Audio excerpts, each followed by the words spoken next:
Ballantyne. The Lifeboat. Chapter 1. The beginning, in which several important personages are introduced. There existed, not many years ago, a certain street near the banks of Old Father Thames, which may be described as being one of the most modest and retiring little streets in London. The neighbourhood around that street was emphatically dirty and noisy. There were powerful smells of tallow and tar in the atmosphere, suggestive of shipping and commerce. Narrow lanes opened off the main street, affording access to wharves and warehouses, and presenting at their termini segmentary views of ships, hulls, bowsprits and booms, with a background of muddy water and smoke. There were courts with unglazed windows resembling doors, and massive cranes clinging to the walls. There were yards full of cases and barrels, and great anchors and chains, which invaded the mud of the river as far as was consistent with safety, and adventurous little warehouses, which stood on piles up to the knees as it were in water, totally regardless of appearances, and utterly indifferent as to catching cold. As regards the population of this locality, rats were perhaps in excess of human beings, and it might have been observed that the former were particularly frolicsome and fearless. Farther back, on the landward side of our unobtrusive street, commercial and nautical elements were more mingled with things appertaining to domestic life. Elephantine horses, addicted to good living, drew through the narrow streets wagons and vans so ponderous and gigantic that they seemed to crush the very stones over which they rolled, and ran terrible risk of sweeping little children out of the upper windows of the houses. In unfavourable contrast with these, donkeys, of the most meagre and starved aspect, staggered along with cartloads of fusty vegetables and dirty-looking fish, while the vendors thereof howled the nature and value of their wares with deliberate ferocity. Low pawnbrokers, chiefly in the slop line, obtruded their seedy wares from doors and windows halfway across the pavement, as if to tempt the naked, and equally low pastry cooks spread forth their stale viands in unglazed windows, as if to seduce the hungry. Here the population was mixed and varied. Busy men of business and of wealth, porters and wagoners, clerks and warehousemen, rubbed shoulders with poor squalid creatures, men and women, whose business or calling no one knew and few cared to know except the policeman on the beat, who, with stern suspicious glances, looked upon them as objects of special regard, and as enemies, except also the earnest-faced man in seedy black garments, with a large Bible evidently in his pocket, who likewise looked on them as objects of special regard, and as friends. The rats were much more circumspect in this locality. They were what the Yankees would call uncommonly cute, and much too deeply intent on business to indulge in play. In the lanes, courts, and alleys that ran still farther back into the great hive, there was an amount of squalor, destitution, violence, sin, and misery, the depth of which was known only to the people who dwelt there, and to those earnest-faced men with Bibles who made it their work to cultivate green spots in the midst of such unpromising wastes, and to foster the growth of those tender and beautiful flowers which sometimes spring and flourish where, to judge from appearances, one might be tempted to imagine nothing good could thrive. Here also there were rats and cats too, besides dogs of many kinds, but they all of them led hard lives of it, and few appeared to think much of enjoying themselves. Existence seemed to be the height of their ambition. Even the kittens were depressed, and sometimes stopped in the midst of a faint attempt at play to look round with a scared aspect, as if the memory of kicks and blows was strong upon them. The whole neighbourhood, in fact, teemed with sad yet interesting sights and scenes, and with strange violent contrasts. It was not a spot which one would naturally select for a ramble on a summer evening after dinner. Nevertheless, it was a locality where time might have been profitably spent, where a good lesson or two might have been learned by those who have a tendency to consider the poor.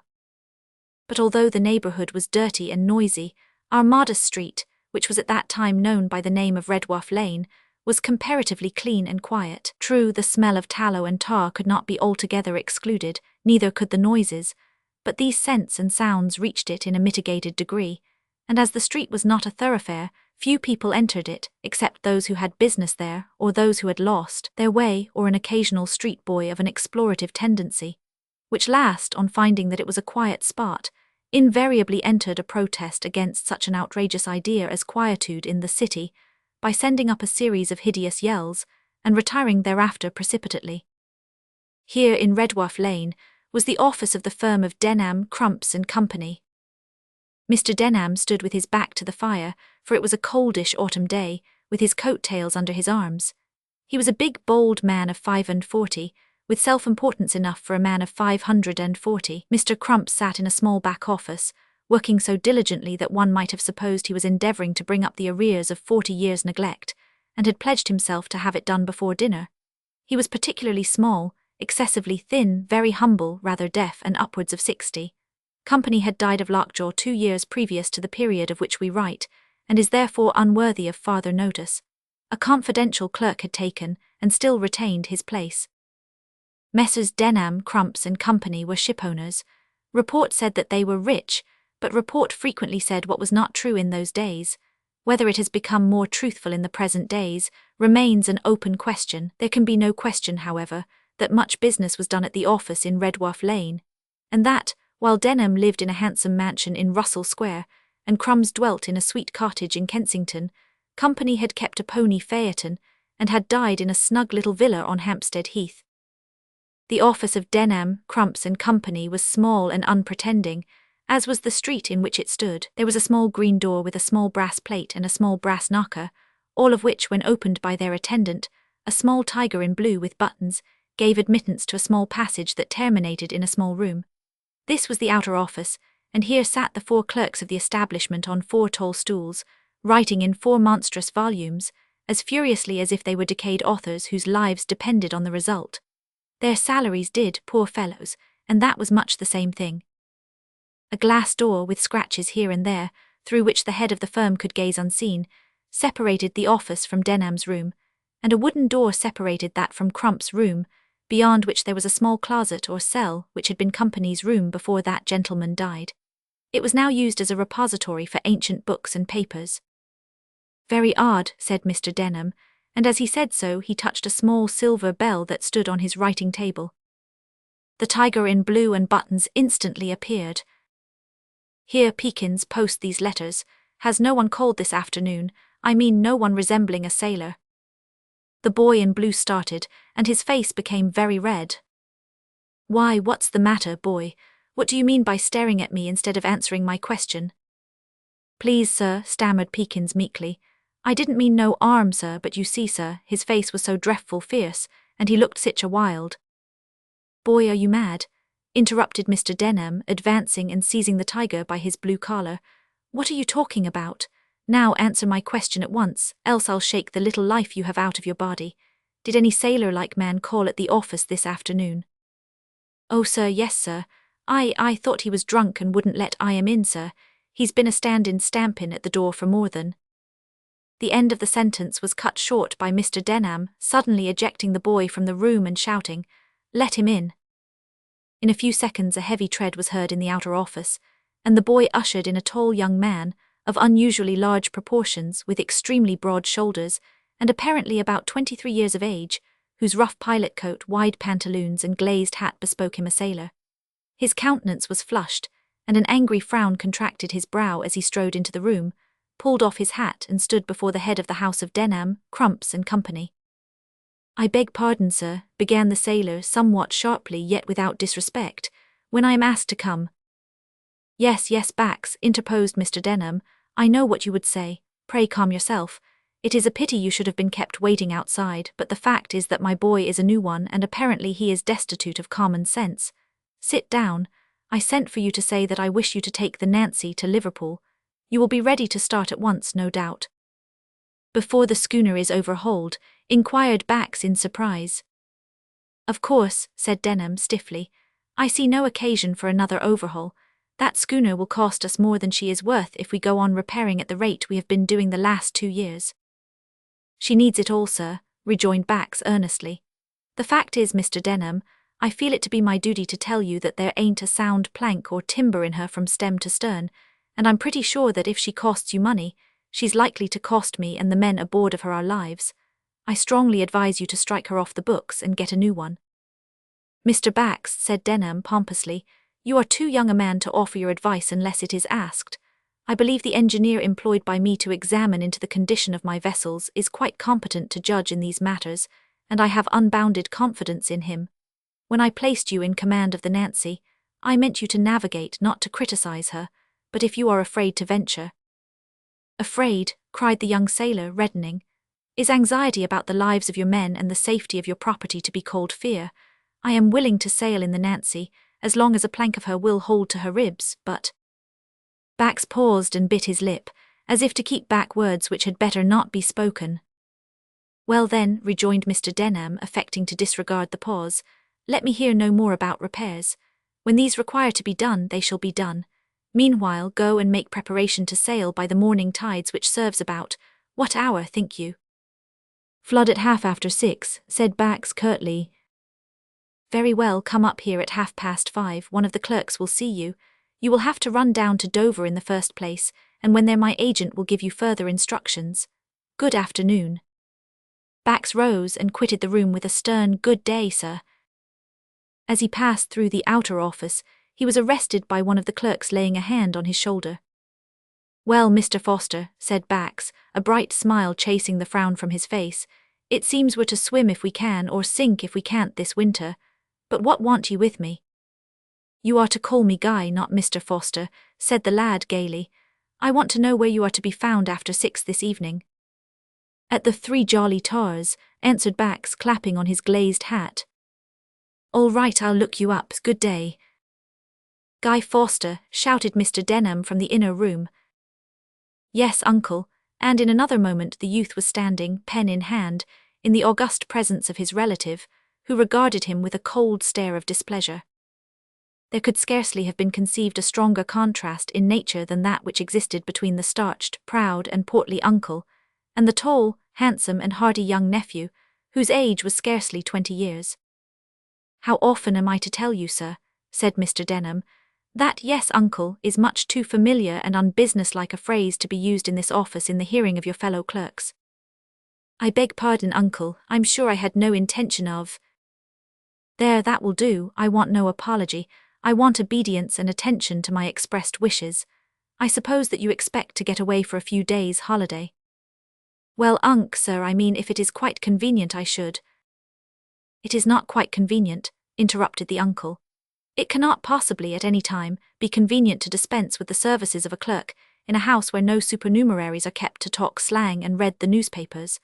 I see no reason whatever in young men in ordinary health expecting as a right 2 or 3 weeks leave each year without deduction of salary.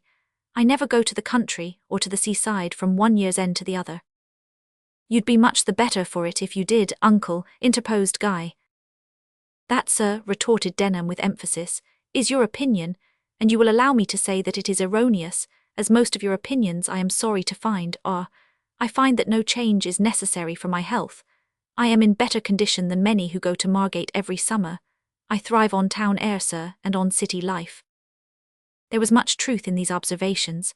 The worthy merchant did indeed seem to enjoy robust health, and there could be no question that as far as physical appearances went, he did thrive on high living, foul air, and coining money. Tallow and tar sent forth delicious odours to him, and thick smoke was pleasant to his nostrils, for he dealt largely in coal, and all of these, with many kindred substances, were productive of the one great end and object of his life, gold. "However," pursued Mr. Denham, leaning back on the mantelpiece, "as the tyrannical customs of society cannot be altogether set at naught, I suppose I must let you go." "Thank you, sir," said Guy, who, having been chained to the desk in the office of Redwharf Lane for the last 11 months, felt his young heart bounding wildly within him at the prospect of visiting, even for a brief period, his mother's cottage on the coast of Kent. "You have no occasion to thank me," retorted Mr. Denham.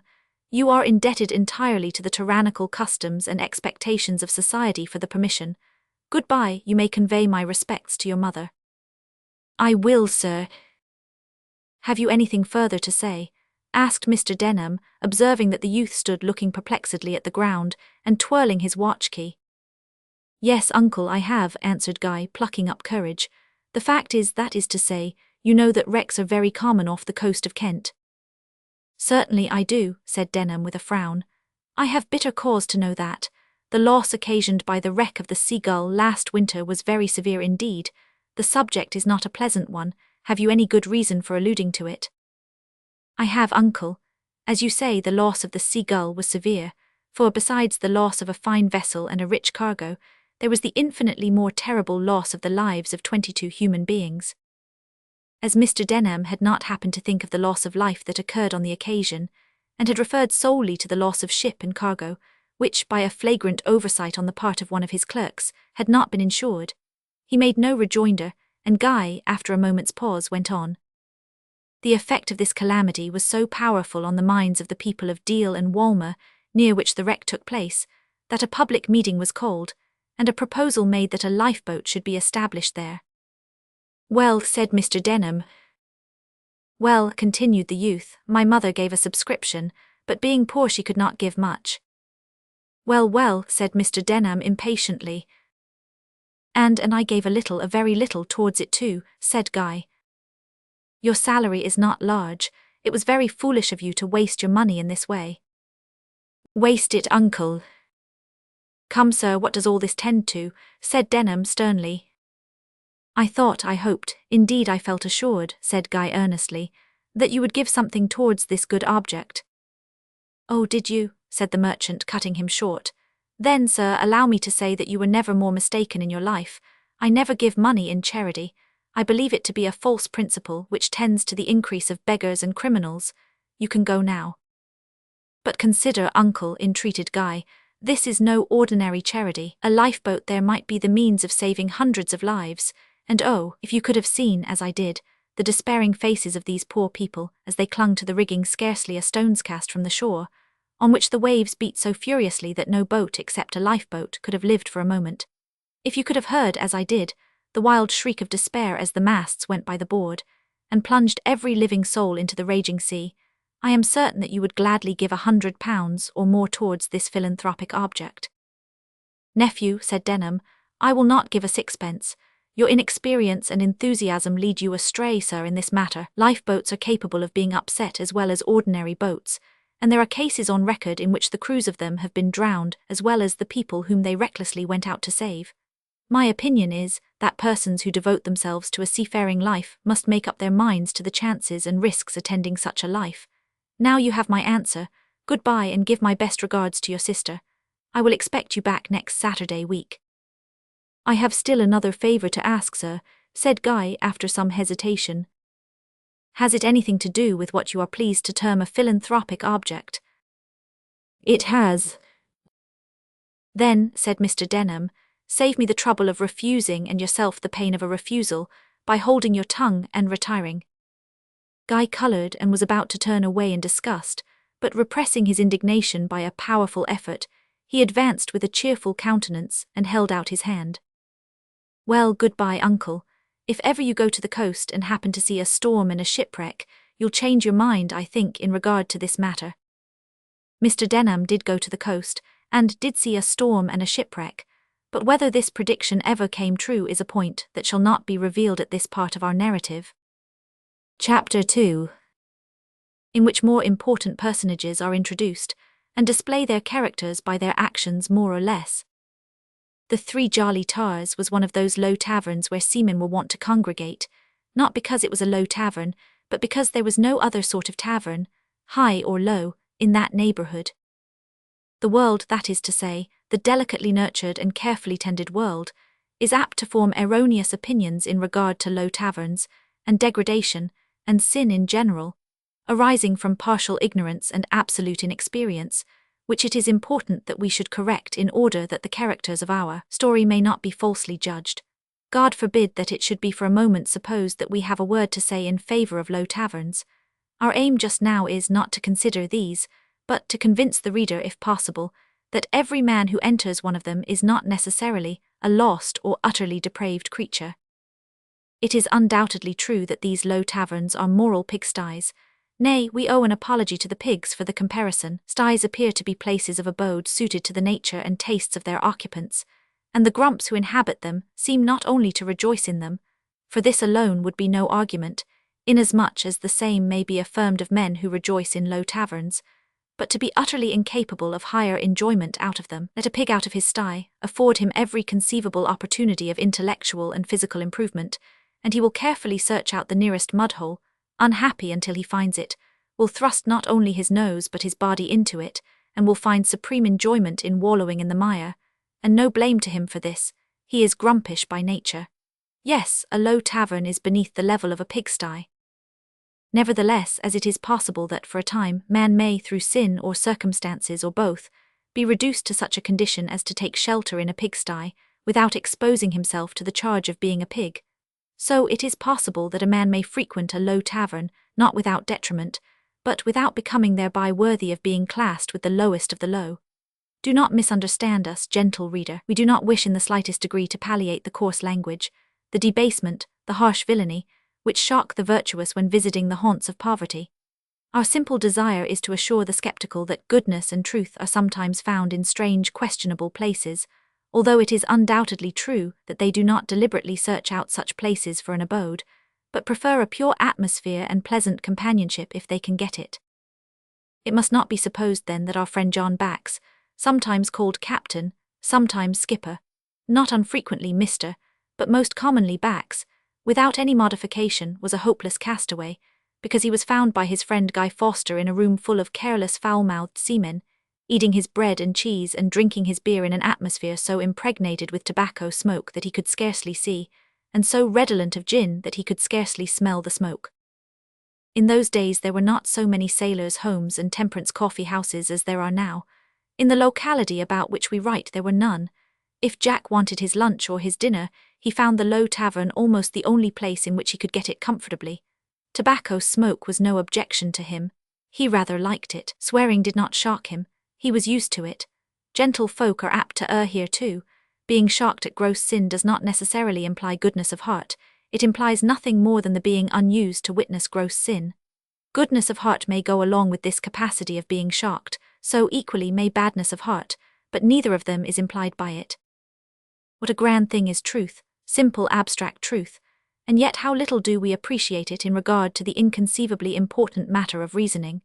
We analyze our chemicals and subject them to the severest tests in order to ascertain their true properties.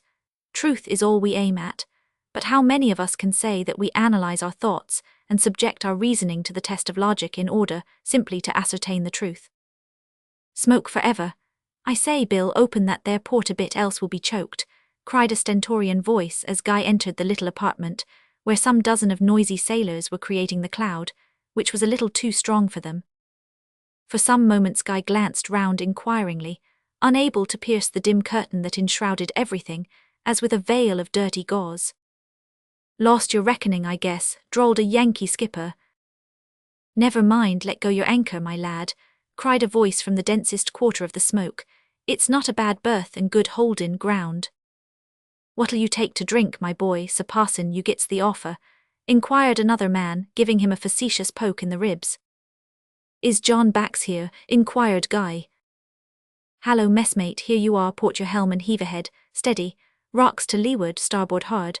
I knew you'd never clear these rocks without touchin', said Bax, as his young friend tripped over 3 or 4 spittoons and plunged into the corner from which the sailor's deep bass voice issued. There now, sit down, what'll you have? Nothing, Bax, what a horrible hole to feed in. Couldn't you come out and talk with me in the fresh air? It must indeed have been a wonderfully impure place, when Guy could venture, by contrast, to speak of the air outside as being fresh. Couldn't do it, my lad, replied Bax with his mouth full. I haven't had a bit since 6 o'clock this morning, and I'm only half through. The fact was evident, for a large plate of biscuit and cheese stood on the small table before the seaman, with a tumbler of hot gin and water. So Guy sat down, and observing that the waiter stood at his elbow, ordered half a pint of stout. Guy did not drink spirits, but he had no objection to beer, so he took occasion to remonstrate with Bax on his tendency to drink gin, and recommended beer instead, as it would do him more good. It did not occur to Guy that a young man in robust health does not require physical good to be done to him at all, beyond what food and rest and exercise can achieve, and that therefore artificial stimulant of any kind is unnecessary. Skipper ahoy, shouted a gruff voice in the doorway. Aye, aye, cried several of the party in reply. Is John Bax in this here port? Here you are, replied the man in request. Port your helm, old boy. Rocks on the lee bow, look out. Steady so, said a fat burly seaman, as he steered in obedience to these sailing directions, and finally cast anchor beside our 2 friends. How are ye, Captain Bluenose? Said Bax, holding out his hand. Same to you, lad, replied the captain, seizing the offered hand in his own enormous fist, which was knotty and fleshy, seamed with old cuts and scars and stained with tar. Hallo, Guy, is this you? He added, turning suddenly to the youth. Why, who'd a thought to see you here? I do believe I han't seen ye since the last time down at the coast. But I say, Guy, my boy, you han't took to drinkin', have ye?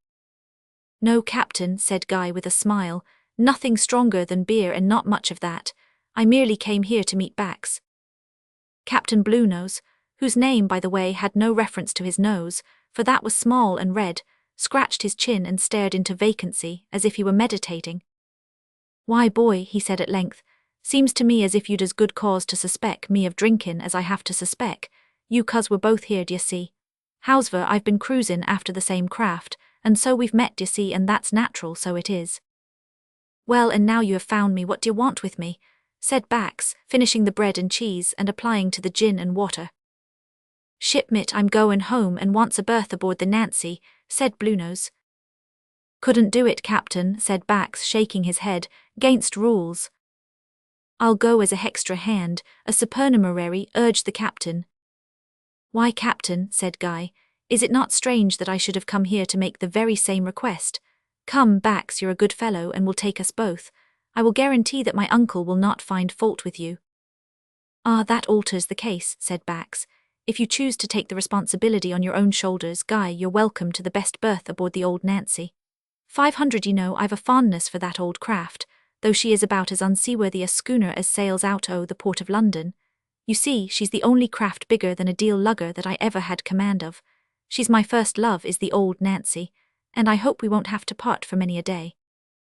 Quite right, young man, said Captain Bluenose, nodding his head approvingly, and filling his pipe from a supply of tobacco, he always carried in the right pocket of his capacious blue waistcoat. The captain gazed with a look of grave solemnity in the manly countenance of the young sailor, for whom he entertained feelings of unbounded admiration. He had dandled Bax on his knee when he was a baby, had taught him to make boats and to swim and row when he became a boy, and had sailed with him many a time in the same lugger when they put off in wild storms to rescue lives or property from ships wrecked on the famous Goodwin Sands. Quite right, young man, repeated the captain as he lighted his pipe. Your sentiments does you credit. A man's got his first love, d'ye see, and finds as how she's all trim and shipshape and taut and well ballasted, and all that sort o' thing stick to her to the last through thick and thin. That's what I say, d'ye see. There's no two ways about it, for what's right can't be wrong. If it can, show me how, and then I'll knock under, but not before. Certainly not, captain, cried Bax, laughing. Never give in, that's my motto. There, said Bluenose gravely, you're wrong, cause why? You're not right, and a man's not right, he ought always to give in. But how is a fellow to know when he's right and when he's wrong? Asked Bax. Consideration, said Bluenose.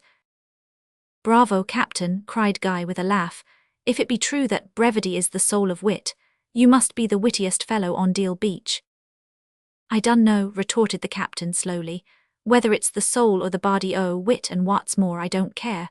But it's a fact, you see, that consideration'll do it. Leastwise, if consideration won't, nothin' will. See now, here it is. He became very earnest at this point. A thing puzzles people. What does people do?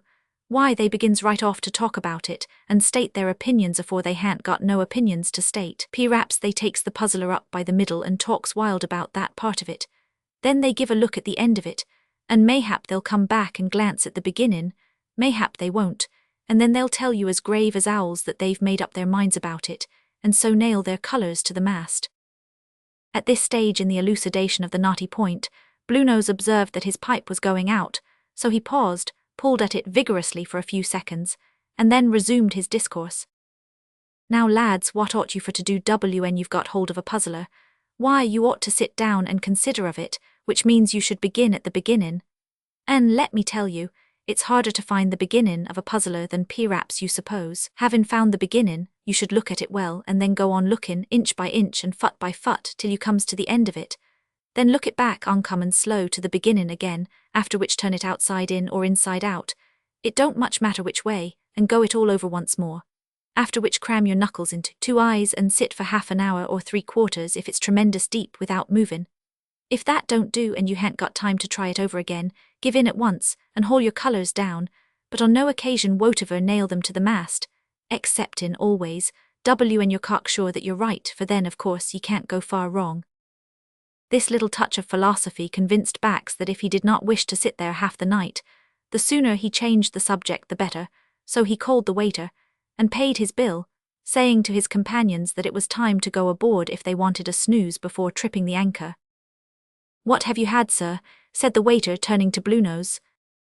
The man said this with a sneer, for he knew that the captain had taken nothing since he entered the house, and was aware, moreover, that he was a water drinker. "I've had nothin'," replied the captain, "nor don't want any, thank 'ee." "Oh, beg pardon, sir," the waiter bowed and retired impressively.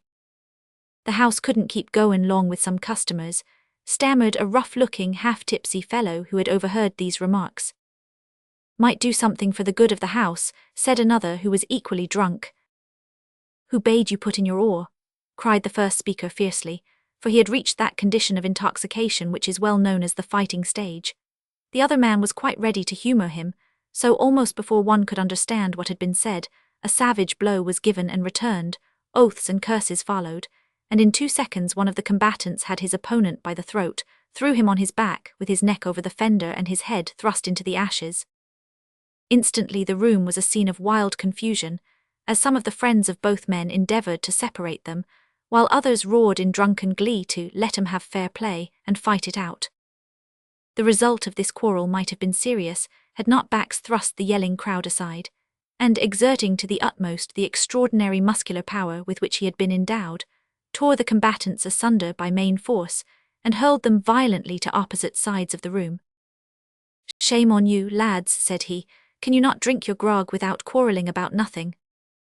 The towering size and the indignant look of Bax as he said this were sufficient to quell the disturbance, although some of the more irascible spirits could not refrain from grumbling about interference, and the Yankee roundly asserted that, before he'd go into a public and sit down and smoke his pipe without doin' somethin' for the good o' the ooze, he'd like to see himself chawed up pretty slick, he would.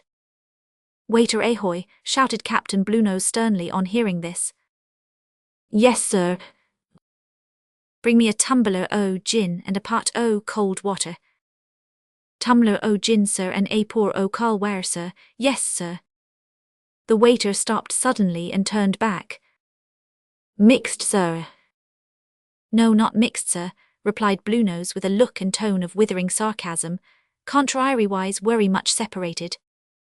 When the gin and water were placed on the table, the captain quietly took up the former and cast it, glass and all, under the grate, after which he raised the pot of water to his lips, and looking round on the company with a bland smile, said, "There, I've took something for the good of the house, and now, lads, I'll drink to your better health and happiness in my favourite tipple, the which I heartily recommend to you."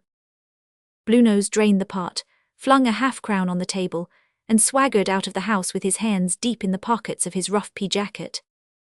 The fact was that the worthy captain felt aggrieved, and his spirit was somewhat ruffled at the idea of being expected to drink in a house where he had oftentimes, for years past, regaled himself with, and expended his money upon, bread and cheese and ginger beer. Chapter 3, in which the introduction of important personages is continued, in rather exciting circumstances. "Where away's the boat, lad?" said Captain Bluenose to Bax on recovering his equanimity. "Close at hand, mind the fluke of that anchor. The owner of this spot should be put in limbo for settin' man traps. Have a care of your shins, Guy, it's difficult navigation here on a dark night." "All right, Bax," replied Guy. "I'll keep close in your wake, so if you capsize we shall at least have the comfort of foundering together." The place through which the three friends were groping their way was that low locality of mud and old stores, which forms the border region between land and water, and in which dwelt those rats which have been described as being frolicsome and numerous. "Hold hard," roared Bluenose as he tripped over the shank of an anchor. "Why don't you set up a lighthouse, or a beacon o' some sort on these here shoals?" "Starboard, old boy, starboard, hard steady," cried Bax. With seaman-like promptitude the captain obeyed, and thus escaped tumbling off the end of the wharf at which they had arrived. "Nancy, ahoy!" cried Bax in a subdued shout. A juvenile "Aye, aye, sir," instantly came back in reply from the dark obscurity that overhung the river. The sound of oars followed. "Smart little fellow, that nephew of yours. "He'd you credit some day," said Bax, turning towards Bluenose, who, although close at his side, was scarcely visible, so dark was the night. The captain's rejoinder was cut short by the boy in question, sending the bow of the boat crash against the wharf, an exploit which had the effect of pitching him heels over head into the bottom of it. "Why didn't you give us a hail, uncle?" remonstrated the boy as he rose and rubbed his elbows. "Good practice, my lad, it's good practice," replied Bluenose, chuckling as he stepped in. A few seconds sufficed to take them alongside of the Nancy, in two narrow berths of which the captain and Guy were quickly stowed away and sound asleep, while Bax paced the deck slowly overhead, having relieved the watch and sent him below. Just half an hour or so before dawn, that mysterious, unreal and solemn period of the night or morning, Captain Bluenose came on deck minus his coat and shoes, in order to have a look at how things were getting on, as if the general operations of nature had been committed to his charge, and he were afraid lest the sun should not be able to rise without his assistance. "Light air west-to-west," muttered the captain as he stepped on deck, cast a glance up at the vane on the masthead, and then swept his eye round the imaginary horizon. There was not much to be seen, except the numerous lights of the shipping, and the myriad lamps of the great city, whose mighty hum of life had not yet begun to awaken. It was the deadest hour of night, if we may use the expression, although advanced towards morning. The latest of late sitters-up had gone to bed and got to sleep, and the earliest of early risers had not yet been aroused. None save night-workers and night-watchers were astir, and these did not disturb in any appreciable degree the deep quiet of the hour. While Bax and his friend were conversing in subdued tones near the binnacle, they were startled by a piercing shriek, followed by a heavy plunge in the water, which from the sound appeared to be not far distant. They sprang to the bow, which was pointing down the river. The flood tide was running strong up at the time. On reaching it they heard a gurgling cry, not 20 yards ahead of the vessel. "Hold on," cried Bax to Bluenose sharply, at the same time fastening the end of a rope round his waist with the speed of thought, and plunging over the side head foremost. The cry and the plunge brought Guy Foster on deck instantly. He found the captain holding on with all his might to the end of the rope, on which there seemed to be a tremendous strain. "Take a turn round that belaying pin," gasped the captain. Guy obeyed, and the moment his companion was relieved, he shouted, "All hands ahoy!" It was unnecessary.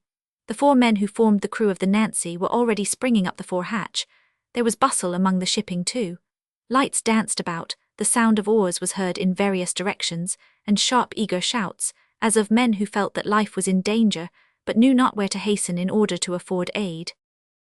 "Haul now, lads, with a will," cried the captain, so steady a vast heaving. "Ah, that's a smart lad."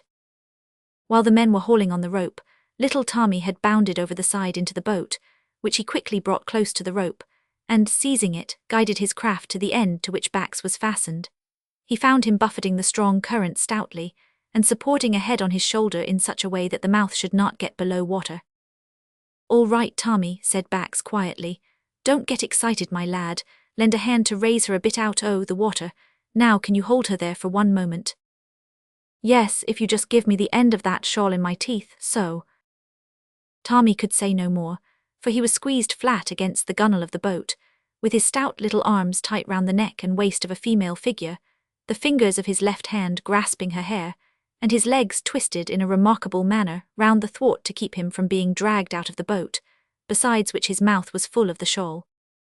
Bax at once grasped the gunwale and moved hand over hand to the stern, where, by a powerful effort, he raised himself out of the water and sprang inboard. A few minutes more sufficed to enable him to drag the female, a young girl, into the boat, and place her in safety on the schooner's deck. The whole thing was done in much less time than is required to tell it. Only one of the boats that were out searching discovered the schooner, just as the female was got on board. "All right?" inquired one of the men. "All right, saved," was the answer, and the boat pulled away into the obscurity of the morning mist with a cheer of congratulation. Then all was again silent, and the sluggish tide glided slowly past the dark hulls that rested on the bosom of the Thames. On carrying the girl into the small cabin of the Nancy, it was found that she was still in a state of insensibility. The dim light of the swinging lamp fell on her pale face, and revealed to the surprised and sympathetic beholders features of great beauty and delicate form, over which masses of dark brown hair straggled in wild confusion. "Now lads, clear out o' the way," cried Captain Bluenose, pulling off his coat energetically. "Leave this here little craft to me. I know 'zactly what's got to be done, d'ye see. Turn her on her face there. Never go for to put a drownded body on its back, be it man or woman. Stick that coat under her breast and her arm under her forehead. So now we'll go to work." There is no doubt that the worthy captain understood precisely what he meant to do, and was working on a systematic plan. But what the result of his labours might have been it is impossible to say, for at that moment he was interrupted by the tread of hurried footsteps on deck, and the sudden entrance of a silvery-haired man, whose black coat, vest and pantaloons contrasted strangely with his heavy oilskin coat and sou'wester, and tended to puzzle the beholder as to whether he was a landsman in nautical outer garments, or a seaman clothed partly in what Jack calls shore-going toggery. There was an expression of wild anxiety on the man's face as he sprang towards the prostrate form of the girl, fell on his knees, and seizing her hand, exclaimed, "Lucy, dearest Lucy." He stopped suddenly as if he had been choked, and bending his ear close to Lucy's lips, listened for a few seconds with knitted brow and compressed lips. At that moment there was a flutter on the eyelids of the girl, and a broken sigh escaped her. The man kneeling at her side sprang convulsively to his feet, raised his hands high above his head, and exclaimed, "O God, in Christ's name I thank thee," in tones so fervent as almost to approach to a shout. With this irrepressible cry of gratitude, every trace of strong emotion appeared to vanish from the countenance and the manner of the stranger. Turning to Bluenose, who had been gazing at this scene in much surprise, not unmingled with anxiety, he said in a calm but quick voice, "My friend, this child is my daughter. Pray leave me alone with her for a few minutes." "Excuse your oldish man, sir," said the captain. "P'raps you'd better let me stay, 'cause why I knows how to treat drownded." "Thank you, it is unnecessary," said the stranger. "Besides, I myself am acquainted with the rules of the Humane Society, but you can aid me by getting hot blankets and warm coffee." "Come along, Captain," cried Bax, seizing his friend by the arm and dragging him out of the cabin. Guy had quitted it, followed by Tommy, the instant the old man had expressed a wish to be left alone with his child. "There now, you obstinate man," cried Bax, relaxing his grasp on gaining the foot of the companion ladder. "Up with you and send Tommy to look after coffee and blankets. He knows where to get 'em. I'll go and put on dry toggery. The best thing that you can do is to keep out of people's way." This latter piece of advice was not very agreeable to one whose heart was tender, and his desire to engage in works of active benevolence very strong. But feeling that the advice was good, and thoroughly appreciating the fact that, having shipped as a supernumerary hand, he was bound to obey his young commander, he went on deck without remonstrance, walked aft to the binnacle, and began to fill his pipe. Guy and Tommy were already there, engaged in earnest conversation. The ruddy light of the binnacle lamp streamed up in the face of the latter, and revealed his curly fair hair clustering in wild disorder over his flushed brow, as, with fire gleaming in his blue eyes, he stared up in his companion's face and related how that Bax, in the coolest manner possible, had kept treading water with the girl in his arms, knowing quite well that not even his strength, great though it was, could enable him to pull himself by the rope to the ship against the tide, and knowing that in a few minutes someone would get into the boat and pick them up. "And so someone did, and very cleverly and bravely done it was, Tommy," said Guy, laying his hand kindly on the boy's shoulder. "Well, I don't think much o' that," replied Tommy. "It don't call for much courage to jump into a boat of a fine night, twist your legs round a thwart, and hold on to a girl by claws and teeth till somebody comes to your help." It was all very well for Tommy to disclaim credit for what he had done, but the glad, triumphant expression of his face, and his firm erect gait, proved that he was very much satisfied indeed with the share he had had in that night's adventure. "Ah, sir," continued the boy, "there never was a man like Bax." "You appear to admire him very much," said Guy, "and from the little that I have seen of him I think you have good reason." "Admire him," cried Tommy with a look of scorn. "No, I don't, I like him, he's a trump." "Who's a trump?" inquired Bluenose, coming up at that moment. "Bax," replied the boy, with the air of one who takes up an impregnable position, and defies the whole world in arms to overthrow him. So he is, a reg'lar trump," said the captain, "and what's more, there ain't no more of them there trumps in the pack, for he's the king of arts, he is. And you're a trump too, Tommy, you're the knave of arts, you are, you little beggar. Go and get blankets and hot coffee for that gal, and look sharp, my lad." "I have heard you speak once or twice of Bax and his exploits," said Guy Foster when the boy left them, "but this is the first time I have seen him perform. I did not see much of him when down on the coast last summer, but I saw enough to make me like him. Is he really the wonderful fellow that Tommy makes him out to be?" "Wonderful," echoed the captain, puffing his pipe vigorously, as was his wont when a little puzzled for an expression or an idea. "No, he ain't wonderful, that's not the word. He's a life-preserver, that's what he is. None o' your hinflated in rubber or cork affairs, but a reglar hanimated walk-in, self-actin' life-preserver. Why, I've knowed him off and on, since he was the length of a marlin's spike, d'ye see? And I've seed him save dozens of lives, men, women and children, in lifeboats and in luggers and swimmin'. Why, he thinks no more that what he's done tonight than he does of eatin' salt junk. He's got a silver medal from the Royal Lifeboat Institution, and another from the Queen of Spain, and a gold from some other king or queen. I do 'zactly know who, besides no endo thanks, written on paper, also on what they calls vellum in beautiful German text and small hand. Ho, you know nobody knows what that feller s been doin' of all his life. If he was hung round with all the gold and silver medals he deserves to have, he'd go to the bottom. Life-preserver though he is, like the she-tanker of a 74 he would." "What's that about going to the bottom?" said Bax, who came aft at the moment. "That's just what you've got nothin' to do with," replied Bluenose, resuming his pipe, which in the ardour of his discourse he had removed from his lips and held out at arm's length before him. "Well, I have not much to do with going to the bottom," said Bax, laughing, "but where is Tommy? Oh, here you are, have you attended to orders?" "Blankets hot just been sent in, coffee hot follows in 5 minutes. "Bravo," ejaculated Bluenose with an approving smile. "I wonder who the old man is," said Guy. "He neither looks like a landsman nor a seaman, but a sort of mixture of both." "So he is," said Bax. "I happen to know him, though he does not know me. He is a scripture reader to sailors, Burton by name, and has spent many years of his life at work on the coast, in the neighbourhood of Ramsgate. I suppose he was goin' down the coast in the vessel out of which his daughter tumbled. I didn't know he had a daughter. By the way, she's not a bad one to begin with, Tommy, a regular beauty," continued Bax with a smile. "You've often wondered whether the first would be a man or a woman or a child. The point is settled now."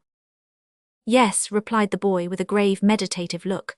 "I suppose I may say she's my first, for you know you could not have done it without me."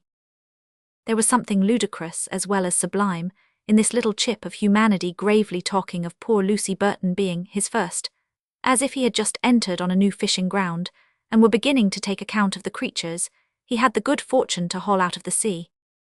And in very truth, reader, this was the case. Under the training of a modest, lion-hearted British sailor, the boy was beginning to display, in unusual vigour, those daring, enthusiastic, self-sacrificing qualities which, although mingled with much that is evil, are marked characteristics of our seamen.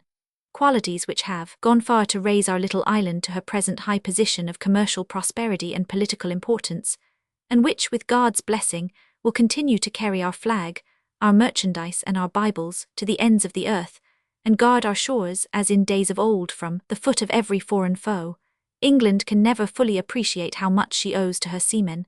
The thousands of our inland population have a very inadequate conception of the race of heroes by which our coasts are peopled. Bax is no exaggerated specimen, got up in these sensation days for effect. It is a glorious fact, proved by the hard and bare statistics furnished annually by the Board of Trade, and from other sources, that his name is Legion, and that the men of whom he is a type swarm all round our coasts, from the old Ultima Thule to the Land's End. Yes, Tommy was in good training. He had begun well. He was evidently a chip of the elder block. It did not indeed occur to his young imagination to suppose that he could ever become anything in the most distant degree resembling his idol Bax. Neither did he entertain any definite idea as to what his young heart longed after. But he had seen life saved. He had stood on the seashore when storms cast shattered wrecks upon the sands, and had witnessed the exploits of boatmen in their brave efforts to save human life. He had known what it was to weep when the rescuer perished with those whom he sought to save, and he had helped to swell with his tiny voice the bursting cheer of triumph, when men, women, and children were plucked, as if by miracle, from the raging sea. To take part in those deeds of heroism was the leading desire in the boy's life, and now it seemed as if his career were commencing in earnest, and the daydreams in which he had so long indulged were at last about to become waking realities.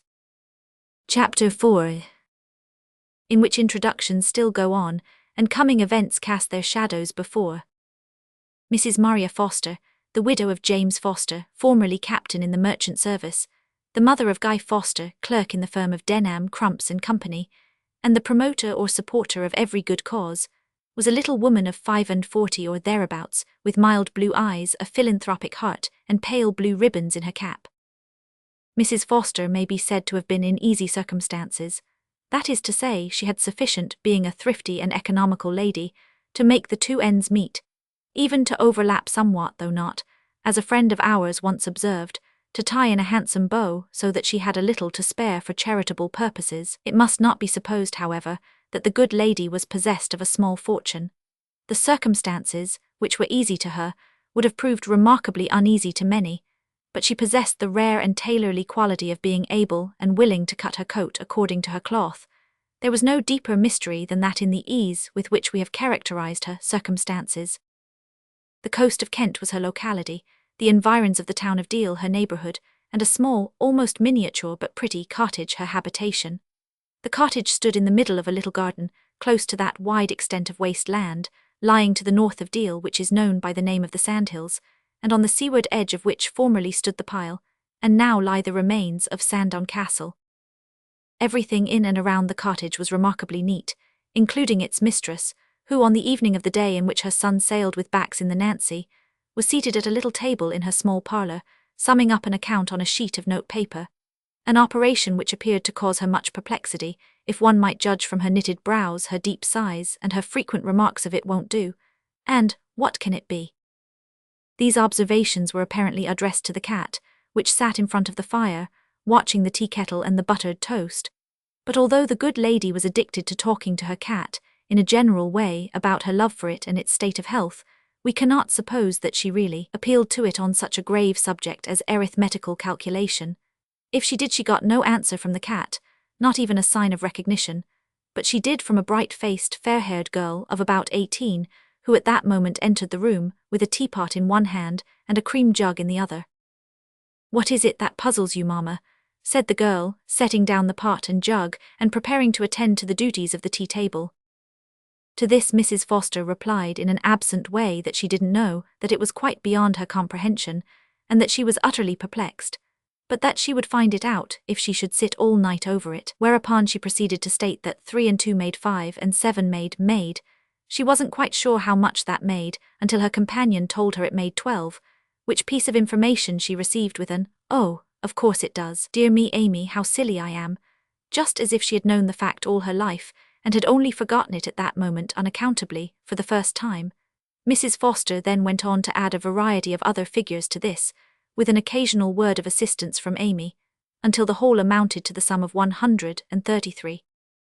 "There," said Mrs. Foster with a pleased expression as she put the figures down, "now how many 12s are in that? Let me see. 12 times 12 are 140, no, that's too much. 12 times 11, how much is 12 times 11?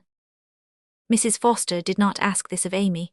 No, she gazed up at the ceiling, where an uncommonly large spider was affixing its web, with the design, no doubt, of lowering itself down to the tea-table, and demanded the solution of the problem, apparently from that creature. "I think it is 132, mamma," said Amy, pouring out the tea. "Oh, of course, how stupid," said Mrs. Foster, who was quite struck with the obviousness of the fact on being told it. "There now, that comes to 11 shillings and 1 penny, which settles the soup kitchen. £1 too does the hospital for the blind, and there's £1 due to the Sailors' Home. But still," continued Mrs. Foster with a return of the perplexed expression, "that does not get me out of my difficulty." "Come to tea, dear," said Amy, "and we will try to clear it up together afterwards." "Impossible, child. I could not eat with appetite while this is puzzling my brain. Let me see. There were £15 apparently spent last year when I put it on paper, and yet here is a sovereign over," said Mrs. Foster, holding up the coin and looking at it reproachfully, as if the blame lay with it and not with herself. "Well, mamma," said Amy, laughing, "but where is your difficulty? Don't you see, child? By rights I ought to give £15 away. Well, my book tells me that £15 have been given, and yet here is a sovereign left over to give." "Then don't give it, mamma, just put it back into your purse, and that will make the thing right, won't it?" No dear, it won't, because you see the money must be right, so the book must be wrong. Oh, here it is. I declare I have forgot to carry one. There, that's right. Now dear, we shall have tea. It may be necessary to explain here that although Amy called Mrs. Foster Mama, she was in fact not related to her at all, being only an adopted daughter. Poor Amy Russell was a child of the sea. 2 years previous to the time of which we write, she, with her father and mother, had been wrecked on the coast of Kent while returning from a long residence in New Zealand. Their vessel filled the moment she struck, and the seas buried the hull so completely that passengers and crew were obliged to take to the rigging. Here they remained all night exposed to the fury of the storm.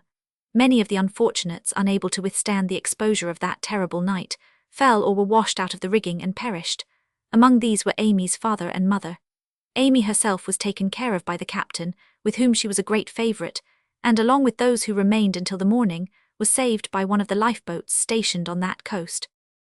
They had a narrow escape from drowning even after being taken into the boat, for just as they were approaching the entrance to the harbour, where crowds of the inhabitants of the town were anxiously watching them, a tremendous sea completely filled the boat, swept away the starboard oars, and carried several of the wrecked passengers overboard, Amy being one of them. This happened close under the head of the pier. All the passengers were recovered by the lifeboat's crew in a few seconds, with the exception of Amy, who, being exhausted by previous exposure, began to sink at once. The boatmen, in the turmoil of raging water and howling wind, did not observe this, and a cry of consternation was uttered by the people on the pier, who saw the whole thing clearly from their elevated position, but the cry was either drowned by the noise of the tempest or not understood by the boatmen. At that moment, a tall stripling on the pier raced to the edge of it, shot like a rocket head foremost into the sea, and in a second or two reappeared with the young girl in his arms. They were both dragged into the lifeboat, amid ringing cheers of delight and admiration. The stripling who did this brave deed was none other than our friend Guy Foster, who chanced to be lodging with his mother in the neighbouring town at that time. Guy insisted on having Amy conveyed to his mother's place of abode. Mrs. Foster soon discovered that the poor orphan had neither relations nor friends in England, and having taken a fancy to her, adopted her as a daughter. Thus did she come to call Mrs. Foster Mama, and to preside at the tea-table in Sandhill Cottage.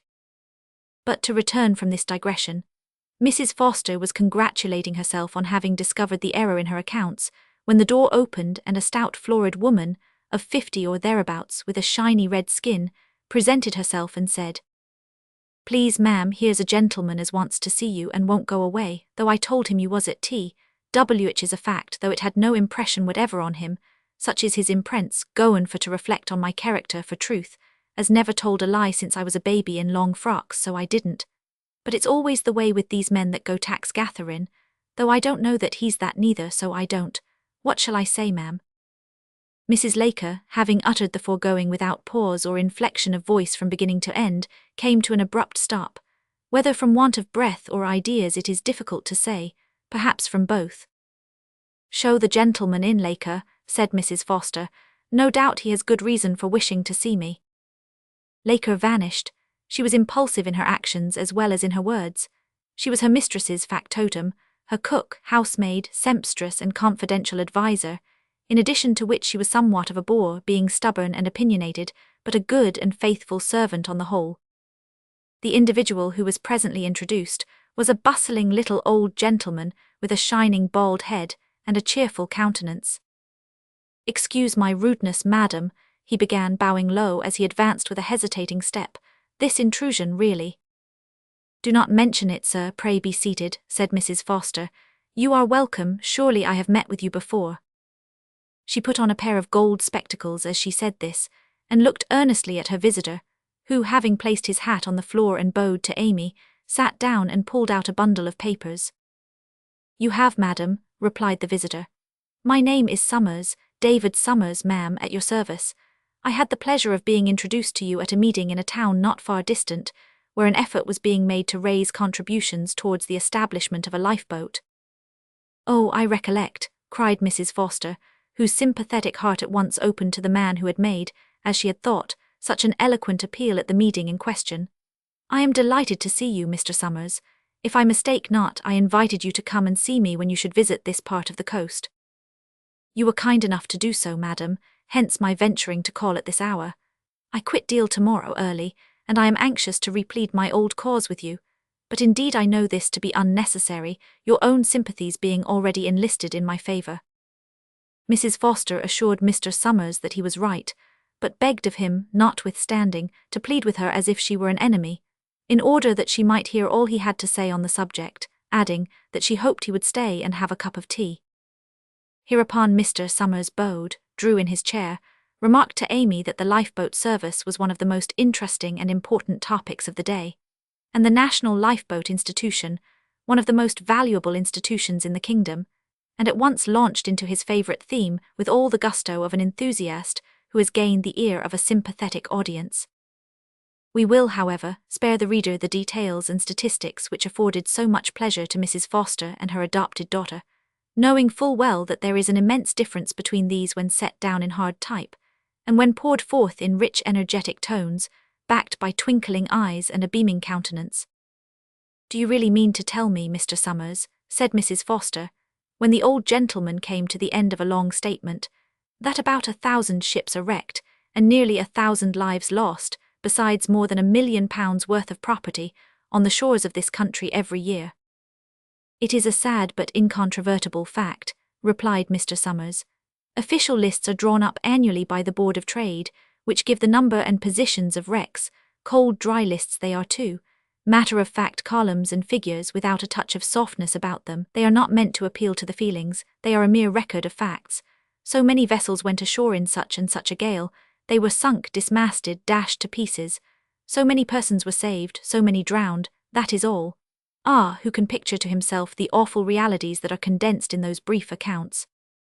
When a magnificent steamer, after a fine voyage from the Antipodes, comes within hail of port, is caught in a fearful hurricane, cast ashore and dashed to pieces, leaving hundreds of passengers, men, women, and children, to perish in the dark night, grasping the very rocks of their native land, the event is too awful to escape notice. So numerous are the crushed and broken hearts in the land, that their cry awakens public attention, and the newspapers teem for a time with graphic details of the wreck.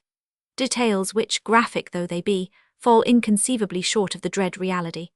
But no notice is taken, except in the way of brief record, of the dozens of small coasting vessels that shared the fate of that steamer in the same terrific gale. No one reads the fate of yonder little schooner, one mast of which is seen just peeping out of the sea under that frowning cliff, and yet there is a terrible tale connected with it. Who shall tell or conceive of the agonies endured before the morning light came, by the skipper and his crew of 4 men and a boy, as their little ship was lifted and flung upon the rocks by each succeeding wave? And who can conceive their feelings when the longed-for light did come at last, and daring fishermen on the shore sought to render aid in vain, for their boats were overturned and cast back upon the beach, and themselves barely escaped with their lives, and so the perishing men stood in helpless misery and gazed landward in despair, until a mighty wave carried away the mast to which they clung, and with a last wild shriek they sank in sight of friends and home, because there was no lifeboat there. "Can this be true?" said Mrs. Foster in a tone of deep sympathy. "True," echoed Mr. Somers, "would God that it were not. I have mentioned but one case, yet it is a fact that for every gale that blows dozens of wrecks take place on our coasts, each with its more or less tragic history. You remember the last gale. It is not 3 weeks since it blew. No fewer than 195 wrecks took place on the shores of the United Kingdom on that night, and the following day, and 684 lives were lost, many of which would undoubtedly have been saved, had there been a sufficient number of lifeboats stationed along our shores. For you must bear in remembrance that although hundreds of lives are annually saved by ordinary shore boats, and by ships' boats, hundreds also are saved by lifeboats in circumstances in which ordinary boats would be utterly useless. Here is a newspaper paragraph," continued the old gentleman, unfolding a paper and preparing to read, "which shows the brief way in which the public prints at times notice events of the most stirring and heroic nature. On the morning of the 3rd December last, after a stormy and rainy night, the wind shifted to the northwest and blew a hurricane. Many vessels got on shore near Holyhead, from various causes. The lifeboat of the National Lifeboat Institution was launched and proceeded to their assistance. She got ahead of one, a schooner, and anchored, but the intense violence of the wind blew her to leeward, anchor and all, and she was unable to communicate, and had great difficulty in returning ashore. She again put off to the schooner Elizabeth of Whitehaven, which had a signal of distress flying, having parted one chain, and brought her crew of 4 men on shore. The hurricane continued unabated well into the night. The weather having moderated, the lifeboat was dispatched at 2 a.m. and brought on shore 23 men from the Confiance of Liverpool, then again put off and brought ashore 19 men from the barque Elizabeth Morrow of Glasgow, next proceeded to the schooner 50 Esperance of Nantes, and saved 2 men, making altogether a total of 48 lives saved by the lifeboat in this hurricane only. "Dear madam," observed Mr. Summers, looking at Mrs. Foster over his spectacles, "surely it is unnecessary for me to point out that this brief narrative does not give us the most distant conception of the terrors, the endurance, the heroism, incident to that night. Permit me to read you another paragraph. It is given more in detail and does better justice to the scene." The old gentleman selected another paper, opened it, and read as follows. "The sum of £9 has recently been given by the National Lifeboat Institution to a boat's crew, in appreciation of their gallant conduct in putting off in a salmon cobble, during a heavy gale of wind, and rescuing, at great risk of life, the crew of 4 men of the schooner Thankful of Sunderland, which was totally wrecked off Burghead, N.B., on the 19th July. Every moment the position of the ship was becoming more dangerous as the advancing tide drove her in among the small rocks at the back of the seawall, and no boat could live in the terrible surge that was fast breaking up the vessel. The crew, 4 in number along with the pilot, took to the fore-rigging, and in a short time the beach was strewn with pieces of the wreck. The bulwarks were nearly all destroyed, the boat washed overboard, and the deck broken up. Though only 40 yards from the pier, not the least assistance could be rendered to the crew, whose faces were quite distinguishable as they clung to the swaying rigging. At 20 minutes past 6 the foremast cracked, and its living freight had hardly time to crawl down to the only bulwark above water, for the schooner now lay on her beam ends with her bilge towards the sea, when it fell by the board. In about 5 minutes more, the main topmast was snapped by the gale as if it had been a reed, while the bowsprit and other gear were carried away, leaving nothing but the gutted hull with the mainmast standing. Another hour of awful suspense passed, during which the 5 men lashed themselves to the bulwark, the sea every other minute breaking over their heads in huge masses.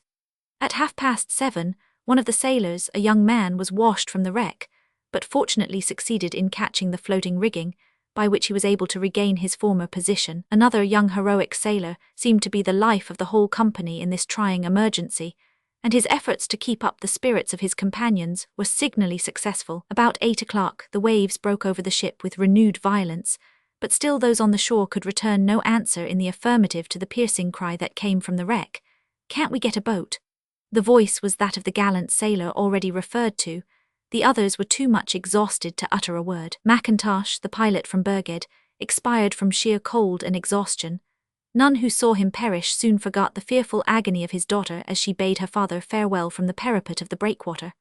After renewed efforts, a boat was got over the breakwater, and at great risk succeeded in saving the other men, who were in a very exhausted condition. "And now, dear madam," pursued the old gentleman, tying up his papers, "I will not run the risk of wearying you with more details, but come to the point at once by soliciting from you a contribution towards the establishment of a lifeboat on the coast here, where I am sure you must be well aware there is very great need for one."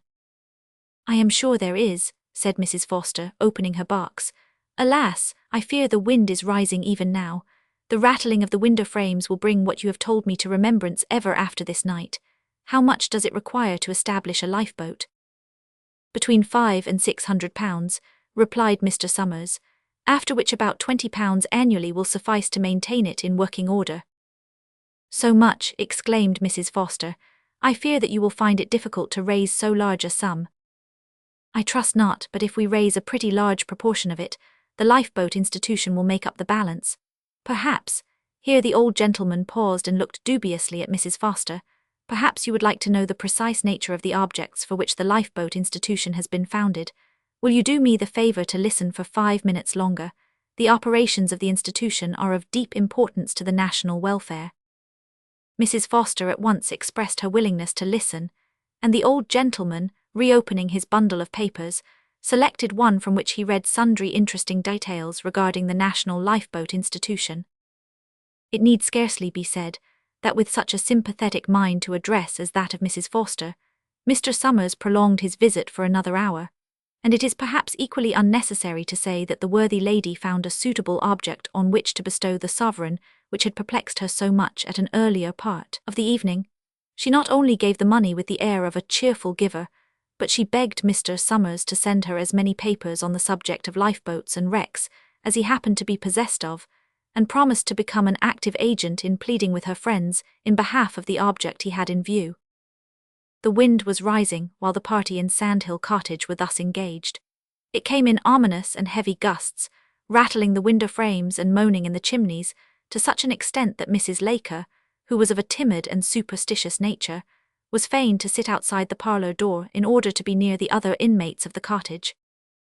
About 1,000 lives lost in each year on the shores of this kingdom, thought Mrs. Foster, as she lay in bed that night listening to the rising storm with feelings of awe and solemnity which she had never before experienced. If Mrs. Foster had been acquainted with the subject in detail, she might have had further food for solemn reflection in the fact that the greater part of those lives were lost unnecessarily, that their loss was owing not nearly so much to the direct providence of God as to the incompetence, the ignorance, the false economy, and the culpable carelessness of man. Mrs. Foster's head lay on a soft pillow, while the tempest raged around her humble dwelling. She little thought that one around whom her heartstrings were entwined was out on the wild sea that night, exposed to its utmost fury, and in urgent need of the aid of that species of boat which had filled her thoughts that evening, and still continued to influence her dreams. Chapter 5. The gale, false economy and its results, a wreck on the Goodwin Sands. What seamen style a whole gale seemed to be brewing when the Nancy tripped her anchor and shook out her sails. Sailors have a quiet, matter-of-fact and professional way of talking about the weather. Landsmen would be surprised, perhaps something more, if exposed to what Jack calls a stiff breeze or a capful of wind. A whole gale may sound peculiar to some ears, but if the said gale were to sound in the same ears, the hearers would be apt to style it in consternation a most tremendous hurricane. On board the Nancy, Bax and Bluenose had some suspicion that something was brewing, but whether a whole gale or half a gale or a stiff breeze, they could not be expected to divine, not being possessed of supernatural gifts. Had they been possessed of a good barometer, they would have been able to foretell what was coming without supernatural gifts. But Messrs. Denham, Crumps and Company were economical in their tendencies, and deemed barometers superfluous, being, to some extent, ignorant of nautical affairs, as well as of scientific. And being to a large extent indifferent to the warning voices of those who knew better, they thought fit to entrust the Nancy to the unaided wisdom of the intelligent young seaman who commanded her. Of course, being acute men of business, they took every needful precaution, and being men of experience, they were not blind to the fact that many vessels were annually lost. They therefore insured schooner and cargo to their full value. Having done so, Messrs. Denham, Crumps and Company felt at ease. If the Nancy should happen to go down, no matter, it would perhaps be a more rapid and satisfactory way of terminating a doubtful venture. It was just possible that in the event of the Nancy going down lives might be lost, and other lives rendered desolate. What then? The firm had nothing to do with that. The lives embarked in the Nancy did not belong to Denham, Crumps and Company. If they should go to the bottom, there would be nothing to lose and nothing to pay, perhaps a trifle to the widows and children, that was all. In regard to this also they felt quite at ease. On the strength of such views and opinions, the tackling of the Nancy was allowed to become rotten. The cables and the anchors of the Nancy were economically weak and insufficient. The charts of the Nancy were old and inaccurate, and the Nancy herself was in all respects utterly unseaworthy. It could scarcely be expected, however, that the operations of nature were to be suspended because of the unprepared condition of this vessel, not to mention hundreds of others in similar condition. The gale continued to brew. A stiff breeze carried the Nancy down the Thames towards the open sea, then a sudden calm left her to float without progressive motion on the water. As evening approached, the breeze sprang up again and freshened. Then it chopped round to the east, and when night fell it began to blow hard right in the teeth of the little vessel. Bax was a good and a bold seaman. He knew the coast well, and hoped in due course to double the North Foreland and find shelter in the Downs. He knew the channels and buoys thoroughly, and had often run the same course in stormy weather. But the gale which now began to buffet the little schooner was of more than ordinary violence. It was one of those fierce hurricanes which once in a year, or, it may be, once in 3 or 4 years, bursts upon our island, strews the coast with wrecks, fills many homes and hearts with desolation, and awakens the inhabitants of the inland counties to a slight sense of the terrible scenes that are of constant occurrence on the shores, which form the bulwark of their peaceful homes. "We shall have rough weather tonight, I fear," observed Mr. Burton, coming on deck some time after sunset and addressing Bax. "Doubtless you know the channels well, young sir."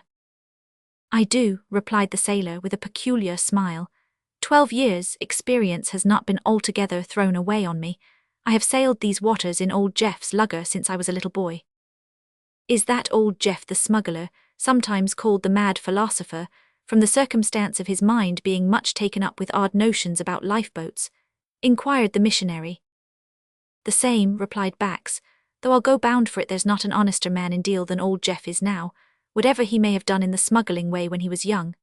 I have known him only as a good old man, and in regard to these same notions he has about lifeboats, it's my firm belief that we'll see his plans, or something like them, carried out before long. He's not so mad as folk think, and certainly not half so mad as the people who give no thought whatever to these subjects." Bax said this warmly, for there was a strong bond of sympathy between him and his old friend, whom he could not bear to hear mentioned in a slighting manner. "I meant not to say a word against old Jeff," replied Mr. Burton quickly. "I merely spoke of him in the way in which seamen in these parts commonly refer to him.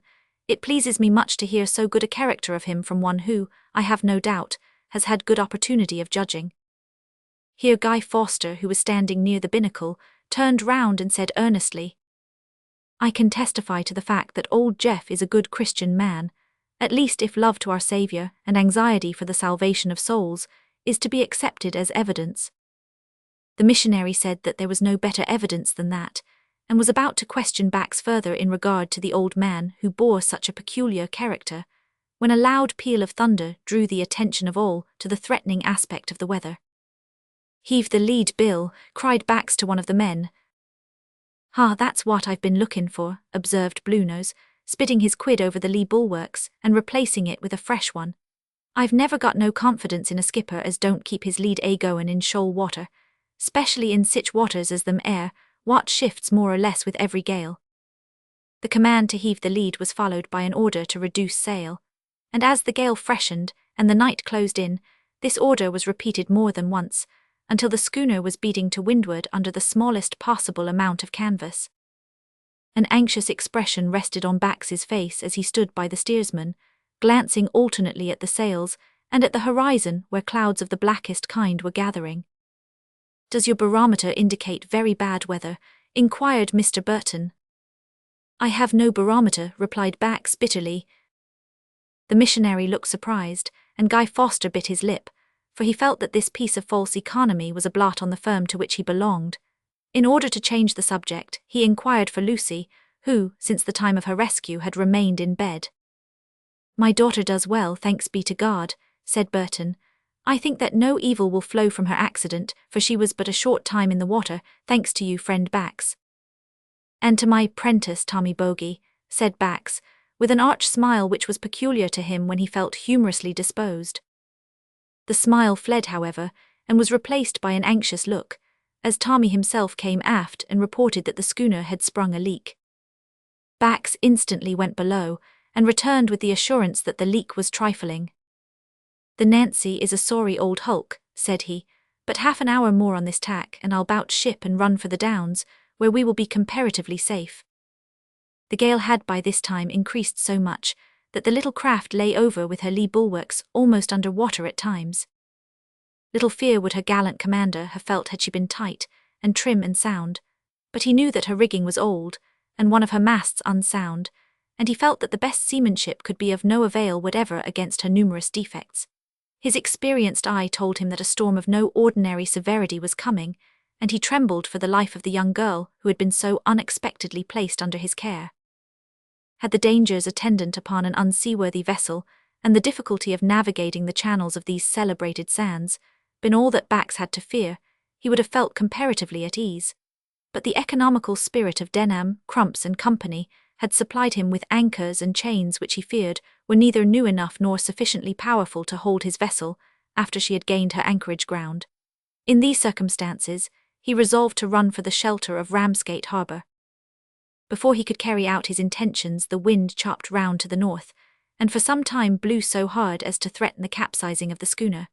The cross sea also rendered her almost unmanageable, so that, ere long, she was driven to leeward of the outer lightship that marks the north end of the Goodwins. Again the wind shifted a few points to the eastward, and soon the Nancy was flying like a racehorse towards the shore. Pilots and seamen alone can properly comprehend the peculiar dangers that attend the navigation of this part of our coast. It would only perplex a landsman to be told in detail the proceedings of the Nancy and her crew after this point. Suffice it to say that Bax handled her with consummate skill, and did all that man could do for the safety of his vessel and the human lives that were dependent on his knowledge and care. "Is your daughter dressed?" inquired Bax of Mr. Burton, as a fiercer gust than usual nearly laid the schooner on her beam ends and deluged the decks with water. "No, she sleeps soundly, and I am loth to disturb her. Do you think we are in much danger?" "In none if the schooner were seaworthy, but in much, seeing that she has not got a sound plank or spar. Go down, sir, and get her dressed at once, and harkee, let her put on every wrap she happens to have with her." The missionary needed no second bidding. He went below to rouse and assist Lucy, while Bluenose, Guy, and the rest of those on board held on to ropes and belaying pins and awaited the result in silence. The noise of the wind, and the peals of thunder that seemed to tear the heavens asunder, rendered conversation impossible. They all felt that a few minutes would decide whether this terrible rush landward would terminate in safety or disaster, and they knew that everything, as far as human skill had to do with it, depended on Bax. With a look of calm, sober gravity, the young seaman stood grasping the weather shrouds of the mainmast, and looking intently towards the lightship called the Gull Light, which is anchored off the North Sand Head. During this period of suspense the lead was kept constantly going, and reported almost every half-minute. Precious, significant half-minutes those, as much so as are the last few grains of sand in the hourglass. "Keep her away 2 points, cried Bax. "Aye, aye, sir," answered the steersman. At that moment a violent gust snapped the topsail-yard, and the sail was instantly blown to ribbons. The dashing of this spar about carried away the foretopmast, and almost as a necessary consequence, the jib with the jib-boom went along with it. The schooner instantly became unmanageable, and was driven bodily to leeward. Seizing an axe, Bax, with the prompt assistance of the crew and his friends, soon cleared away the wreck, and once more got the head of his vessel round towards the Gull Light, the lanterns of which were seen faintly gleaming through the murky atmosphere. But it was too late. The breakers of the North Sand Head were already roaring under their lee, and also right ahead of them. "Port, port, hard a port," shouted Bax. "Port it is," replied the steersman, with that calm professional sing-song tone peculiar to seamen. At that instant the schooner struck the sand, passed over the first line of breakers, and rushed onwards to certain destruction. "Bring Lucy on deck," cried Bax. Mr. Burton ran below to obey, but the words had scarce been spoken when Guy Foster entered the cabin, and seizing the trembling girl in his arms, bore her gently but swiftly to the deck. Here the scene that met her gaze was truly awful. It seemed as if above and below there were but one wild chaos of waters over which brooded a sky of ebony. The schooner had by this time got into the hideous turmoil of shallow water, the lurid whiteness of which gleamed in the dark like unearthly light. As yet the vessel was rushing fiercely through it. The rudder had been carried away by the first shock, and she could not be steered. Just as Lucy was placed by Bax in a position of comparative shelter under the lee of the quarter-rails, the Nancy struck a second time with fearful violence. She remained hard and fast on the sands, and the shock sent her foremast overboard. If the condition of the little vessel was terrible before, its position now was beyond description awful. The mad seas, unable to hurl her onward, broke against her sides with indescribable fury, and poured tons of water on the deck, so that no one could remain on it. Having foreseen this, Bax had prepared for it. He had warned all on board to keep close by the main shrouds, and take to the mast when the schooner should strike. He himself bore Lucy aloft in his strong arms as if she had been a little child, and placed her on the main crosstrees. Here she clung with a convulsive grasp to the main topmast, while Guy secured her in her position with a rope. Sitting down on the crosstrees and holding on to them by his legs, a matter of no little difficulty, as the vessel was rolling violently from side to side, Bax began to strip off his thick pilot coat, intending to cover the girl with it. But he was arrested by the boy Tommy Bogey. "Hold on," he shouted into his commander's ear. "I fetched up this I knowed ye'd want it for Tommy had thoughtfully carried up one of Bax's spare coats, and now handed it to his master, who, assisted by Mr. Burton, wrapped it carefully round Lucy, and then descended the rigging to examine the state of the vessel. She heeled very much over to leeward, but the form of the bank on which she lay fortunately prevented her being thrown altogether on her beam ends. Had this happened, the crosstrees would have been buried in water, and all must have perished. When Bax reascended the mast, Bluenose put his mouth close to his ear and shouted, "Couldn't ye send up a rocket?" "Ha'n't got any," replied Bax. There had been a signal gun aboard, but at the first shock it tore its fastenings out of the old planks and went crashing through the lee bulwarks into the sea. "Couldn't we get up a glim nohow?" pursued Bluenose. "Aye, couldn't that be done?" cried Guy, who clambered towards them in order to take part in the consultation, for the shrieking of the storm rendered every voice inaudible at the distance of anything more than an inch or two from the ear. "The matches were in the cabin, and that's flooded now," said Bax. Guy replied by taking a tin box from his pocket, in which were a few matches. "Ha, that'll do," cried Bax eagerly. "There's a can of turpentine just under the fore-hatch which can't have been damaged by water. I'll go and fetch it." "Stay, I will go. Do you look after Lucy and her father," said Guy, and without waiting for a reply he slid down one of the backstays and gained the deck. To traverse this was an act involving great danger and difficulty. The waves broke over it with such force that Guy's arms were nearly torn out of their sockets while he held to the bulwarks. He attained his object, however, and in a short time returned to the crosstrees with the can. Bax had in the meantime cut off some of the drier portions of his clothing. These, with a piece of untwisted rope, were soaked in turpentine and converted hastily into a rude torch, but it was long before a light could be got in such a storm. The matches were nearly exhausted before this was accomplished. Only those who have been in similar circumstances can adequately appreciate the intense earnestness with which each match was struck, the care with which it was guarded from the wind, and the eager anxiety with which the result was watched. Also the sinking of heart that followed each effort, as, one by one, they flared for an instant and went out.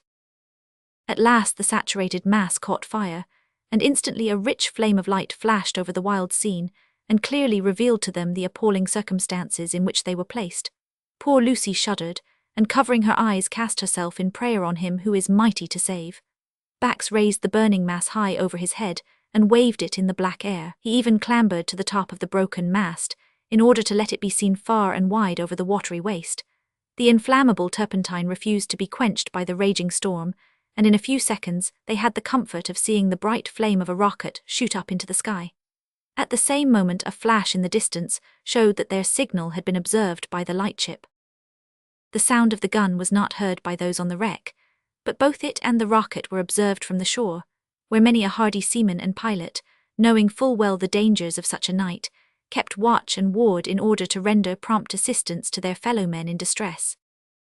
It would be a matter of some interest to ascertain how many of the inhabitants of this busy, thickly populated isle are aware of the fact that during every storm that blows, while they are slumbering perchance in security and comfort in their substantial dwellings, there are hundreds, aye thousands, of hardy seamen all round our coasts, standing patiently in such sheltered spots as they can find, encased in oilskin, and gazing anxiously out into the dark sea, regardless of the pelting storm, indifferent to the bitter cold, intent only on rendering aid to their fellow-men, and ready at a moment's notice to place life and limb in the most imminent jeopardy. For what? Can anyone suppose that they do this for the sake of the silver medal, or the 10 or 20 shillings awarded to those who thus act by the lifeboat institution? Do men in other circumstances hold their lives so cheap? Assuredly there is a higher, a nobler motive that prompts the heroes of our coast to their deeds of self-sacrifice and daring. To those who clung to the maintop of the Nancy, these signals were a bright gleam of hope, with the exception of Lucy, whose spirit sank when she endeavoured in vain to penetrate the thick darkness that followed. Suspecting this, Bluenose, who clung to the crosstrees beside the missionary, and assisted him to shelter his daughter from the storm, shouted in her ear to keep her mind easy, for the people on shore would be sure to send off the lifeboat, and there would be no danger if the mast held on. If the mast held on? Ha! Little did Lucy know how much anxiety filled the heart of Bax in regard to the mast holding on. With much difficulty he had persuaded Denham, Crumps and Company, about a year before the events we are now relating, that the mainmast of the Nancy was utterly useless, and obtained their unwilling consent to have it renewed. But for this it would have shared the fate of the foremast, and those who now clung to it would have been in eternity. But although the mast was strong, its step and holdfasts Bax knew were the reverse of sound, and while he stood there cheering his companions with hopeful remarks, he alone knew how frail was the foundation on which his hopes were founded. Fortunately for Lucy and her father, they looked to a higher source of comfort than the young skipper of the Nancy. They knew that it was no uncommon thing for men, women, and children to be saved, on the coasts of Britain, as if by miracle, and they felt themselves to be in the hands of him, whom the winds and the sea obey. Guy held on to the weather shrouds close to Bax. Speaking so as not to be heard by the others, he said, "Is there much chance of a boat putting off to us?" "Not much," replied Bax. "A lugger could scarcely live in such a sea. Certainly it could not come near us in this shoal water. I doubt even if the lifeboat could come here." For 2 hours after this they remained silently in their exposed position, their limbs stiffening with cold, drenched continually with spray, and occasionally overwhelmed by the crest of a monstrous wave. Sometimes a rocket from the lightship shot athwart the dark sky, and at all times her lights gleamed like faint stars far away to windward. When the sea broke around them in whiter sheets than usual, they could see the head of the broken foremast drawn against it like a black line to leeward. Everything else above and below was thick darkness. One of the seamen, who had been for some time in bad health, was the first to give way. Without uttering a word, he loosened his hold of the shrouds and fell backwards. Guy saw him falling and making a desperate grasp at him, caught him by the breast of his shirt, but the garment gave way, and next moment he was down in the boiling flood. Guy, with an impulse that was natural to him, was about to leap off to his rescue, but Bluenose caught him by the collar and held him forcibly back. In another moment the man was gone forever. So silently did all this pass, and so furious was the tumult of the storm, that Lucy and her father were not aware of what had occurred. Our brave little friend Tommy Bogey was the next who failed.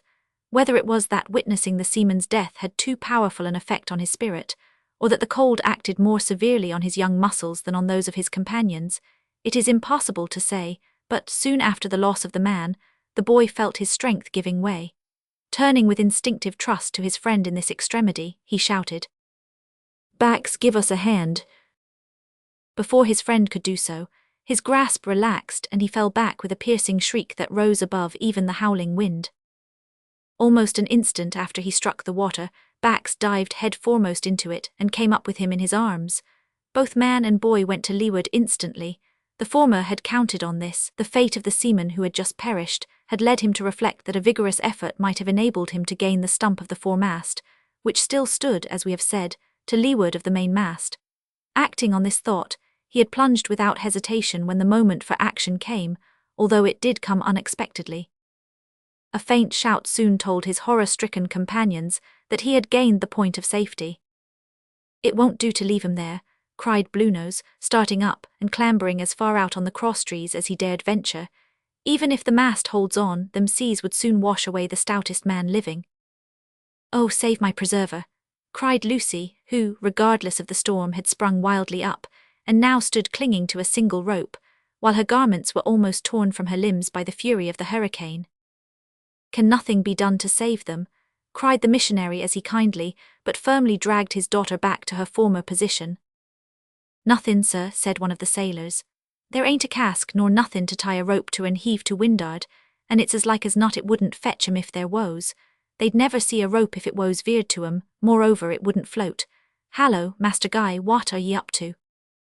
Guy had hold in the slack of one of the numerous ropes attached to the main mast that were floating away to leeward, and was fastening the end of it round his waist.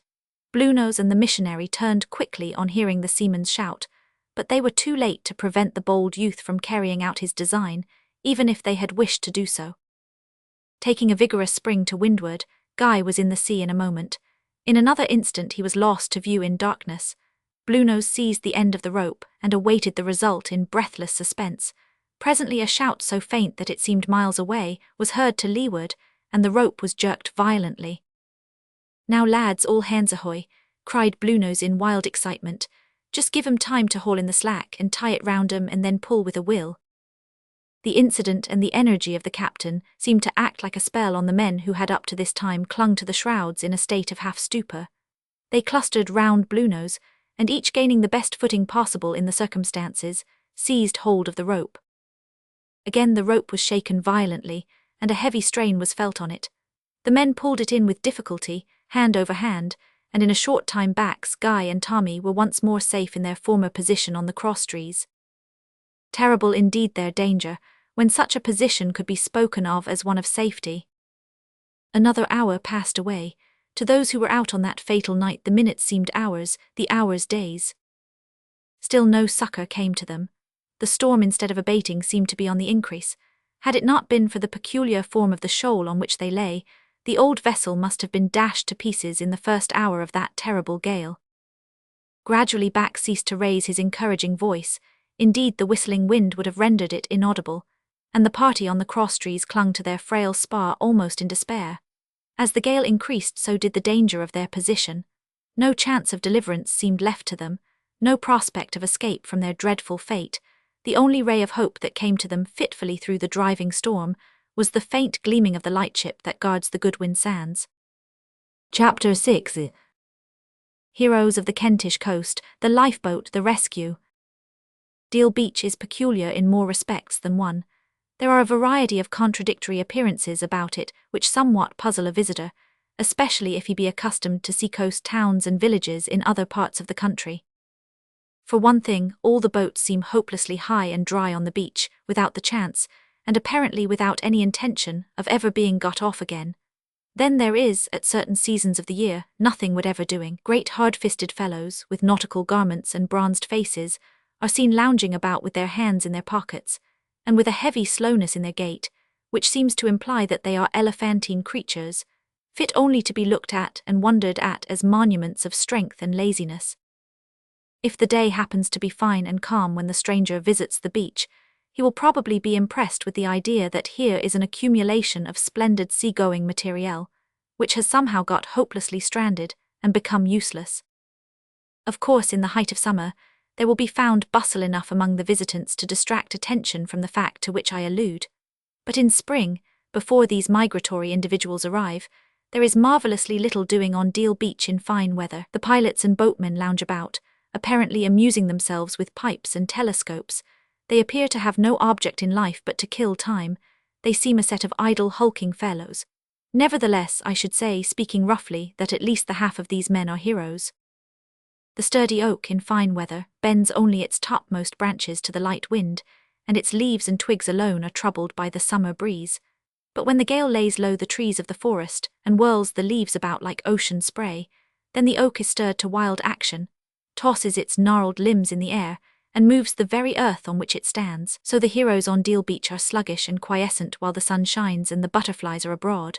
But let the storm burst upon the sea, let the waves hiss and thunder on that steep pebbly shore, let the breakers gleam on the horizon just over the fatal Goodwin Sands, or let the night descend in horrid blackness, and shroud beach and breakers alike from mortal view, then the man of Deal bestirs his powerful frame, girds up his active loins, and claps on his sou'wester, launches his huge boat that seemed before so hopelessly high and dry, hauls off through the raging breakers, and speeds forth on his errand of mercy over the black and stormy sea with as much hearty satisfaction as if he were hasting to his bridal, instead of, as is too often the case, to his doom.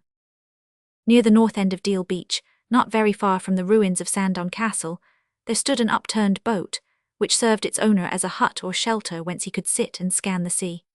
This hut or hovel was a roomy and snug enough place even in rough weather, and although intended chiefly as a place of outlook, it nevertheless had sundry conveniences which made it little short of a veritable habitation. Among these were a small stove and a swinging oil lamp which, when lighted, filled the interior with a ruddy glow that quite warmed one to look at. A low door at one end of the hovel faced the sea, and there was a small square hole or window beside it, through which the end of a telescope generally protruded, for the owners of the hovel spent most of their idle time in taking observations of the sea.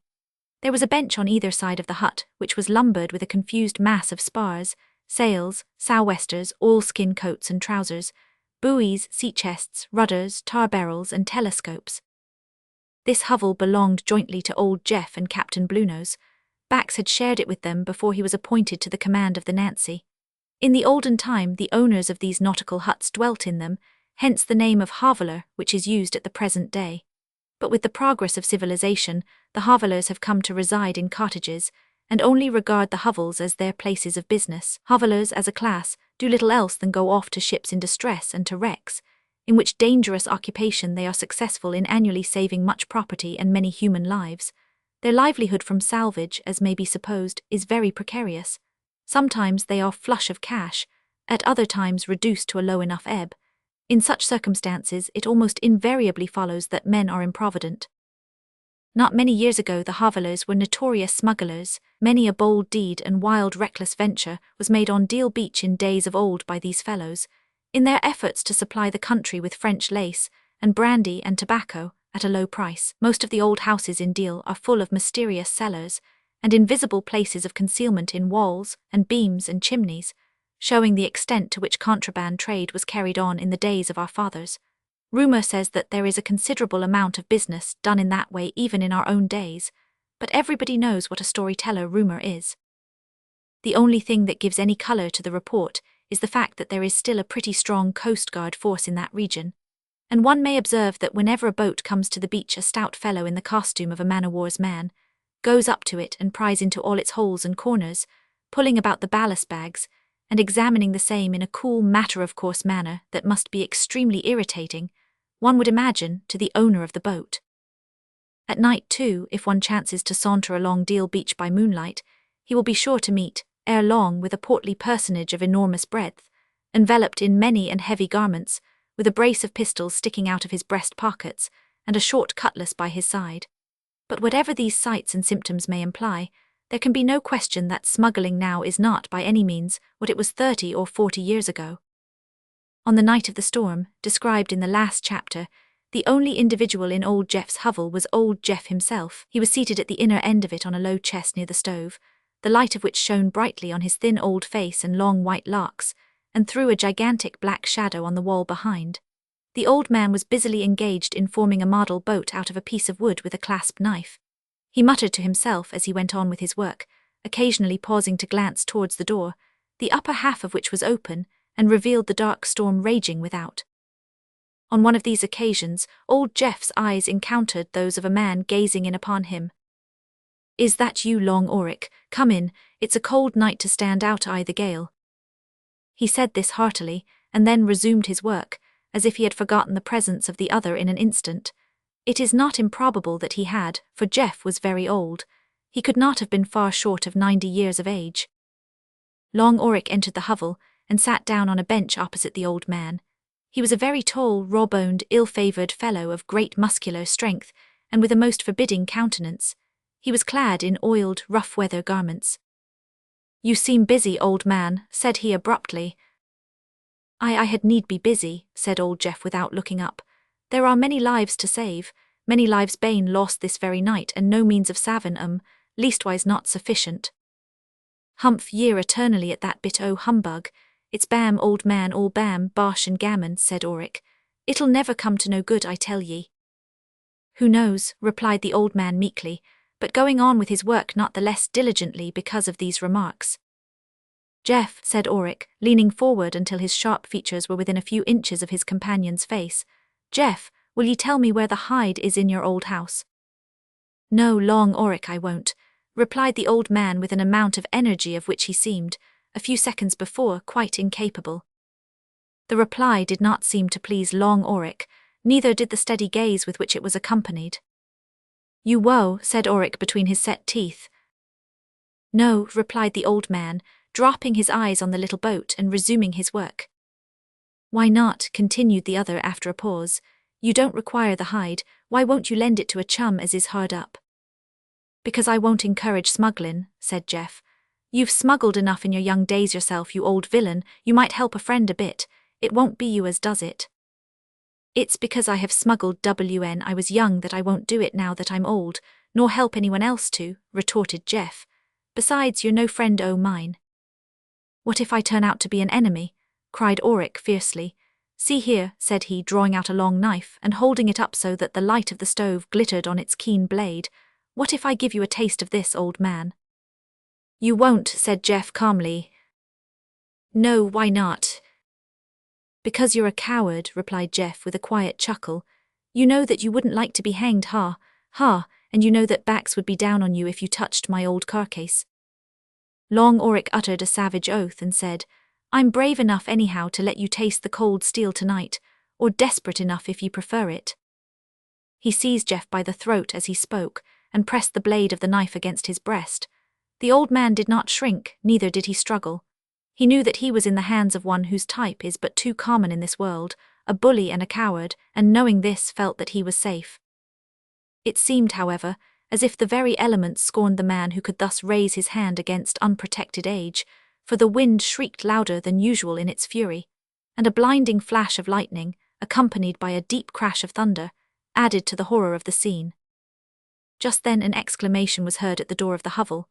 Long Auric released his hold hastily, and turning round, observed a round, ruddy visage scowling at him, and the glittering barrel of a pistol levelled at his head. "Ha ha," he laughed hoarsely, endeavouring to pass it off as a jest. "So you've caught us jockin', Coleman, actin' a bit, and took it for earnest, eh? Well, if it is actin', it's uncommon ugly actin', I tell ye. A deal too natural for my tastes, so I'd advise ye to drop it here, and carry your talents to a theatre, where you'll be paid according to your desarts, Long Auric." "Ah, the night air don't agree with ye, Coleman, so I'll bid ye good-bye," said the other, rising and quitting the hut. "What's he been a-doing of, old man?" inquired Coleman, who was a huge, ruddy, good-humoured coast guardsman with the aspect of a lion and the heart of a lamb, whose garments were of the roughest and largest kind, and who was, to adopt a time-honoured phrase, armed to the teeth. That is to say, provided with a brace of pistols, a cutlass and a portfire, which last could, on being struck against a rock, burst into flame, and illuminate the region for many yards around him. "Oh, he's been actin'," replied the old man with a quiet chuckle as he resumed his work on the boat. "He's been actin', that's all." At this moment the boom of a gun fired by the Gull lightship broke on the ears of the men of Deal, and a moment later the bright flash of a rocket was seen. It was the well-known signal that there was a ship in distress on the sands. Instantly the hardy boatmen were at work. One of their largest boats was launched through the wild surf, as if by magic, and its stout crew were straining at the oars as if their lives depended on the result. The boat happened to be the one belonging to Captain Bluenose and his comrades, and the first man who leaped into her, as she was driven down into the sea, was Long Auric. For bad man though he was not without his redeeming points, and coward though he was before the face of man, he was brave enough in facing the dangers of the sea.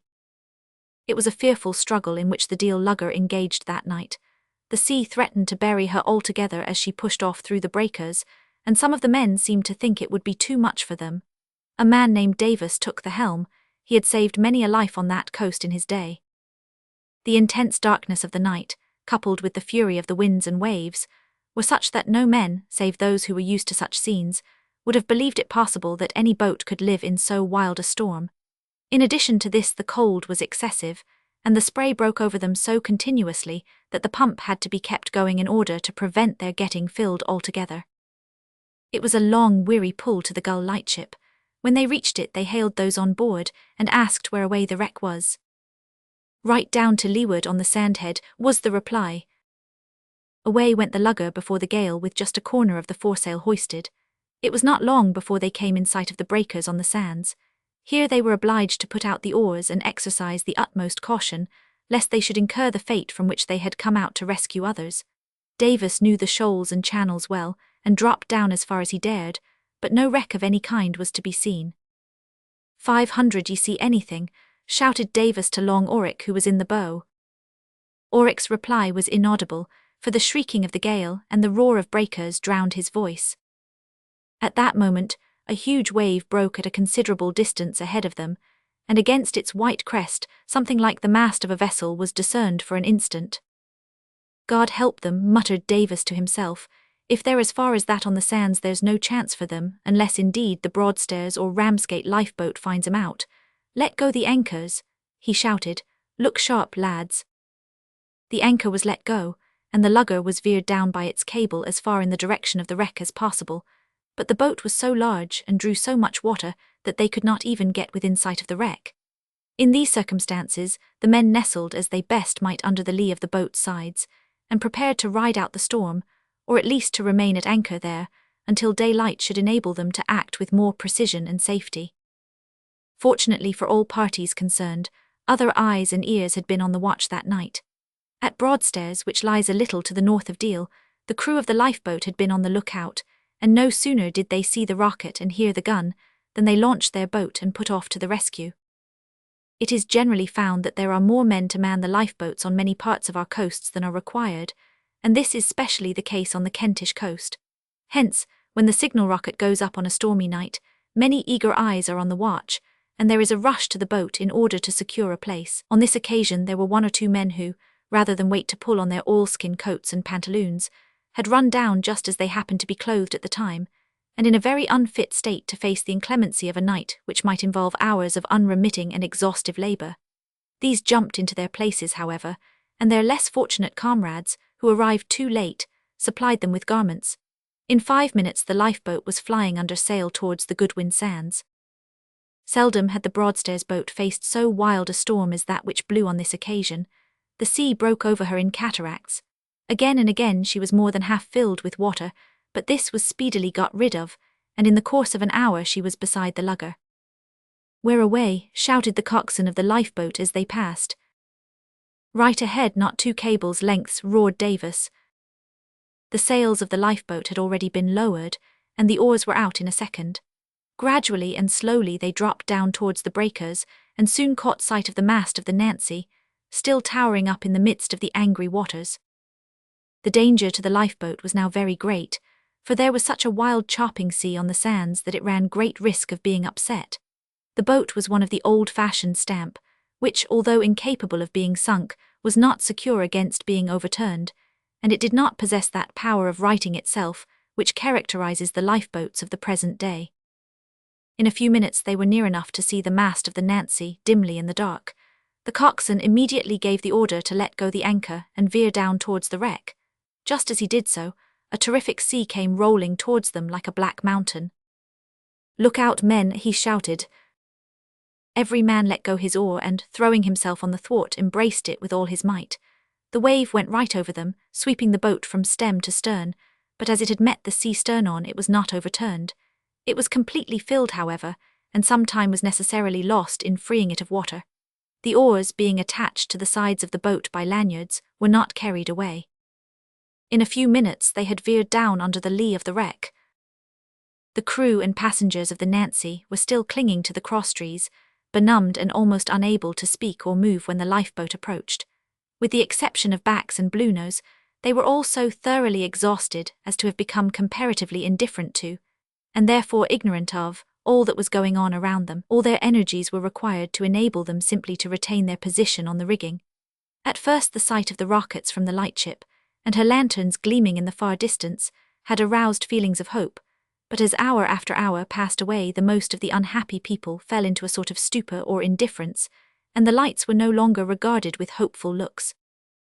When the lugger came towards them and anchored outside the sands, it was so dark that none but sharp eyes could make her out through the blinding spray. Bax and Bluenose descried her, but both of them were so well aware of the impossibility of a large boat venturing among the shoals and breakers that they tacitly resolved not to acquaint their comrades with its presence, lest they should raise false hopes, which, when disappointed, might plunge them into still deeper despair. Very different, however, were the feelings with which they beheld the approach of the lifeboat, which the practised eye of Bax discerned long before she came alongside. "The lifeboat," said Bax sharply in the ear of Bluenose, who was close beside him. "Look, am I right?" "So 'tis, I do believe," cried the captain, staring intently in the direction indicated by his friend's outstretched hand. "Lifeboat ahoy!" shouted Bax, in a voice that rang loud and strong above the whistling winds, like the blast of a brazen trumpet. "Wreck ahoy!" cried the coxswain of the boat, and the cry borne towards them by the gale fell upon the ears of those on the mast like the voice of hope shouting victory over the demon despair. "Cheer up, Lucy! Ho, comrades, look alive, here comes the lifeboat!" Bax accompanied these words with active preparations for heaving a rope and otherwise facilitating their anticipated escape. Guy was the first to respond to the cry, having placed himself in a very exposed position in order that his person might shelter Lucy Burton. He had been benumbed more thoroughly than his comrades, but his blood was young, and it only wanted the call to action to restore him to the full use of his powers and faculties. Not so with the missionary. He had become almost insensible, and but for the effort to protect his child which animated and sustained him, must certainly have fallen into the sea. Some of the men, too, were utterly helpless. Their stiffened hands, indeed, maintained a death-like gripe of the ropes, but otherwise they were quite incapable of helping themselves. As for Lucy, she had been so well cared for and protected from the bitter fury of the wind, that, although much exhausted, terrified and shaken, she was neither so benumbed nor so helpless as some of her less fortunate companions. Presently the lifeboat was close on the lee side of the mast, and a cheer burst from her crew when they saw the number of survivors on the crosstrees. "Look out!" cried the man in the bow of the boat, as he swung a heavily loaded stick round his head and flung it over the mast. The light line attached to this was caught by Bax, and by means of it a stout rope was drawn from the boat to the mast of the Nancy and made fast. And now came the most dangerous and difficult part of the service. Besides the danger of the mast being broken by the violence of the increasing storm and hurled upon the lifeboat, an event which would have ensured its destruction, there was the risk of the boat herself being stove against the mast by the lashing waves which spun her on their white crests or engulfed her in their black hollows, as if she had been a cork. The greatest care was therefore requisite in approaching the wreck, and when this was accomplished, there still remained the difficulty of getting the exhausted crew into the boat. Had they all been young and strong like Bax or Guy, they could have slid down the rope at the risk of nothing worse than a few bruises, but with several of them, this method of escape was impossible. With Lucy and her father it was, in any circumstances, out of the question. A block and tackle was therefore quickly rigged up by Bluenose, by which they were lowered. Poor Lucy had not the courage to make the attempt until one or two of the seamen had preceded her. It seemed so appalling to be swung off the mast into the black raging chaos beneath her feet, where the lifeboat, shrouded partially in darkness and covered with driving spray, appeared to her more like a phantom than a reality. "Come, Miss Lucy," said Bax tenderly, "I'll fasten the rope round myself and be swung down with you in my arms." Lucy would not hear of this. "No," said she firmly, "I will conquer my silly fears. Here, put the rope round me." At that moment, a wave tossed the boat so high that it came up almost to the level of the masthead, and an involuntary cry rose from some of the men, who thought she must infallibly be dashed against it and upset. One of the men on the mast, seeing the boat at his very feet, made a sudden spring towards it, but it plunged into the hollow of the passing wave, and missing his grasp, he fell with a wild shriek into the water. He was swept away instantly. This so unnerved Lucy that she almost fainted in her father's arms. "Come," cried Bax, putting the end of the rope round his waist, "we must not trifle thus." "The rope won't bear ye both," said Bluenose. "You're too heavy, lad." "True," interrupted Guy, "let me do it. I'm light and strong enough." Bax, at once admitting the force of the argument, undid the rope without hesitation, and fastened it quickly round Guy's waist. The latter seized Lucy in his arms, and in a moment they were both swinging in the air over the wild sea. Every incident in this thrilling scene now passed with the speed almost of thought. The boat rose under them. Bax at once let the rope run. Down they went, but a swirl in the treacherous waves swept the boat 2 or 3 fathoms to leeward. Instantly they were both in the sea, but Guy did not loosen his hold or lose his presence of mind for a moment. Bax hauled on the rope and raised him half out of the water for a few seconds. The boat made a wild sheer towards them, and the missionary uttered a cry of agony as he fancied his child was about to be run down, perhaps killed before his eyes. But the cry was transformed into a shout of joy and thanksgiving when he saw one of the lifeboat's crew seize Guy by the hair, and another catch his daughter by a portion of her dress. They were quickly pulled into the boat. To save the remainder was now a matter of less difficulty.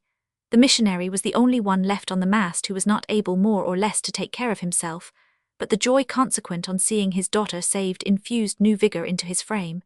He and the others were finally got off, Bax being the last to quit the wreck, and then the lifeboat pulled away from the dangerous shoals and made for the land. Finding it impossible to reach Broadstairs owing to the direction of the gale, they pulled in an oblique direction, and after narrowly escaping an upset more than once, gained Deal Beach not far from Sandown Castle, where the boat was run ashore. Here there was a large concourse of boatmen and others awaiting them. The men in the lugger, seeing the lifeboat come up and feeling that the storm was almost too much for them, and that their services were not now required, had returned to the shore and spread the news. The instant the lifeboat touched the shingle, a huge block and tackle were hooked onto her. The capstan connected with these was already manned, and the boat was run up high and dry with the crew in her. The cheers and congratulations that followed were checked, however, when the discovery was made that Guy Foster was lying in a state of insensibility. When the boat sheered towards him and Lucy, as already described, he had seen the danger and warded it away from the girl by turning his own person towards it. No one knew that he had been hurt. Indeed, he himself had scarcely felt the blow, but a deep cut had been made in his head, which bled so copiously that he had lain down and gradually became insensible. His head was bandaged by Bluenose in a rough and ready fashion. A couple of oars with a sail rolled round them were quickly procured, and on this he was borne off the beach, followed by his friends and a crowd of sympathizers. "Where to?" inquired one of the men who supported the litter. "To Sandhill Cottage," said Bax. "It's his mother's house and about as near as any other place. Step out, lads." Before they were off the beach, the dull report of a cannon shot was heard. It came from the lightship, and immediately after a rocket flew up, indicating by the direction in which it sloped that another vessel was in distress on the shoals. All thought of those who had just been rescued was forgotten by the crew of the lifeboat. Those of them who had not been too much exhausted by previous toil and exposure leaped into their seats. The places of those who were unable to go off again were instantly filled by eager boatmen. Dozens of stout arms thrust her, crew and all seated as they were, down into the lashing surf. There was a short, sharp struggle between the sturdy men and the heavy rollers, which threatened not only to swamp the boat but to hurl her back, stem over stern, upon the shingle, and in a few minutes more she was forcing her way through wind and waves and spray, on this her second errand of mercy that night to the Goodwin Sands. Chapter 7. The Widow's Cottage. About 1,000 ships are wrecked, and nearly 1,000 lives are lost on the shores of this country every year, was still the burden of Mrs. Foster's dreams when she was aroused by a loud knocking at the door of her cottage, and the sound of confused voices and trampling of many feet outside. "Oh, goodness gracious me, ma'am," cried worthy Mrs. Laker, bursting into her mistress's apartment, "if here ain't 1,000 robbers as is come for to pillage the ooze and trample down the guarding. It's from the hattock winder I see 'em with the moon, if W ant the lightenin' a glanchin' on their 'orrid faces as is never shaved nor washed, and it's been my dream from the years of unsuspectious hinfancy, as is come for to pass now in the days of my womanhood, with dead bodies carryin', to WH's wuss. Ho, dear, what shall I do?" "Go and put on your clothes while I open the door," said Amy Russell, entering hastily at the moment in a state of comparative dishabille, with a shawl thrown round her. "Dear mamma, don't be alarmed, it must be a mistake. They cannot mean us any harm, I am certain. May I go and open the door?" "Open the door?" shrieked Mrs. Laker in the tone of one almost paralyzed by astonishment. "Open the door to 1,000 robbers with swords and guns and blood and dead bodies."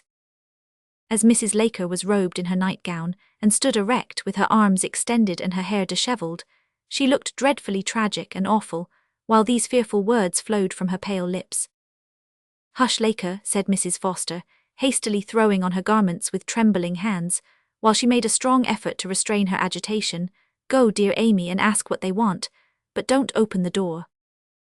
She followed Amy to the landing outside, leaving Mrs. Laker glaring in sceptical amazement in the middle of the room. Presently Amy was heard downstairs speaking through the keyhole. A man's voice replied. There was a suppressed scream, and immediately the outer door was unlocked, the chain removed and the bolts withdrawn. This was followed by the heavy tramp of men in the passage below, and a wild shriek from Mrs. Foster. Mrs. Laker, still standing with uplifted arms in the middle of the bedroom, and livid with terror, glared round in search of a place of refuge, and gasped horribly. Her eye fell on the bed from which her mistress had issued.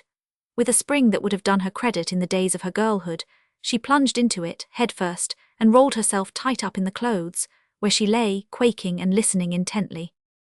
"It's only a cut on the head and a little blood, ma'am. Don't be alarmed," said the gruff voice of Bluenose as the footsteps ascended the stair and approached the bedroom. Cut and blood were the only words in this speech which made any impression on poor Mrs. Laker, who trembled so violently that the curtains around her shook again. "Lay him in my bed," said Mrs. Foster in an agitated voice. "The bed's all alive, oh," exclaimed Bluenose in surprise. "Oh, Laker, what are you doing there? Get out quick." "Mercy, good men, mercy, I." The sentence was cut short by a wild yell, as her eye fell on the pale and bloody face of Guy.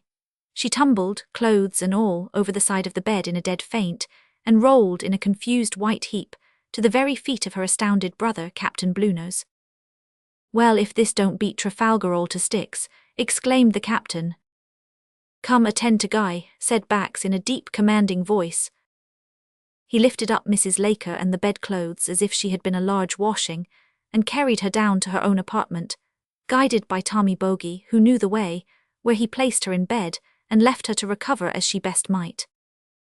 Bax had taken the precaution to dispatch a messenger for a doctor before they left the beach, so that Guy's hurt was soon examined, dressed, and pronounced to be a mere trifle which rest would heal in a few days. Indeed, Guy recovered consciousness soon after being brought into the cottage, and told his mother with his own lips that he was quite well.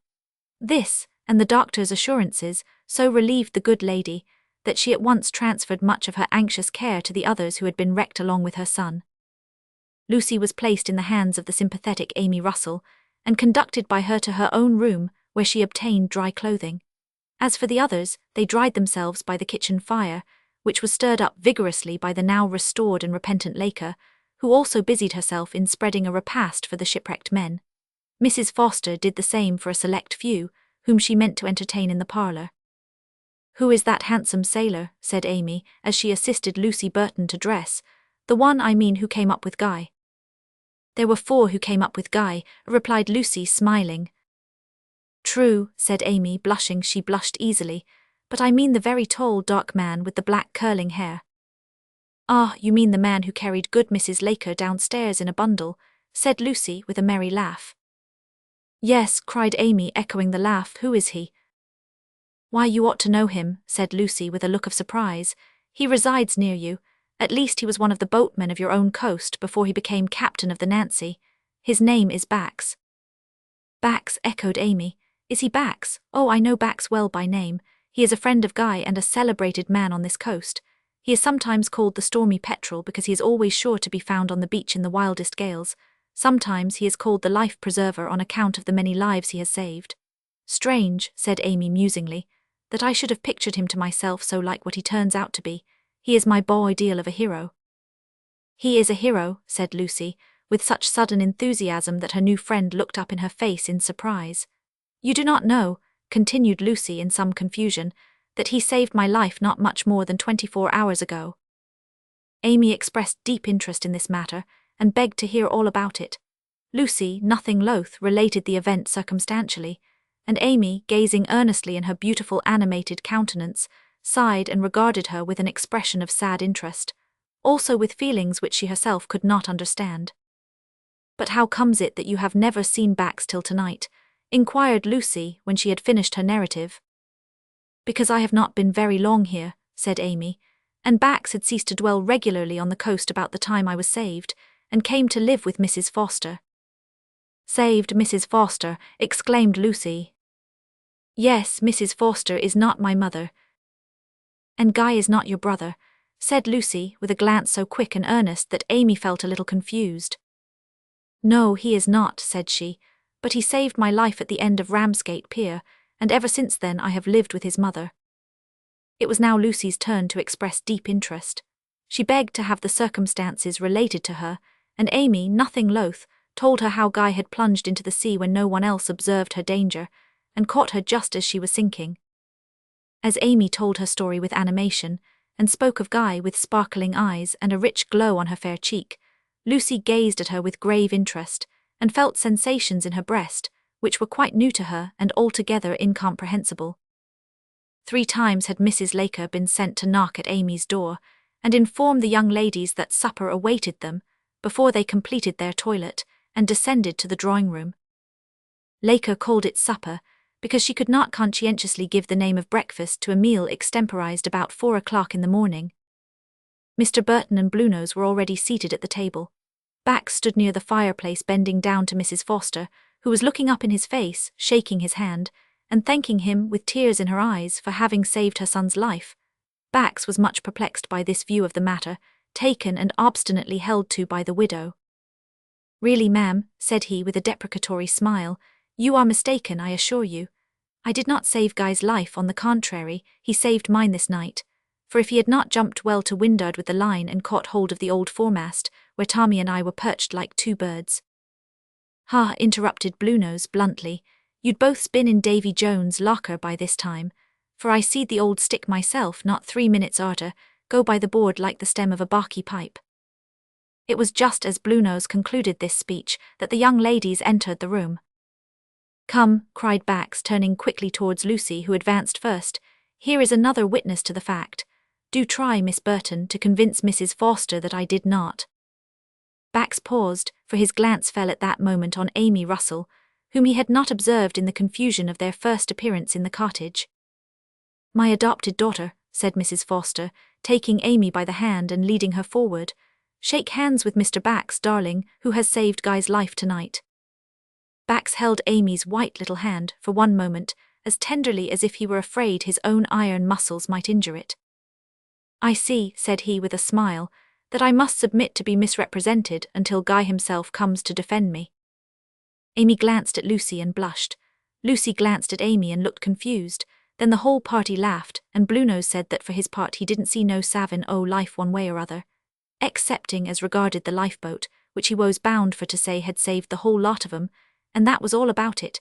Whereupon they all sat down to supper, and the missionary asked a blessing, thanking God for their recent deliverance and praying in a few earnest words for continued favour. Bluenose was a man of peculiar and decided character. He did not at all relish his position in the drawing-room when he thought of his sister Mrs. Laker supping in the kitchen. Being an impulsive man, he seized his cap and said abruptly to his hostess, "I'll tell 'ee what it is, marm, I ain't used to this 'ere sort o' thing. If you'll excudge me, marm, I'll go and ave my snack with Bess I the kitchen. Bax there, he's a sort o' gen'leman by nature as well as hedication, but as for me I'm free to say as I prefers the fo'csle to the cabin, no offence meant. Come along, Tommy, and bring your pannikin along with 'ee, lad, you're like a fish out o' water too." So saying, Captain Bluenose bowed to the company with what he meant to be an affable and apologetic air, and quitted the room without waiting for a reply. "Ah, Bluenose," said Mrs. Laker as her brother entered cap in hand, and seated himself among the men of the Nancy, who were doing full justice to Mrs. Foster's hospitality, "I thought you wouldn't be long in the parlour, for you ain't been used to ig life and I should you, as was born of poor but respectable parents, not but that the parents of the rich may be respectable also. I don't go for to impinge no one. Sit down, Tommy, my dear child, only think. 'E's been Alf drownded, and 'is mother dead only 2 year next Whitsuntide. Sit down, Tommy, what'll ye ave?" Tommy said he would have a bit of beefsteak pie, got it and set to work immediately. It may be as well to state here that Mrs. Laker was not a married woman, but having reached a certain age she deemed it advisable, in order to maintain the dignity of her character and personal appearance, which latter was stout and matronly, to dub herself Mrs. Laker being her maiden name.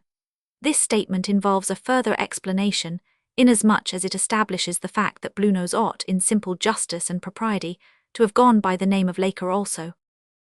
But on the beach of Deal justice and propriety in regard to names are not necessarily held in great repute. At least they were not so a few years ago. Smuggling, as has been said, was rather prevalent in days gone by. Indeed, the man who was not a smuggler was an exception to the rule, if such a man ever existed. During their night expeditions, boatmen were often under the necessity of addressing each other in hoarse whispers, at times and in circumstances when Coast Guard ears were uncommonly acute. Hence, in order to prevent inconvenient recognition, the men were wont to give each other nicknames, which nicknames descended frequently to their offspring. The father of Captain Bluenose and of Mrs. Laker had been a notorious scamp about the beginning of this century, at which period Deal may be said to have been in full swing in regard to smuggling, and the French War. The old smuggler was uncommonly well acquainted with the towns of Calais, Gravelines, Dunkirk, Nieuport, and Ostend. Notwithstanding that they lay in the enemy's country, he had also enough of bad French to enable him to carry on his business, and was addicted to French brandy. It was the latter circumstance which turned his nose purple, procuring for him, as well as entailing on his son, the name of Bluenose, a name which our captain certainly did not deserve, seeing that his nose was fiery red in colour, perhaps a little too fat to be styled classic, but on the whole a most respectable nose. Few of the boatmen of Deal went by their right names, but such sobriquets as Doughy, Jack Onion, Skysleyard Dick, Mackerel, Trappy, Rodney Nick, Sugarplum, etc. were common enough. Perchance they are not obsolete at the present day. While the crew of the Nancy were making merry in the kitchen, the parlour bell rang violently, and Laker disappeared from the scene. "You're wanted, Tommy darling," said the worthy woman, returning promptly. Tommy rose and was ushered into the parlour. "Little boy," said Mrs. Foster, "my son Guy has sent a message requiring your attendance. I tried to prevent him seeing you, but he insists on it. Come, I will take you to his room. You must try, child, and not encourage him to talk. It will be bad for him, I fear." "Leave us, mother, dear," said Guy as they entered. "I wish to be alone with Tommy only for 10 minutes, not longer." Mrs. Foster tried to remonstrate, but an impatient gesture from her son induced her to quit the room. "You can write, Tommy." "Yes, sir, I hope you ain't much hurt, sir." "Oh no, a mere scratch. It's only the loss of blood that weakens me. I'll be all right in a few days. Now sit down at that table and take a pen. Are you ready?" Tommy said that he was, and Guy Foster dictated the following note to Mr. Denham, of the House of Denham, Crumps and Company. "Deal. Dear Uncle, I'm sorry to have to inform you that the Nancy has become a total wreck on the Goodwin Sands. The cargo has been entirely lost, also 2 of the hands. I am at present disabled, from the effects of a blow on the head received during the storm. No doubt Bax will be up immediately to give you particulars. The cause of the loss of your schooner was, in my opinion, unseaworthiness of vessel and stores. Your affectionate nephew, Guy Foster." "Hallo," thought Tommy, "that's a stinger." "There," said Guy as he attached his signature, "fold and address that, and be off with it as fast as you can to the post." Tommy vanished in an instant and was quickly at the post office, which stood at that time near the centre of the town. He dropped the letter in, and having thus fulfilled his mission, relapsed into that easy swagger or roll that seems to be the natural and characteristic gait of Jack when ashore. He had not proceeded far when the sound of voices in dispute attracted his ear. The gale was still at its height, and the noise occasioned by its whistling among the chimneys and whirling round street corners was so great that the words uttered by the speakers were not distinguishable. Still, there was some peculiarity in the tone which irresistibly attracted the boy. Perhaps Tommy was unusually curious that night. Perhaps he was smitten like Haroun or Raskid with a desire for adventure. But whatever was the truth in regard to this, it is certain that instead of passing on as most people would naturally have done, Tommy approached the place whence the sounds proceeded with cautious steps, keeping as much in the shade of the houses as possible, although owing to the darkness of the night, this latter precaution was unnecessary. Chapter 8. The living left among the dead, a wild chase on a wild night stopped by a ghost. On turning the corner of one of those houses on the beach of Deal, which stand so close to the sea that in many cases they occupy common ground with the boats, Tommy found himself suddenly close to a group of men, one of whom, a very tall man, was addressing the others in an excited tone. "I'll tell 'ee what it is, lads. Let's put in a sack and leave him in the Great Chapel Field to cool hisself." The Great Chapel Field was the name formerly applied by the boatmen to St. George's Churchyard. "Sarve him right, the beggar," said another man with a low laugh. "He's spoilt our game many a night. What say, boys, heave shoulder high."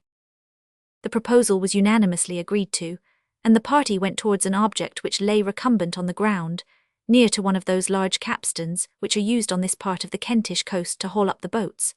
The object turned out to be a man, bound hand and foot, and with a handkerchief tied round the mouth to ensure silence. Tommy was so near that he had no difficulty in recognizing in this unfortunate the person of old Coleman, the member of the Coast Guard, who had been most successful in thwarting the plans of the smugglers for some years past. Rendered somewhat desperate by his prying disposition, they had seized him on this particular night during a scuffle, and were now about to dispose of him in a time-honoured way. Tommy also discovered that the Coast Guard man's captors were Long Oric, Rodney Nick, and a few more of his boatmen acquaintances. He watched them with much interest as they enveloped Coleman's burly figure in a huge sack, tied it over his head, and raising him on their shoulders bore him away. Tommy followed at a safe distance, but he soon stopped, observing that 2 of the party had fallen behind the rest, engaged apparently in earnest conversation. They stood still a few minutes under the lee of a low-roofed cottage. Tommy crept as close to them as possible and listened. "Come, Rodney Nick," said one of the 2, whose height proclaimed him to be Long Oric. "A feller can't talk in the teeth o' sich a gale as this. Let's stand in the lee o' this old place here, and I'll tell ye in 2 minutes what I wants to do. You see that old sinner Jeff refuses point blank to let me use his hide. He's become such a hypocrite that he says he won't encourage smuggling. Well, what then? Inquired Rodney Nick. I means to make I am give in, returned Long Auric. And s'pose he won't give in, suggested Rodney. Then I'll cut his throat, replied Auric fiercely.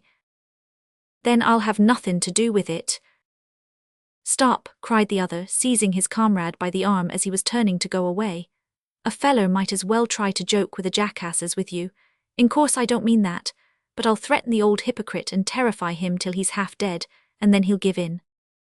He's a frail old man, said Rodney. Suppose he should die with fright. Then let him die, retorted Long Auric. Humph, and s'pose he can't be terrified. Oh, get along with yer parson. Will ye go or will ye not? That's the question, as Shucksburgh's ghost said to the Hemperor o' Sweden. Just you and me, inquired Rodney. Ain't we enough for an old man? More nor enough, replied Rodney, with a touch of sarcasm in his tone, if the old boy hadn't got friends with him. Don't you think Bax might have took a fancy to spend the night there?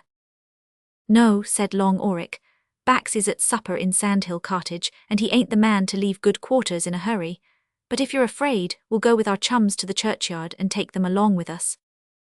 Rodney Nick laughed contemptuously, but made no reply, and the two immediately set off at a run to overtake their comrades.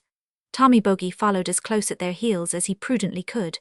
They reached the walls of St. George's Church, or the Great Chapel, almost at the same moment with the rest of the party.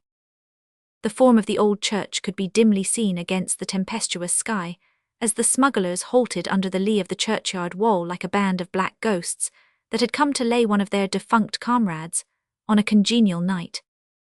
At the north end of the burying ground of St. George's Church, there is a spot of ground which is pointed out to visitors as being the last resting place of hundreds of the unfortunate men who fell in the sea fights of our last war with France. A deep and broad trench was dug right across the churchyard, and here the gallant tars were laid in ghastly rows, as close together as they could be packed.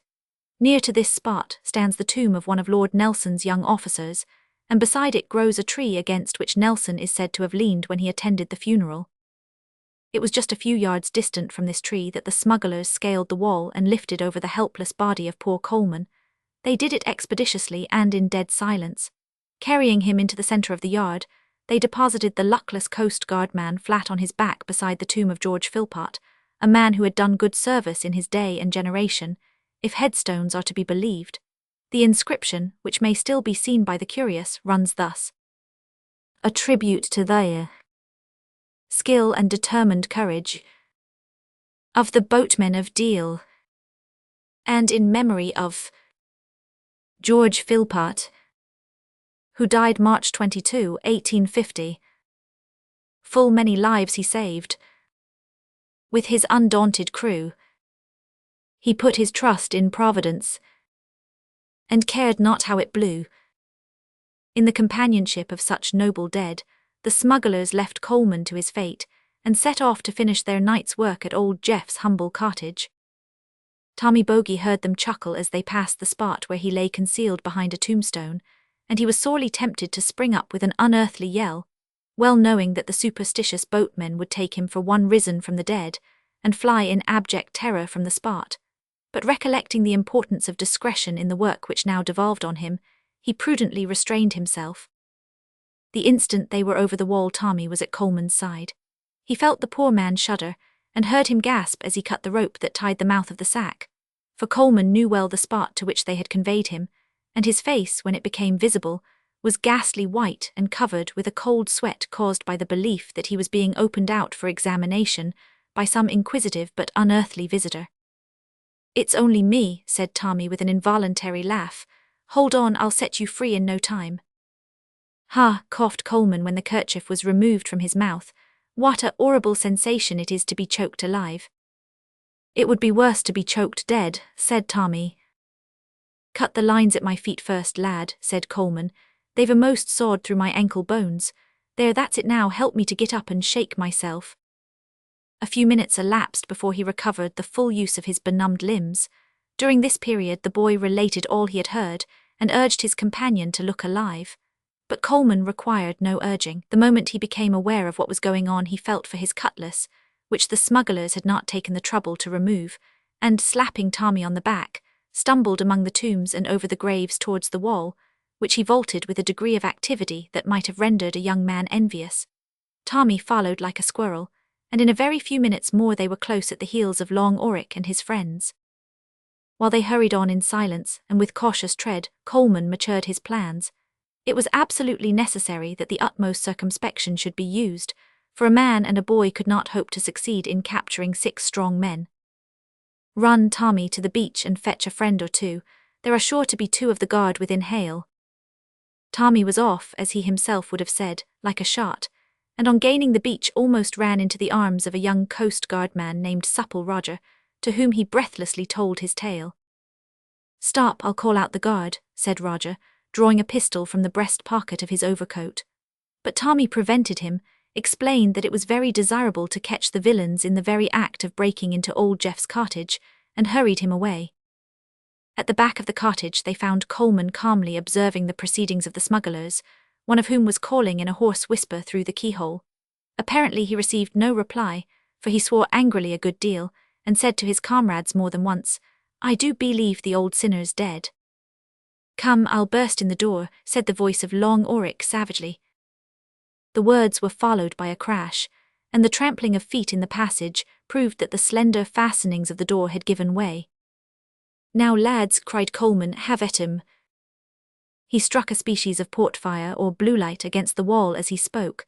It sprang into a bright flame, and the 3 friends rushed into the cottage. The smugglers did not wait to receive them. Bursting the fastenings of the front window, Long Auric leaped out into the street.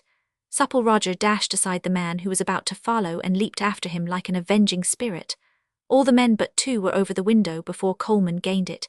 He seized the man who was in the act of leaping by the collar, but the treacherous garment gave way, and in a moment the smuggler was gone, leaving only a rag in Coleman's grasp. Meanwhile Tommy flung himself down in front of the only man who now remained, as he made a dash for the window. The result was that the man tumbled over the boy and fell to the ground. Having accomplished this feat, Tommy leaped up and sprang through the window to aid in the chase. As the smuggler rose, the disappointed Coleman turned round, flourished the rag in the air with a shout of defiance, and hit his opponent between the eyes with such force as to lay him a second time flat on the floor. A fierce struggle now ensued, during which the light was extinguished. The alarmed neighbours found them there, a few minutes later, writhing in each other's arms and punching each other's heads desperately, Coleman, however, being uppermost. When Tommy Bogey leaped over the window, as has been described, all the smugglers had disappeared, and he was at a loss what to do. But the faint sound of quick steps at the north end of the street led him to run at the top of his speed in that direction. Tommy was singularly fleet of foot. He ran so fast on this occasion that he reached the end of the street before the fugitive had turned into the next one. He saw distinctly that 2 men were running before him, and concluding that they were Long Auric and Supple Roger, he did his best to keep them in view. Long Auric and his pursuer were well matched as to speed. Both were good runners, but the former was much the stronger man. Counting on this, he headed for the wild expanse of waste ground lying to the north of Deal, already mentioned as the Sand Hills. Here he knew that there would be no one to interfere between him and his antagonist. Tommy Bogey thought of this too as he sped along, and wondered not a little at the temerity of Supple Roger in thus, as it were, placing himself in the power of his enemy. He chuckled, however, as he ran, at the thought of being there to render him assistance to the best of his power. "Ha," thought he, "for Long Auric to wallop Supple Roger out on the sandhills is one thing, but for Long Auric to wallop Supple Roger with me dancin' round him like a big wasp is quite another thing." Tommy came, as he thought thus, upon an open space of ground on which were strewn spare anchors and chain cables.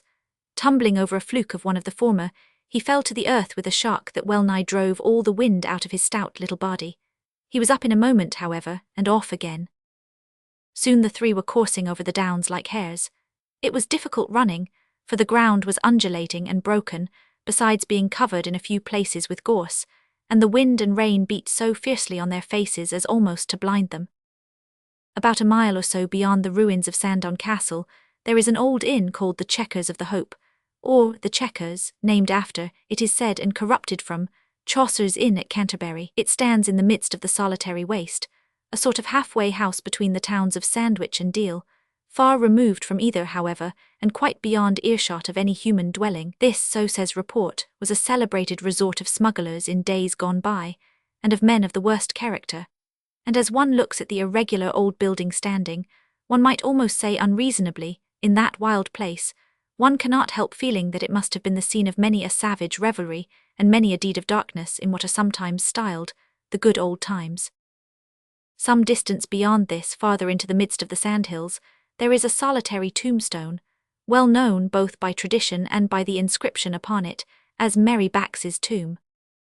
Here Long Auric resolved to make a stand, knowing that no shout that Roger might give vent to could reach the checkers in the teeth of such a gale. The tale connected with poor Merry Bax is brief and very sad. She lived about the end of the last century and was a young and beautiful girl. Having occasion to visit Deal, she set out one evening on her solitary walk across the bleak sandhills. Here she was met by a brutal foreign seaman, a lascar, who had deserted from one of the ships then lying in the Downs. This monster murdered the poor girl and threw her body into a ditch that lies close to the spot on which her tomb now stands. The deed, as may well be supposed, created great excitement in Deal and the neighbourhood, for Merry Bax, being young, beautiful, and innocent, was well known and much loved. There was, at the time this murder was perpetrated, a youth named John Winter, who was a devoted admirer of poor Mary. He was much younger than she, being only 17, while she was 23. He became almost mad when he heard of the murder. A little brother of John Winter, named David, happened to be going to the checkers. At the time the murder was committed and witnessed it. He ran instantly to his brother to tell him what he had seen. It was chiefly through the exertions of these two that the murderer was finally brought to justice. John Winter rested neither night nor day until he tracked the lascar down, and David identified him. He was hanged on a gallows erected close to the spot where he murdered his innocent victim. On the exact spot where the murder took place Mary's grave was dug, and a tombstone was put up, which may be seen there at the present time, with the following inscription upon it.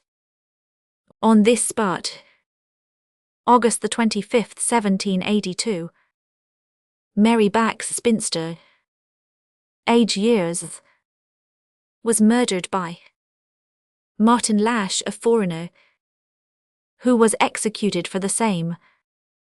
Poor John Winter left the country immediately after, and did not return until 30 years had elapsed, when the event was forgotten, and most of his old friends and companions were dead or gone abroad.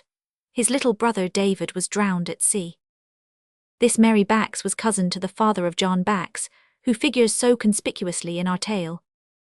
At the tomb of Mary Bax, then, as we have said, Long Auric resolved to make a stand. Tommy Bogey had, by taking a short cut round a piece of marshy ground, succeeded in getting a little in advance of Auric, and observing that he was running straight towards the tombstone, he leaped into the ditch, the water in which was not deep at the time, and, coursing along the edge of it, reached the rear of the tomb and hid himself there, without having formed any definite idea as to what course he meant to pursue. Whatever the intentions of the smuggler were, they were effectually frustrated by an apparition which suddenly appeared and struck terror alike to the heart of pursuer and pursued. As Long Auric approached the tomb, there suddenly arose from the earth a tall gaunt figure with silver hair streaming wildly in the gale. To Tommy, who crouched behind the tomb, and Roger and Auric, who approached in front, it seemed as if the spirit of the murdered girl had leaped out of the grave. The effect on all three was electrical. Auric and Roger, diverging right and left, fled like the wind in opposite directions, and were out of sight in a few seconds, while Tommy, crouching on the ground behind the tomb, trembled in abject terror. The spirit, if such it was, did not attempt to pursue the fugitives, but turning fiercely towards the boy, seized him by the collar and shook him. "Oh, mercy, mercy," cried poor Tommy, whose heart quaked within him. "Hallo, Tommy Bogey, is it you, boy?" said the spirit, releasing the lad from a grasp that was anything but gentle. "What, old Jeff, can it be you?" exclaimed Tommy in a tone of intense surprise as he seated himself on the tombstone and wiped the cold perspiration from his forehead with the cuff of his coat. "Aye, it is me," replied the old man sadly, "although I do sometimes doubt my own existence.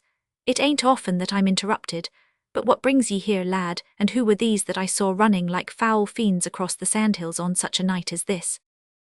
"They were supple Roger and Long Auric," replied Tommy, "and a foul fiend is one of 'em anyhow, as you'd have found out, old Jeff, if ye'd been at home this evening." As for Bane out on sich a night as this, it seems to me ye han't got much more sense to boast of in this respect than I have. You'll catch your death, oh, cold old man." "Old man," echoed Jeff with a peculiar chuckle. "Ha, yes, I am an old man, and I've been used to such nights since I was a young man. But come away, lad, I'll go home with ye now." Old Jeff took the boy's hand as he said this, and the two went over the moor together, slowly, for the way was rough and broken, and silently, for the howling of the gale rendered converse almost impossible. It is not to be supposed that Tommy Bogey had such command over himself, however, as altogether to restrain his curiosity. He did make one or two attempts to induce old Jeff to explain why he was out in such a stormy night, and on such a lonely spot, but the old man refused to be communicative, and finally put a stop to the subject by telling Tommy to let other people's business alone, and asking him how it happened that Long Oric came to make an attempt on his house, and how it was he failed. Tommy related all he knew with alacrity, and for a time secured old Jeff's attention, as was plain from the way in which he chuckled when he heard how his enemy had been outwitted. But gradually the narrative fell on uninterested ears, and before they regained the town, the old man's countenance had become grave and sad, and his mind was evidently wandering among the lights, mayhap among the shadows, of other days. Chapter 9. Unbusinesslike proceedings in the office. Peakins grows desperate and takes refuge in the Three Jolly Tars.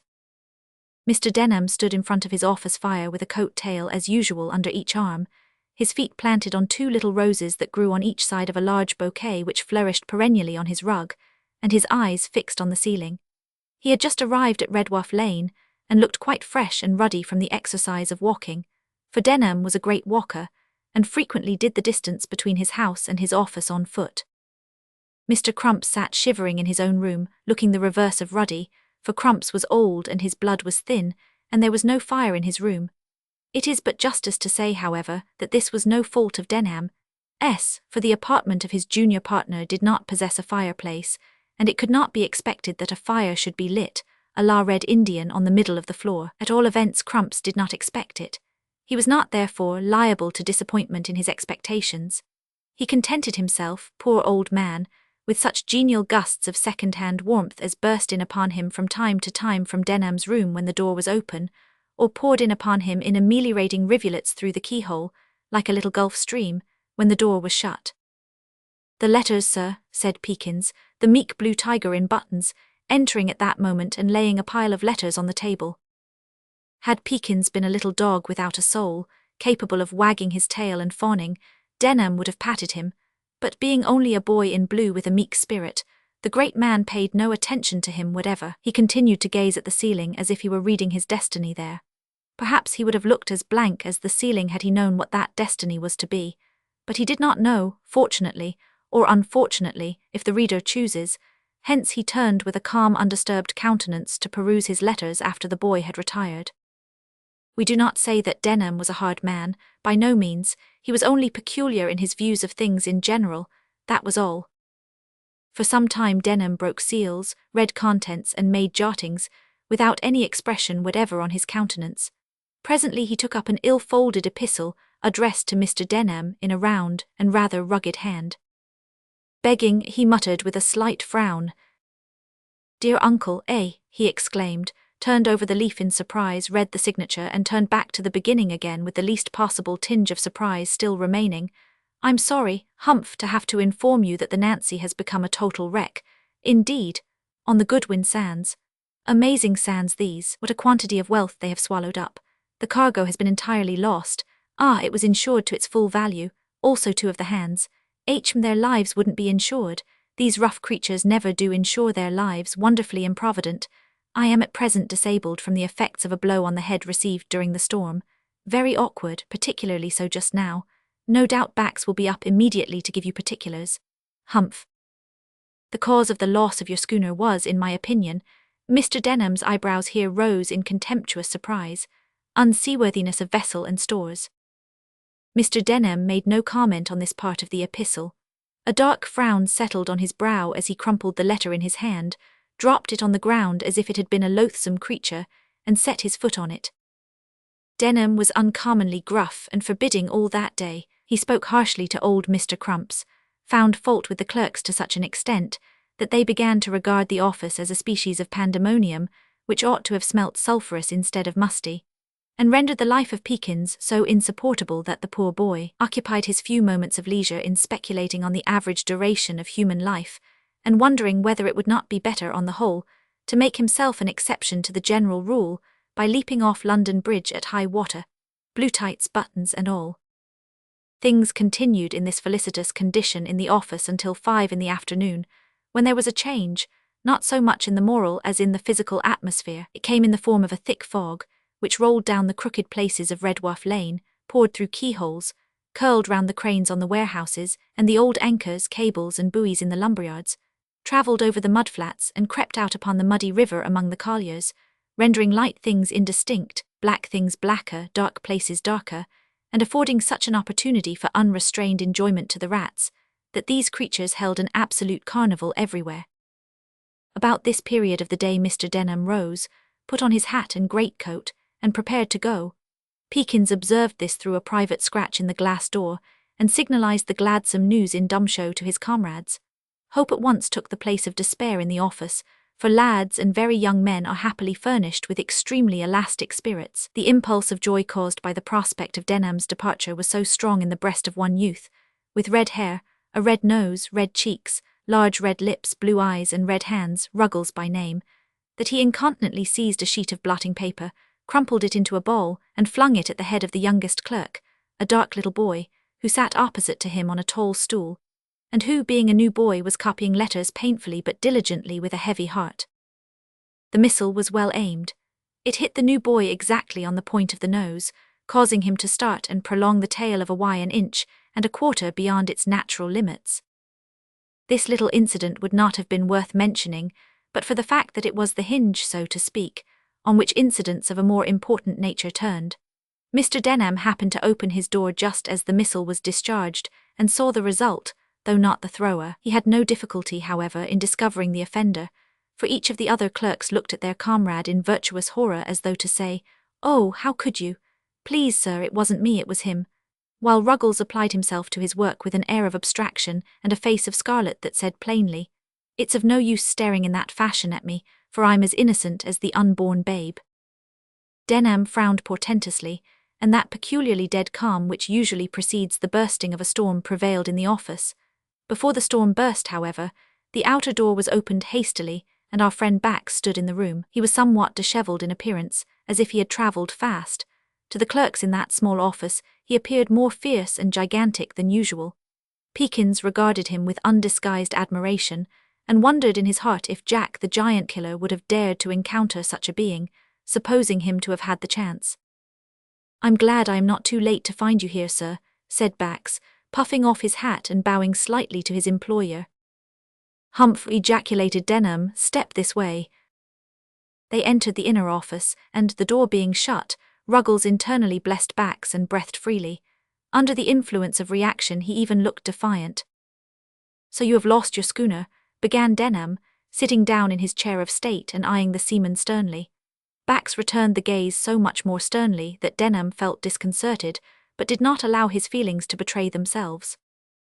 "The schooner has been lost," said Bax, "and I am here to report the fact and to present these letters, one from the Seamen's Missionary at Ramsgate, the other from your nephew, both of which will show you that no blame attaches to me. I regret the loss deeply, but it was Bax was going to have said unavoidable, but he felt that the expression would have been incorrect and stopped. "Finish your remark," said Denham. "I merely wished to say that it was out of my power to prevent it." "Oh," interjected Denham sarcastically as he read the letters, "the Seamen's Missionary is one of whom I know nothing. His opinion, therefore, carries no weight. As to my nephew, his remarks are simply unworthy of notice. But you say that no blame attaches to you. To whom then does blame attach, if not to the skipper of the vessel? Do you mean to lay it at the door of Providence?" "No, sir, I do not," replied Bax. "Have you, then, the presumption to insinuate that it lies with me?" Bax was silent. "Am I to expect an answer?" said Denham. "I make no insinuations," said Bax after a short pause. "I do but state facts. If the Nancy had been fitted with a new topsail-yard and jib-boom, as I advised last summer, I would have carried her safe into the Downs." So, said Denham, in a tone of increasing sarcasm, you have the hardihood to insinuate that it was my fault. Bax reddened with indignation at the tone of insult in which these words were uttered. His bass voice grew deeper and sterner as he said, If you insist on plain speaking, sir, you shall have it. I do think the blame of the loss of the Nancy lies at your door, and worse than that, the loss of 2 human lives lies there also. There was not a sound timber or a seaworthy article aboard of the schooner from stem to stern. You know well enough that I have told you this. In more civil language it may be, again and again, and I hope that the telling of it now flatly will induce you to consider the immense responsibility that lies on your shoulders. For there are other ships belonging to your firm in much the same condition, ships with inferior charts and instruments, unsound spars, not enough of boats, and with anchors and chains scarce powerful enough to hold a deal lugger in a moderate gale. Mr. Denham was not prepared for this sudden and wholesale condemnation of himself and his property. He gazed at the seaman's flushed countenance for a few seconds in mute surprise. At last he recovered self-possession and said in a calm voice, You applied last year, if I remember rightly, for the situation of mate aboard our ship the Trident, now on her 2nd voyage from Australia. I did, said Bax shortly, not knowing how to take this sudden change of subject. Do you suppose, said Denham with a peculiar curl of his lip, that this interview will tend to improve your chance of obtaining that situation?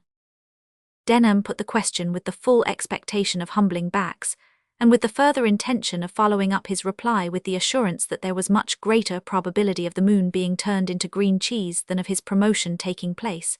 But his intentions were frustrated by Bax starting, and in a voice of indignation, exclaiming, Sir, do you suppose I have come here to beg? If you were to offer me the command of the Trident, or any other ship that you possess, I would refuse it with scorn. It is bad enough to risk one's life in the rotten craft you send to sea, but that would be nothing compared with the shame of serving a house that thinks only of gain, and holds human life cheaper than the dirt I tread under my feet. No, sir, I came here to explain how the Nancy was lost. Having done so, I take my leave. Stay, said Denham as Bax turned to go. Perhaps you will do me one more service before we part. Will you kindly inform my nephew that he need not be in a hurry to come back here? I extend his leave. He may continue to absent himself as long as he pleases, to all eternity if it suits him. Mr. Denham flushed up with anger as he said the last words. Bax, without deigning a reply, turned on his heel and strode out of the room, slamming the glass door behind him with such violence that every panel in it was shivered to atoms. He wheeled round and re-entered the room. Denham grew pale, supposing that the roused giant was about to assault him, but Bax only pointed to the door and said sternly, Part of the wages due me will pay for that. You can keep the balance and buy yourself a Bible with it. Next moment he was gone, and Peakins stood staring at his master through the shattered door, trembling from head to foot. Immediately afterwards Denham took his hat and stick and passed through the office. Pausing at the door he looked back. Ruggles. Yes, sir. There are 5 or 6 foreign letters in my desk for tomorrow's post. Copy them out tonight. See that you do it tonight. Peakins will remain with you and lock up after you have done. Ruggles, who knew that this involved work till near midnight, humbly replied, Yes, sir. Having thus secured the misery of at least 2 human beings, Denham went home, somewhat relieved, to dinner. Bax unconsciously but naturally followed his example. He also went to dinner, but having no home in that quarter, he went to the 3 Jolly Tars, and found the landlord quite willing to supply all his wants on the shortest possible notice, namely, 3/4 of an hour. In a snug box of that celebrated place of entertainment, he found Tommy Bogey, whom he had brought with him, awaiting his appearance. The precocious youth was deeply immersed in a 3-days-old copy of the Times. Hallo, Bax, you've been sharp about it, said Tommy, laying down the paper and pulling a little black pipe out of his pocket, which he proceeded coolly and quietly to fill just as if he had been a bearded and grey-headed tar. For Tommy, being a worshipper of Bax, imitated, as all worshippers do, the bad as well as the good qualities of his hero, ignorant of, as well as indifferent to, the fact that it would have been more noble to imitate the good and avoid the bad. Aye, we've settled it all slick off in no time, said Bax, sitting down beside his young companion and proceeding also to fill his pipe. And what about the widows and orphans? Inquired Tommy, beginning to smoke, and using his extremely little finger as a tobacco stopper in a way that might have surprised a salamander. The widows, exclaimed Bax. "Aye, the widders, also the orphans," repeated Tommy with a grave nod of the head. "I 'ope he's come down 'andsome." "Tommy," said Bax with a disconcerted look, "I've forgot him altogether." "Forgot him, Bax?"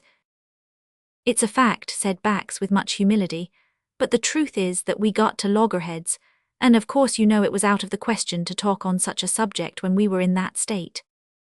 "In course it was," said Tommy, "but it's a pity." The fact was that Bax had intended to make an appeal to Mr. Denham in behalf of the widows and children of the poor men who had been drowned on the night when the Nancy was wrecked. But the unexpected turn which the conversation took had driven that subject utterly out of his mind. "Well, Tommy, it can't be helped now, and after all I don't think the widows will come by any loss by my forgetfulness, for certain am I that Denham would as soon supply a best bower anchor to the Trident as give a sovereign to these poor people." Bax and his young friend here relapsed into a state of silent fumigation from which they were aroused by the entrance of dinner. This meal consisted of beefsteaks and porter, but it is due to Bax to say that he advised his companion to confine his potations to water, which his companion willingly agreed to, as he would have done had Bax advised him to drink buttermilk or cider, or to go without drink altogether. They were about done with dinner when a weak small voice in the passage attracted their attention. "Is there one of the name of Bax heir?" said the meek voice. "Here I am," shouted Bax. "Come in, what do you want with me?" Peakins entered in a state of great agitation.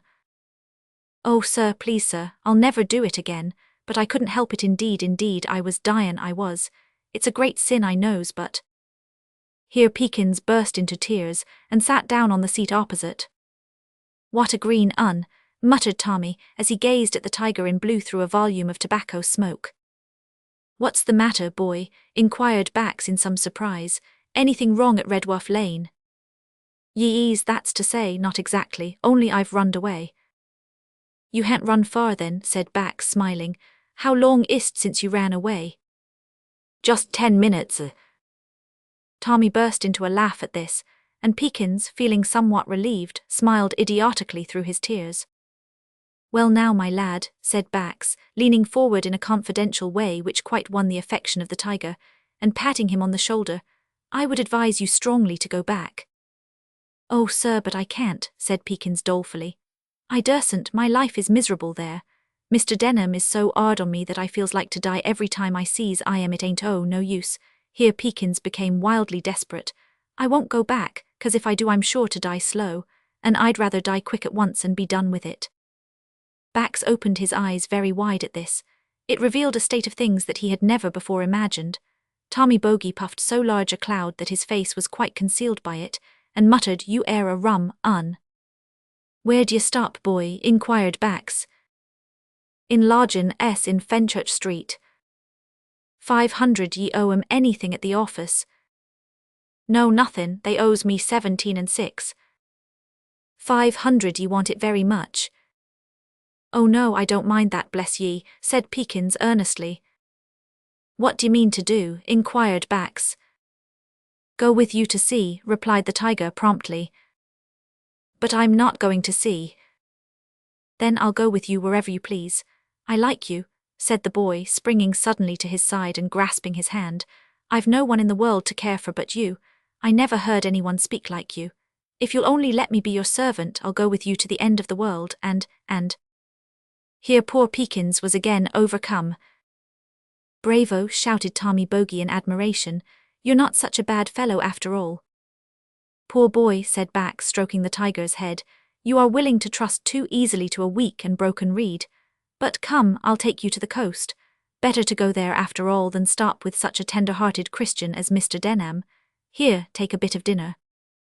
Having tasted no food since breakfast, Peakins gladly accepted the invitation and ate heartily of the remnants of the meal, to the great satisfaction of his companions, especially of Tommy, who regarded him as one might regard a pet canary or rabbit, which requires to be fed plenteously and handled with extreme gentleness and care. Chapter 10. The hovel on Deal Beach, a storm brewing, plans to circumvent the smugglers. On a calm, soft, beautiful evening, about a week after the events narrated in the last chapter, Guy Foster issued from Sandhill Cottage and took his way towards the beach of Deal. It was one of those inexpressibly sweet, motionless evenings, in which one is inclined, if in ordinary health, to rejoice in one's existence, and in which the Christian is led irresistibly to join with the psalmist in praising God for his goodness and for his wonderful works to the children of men.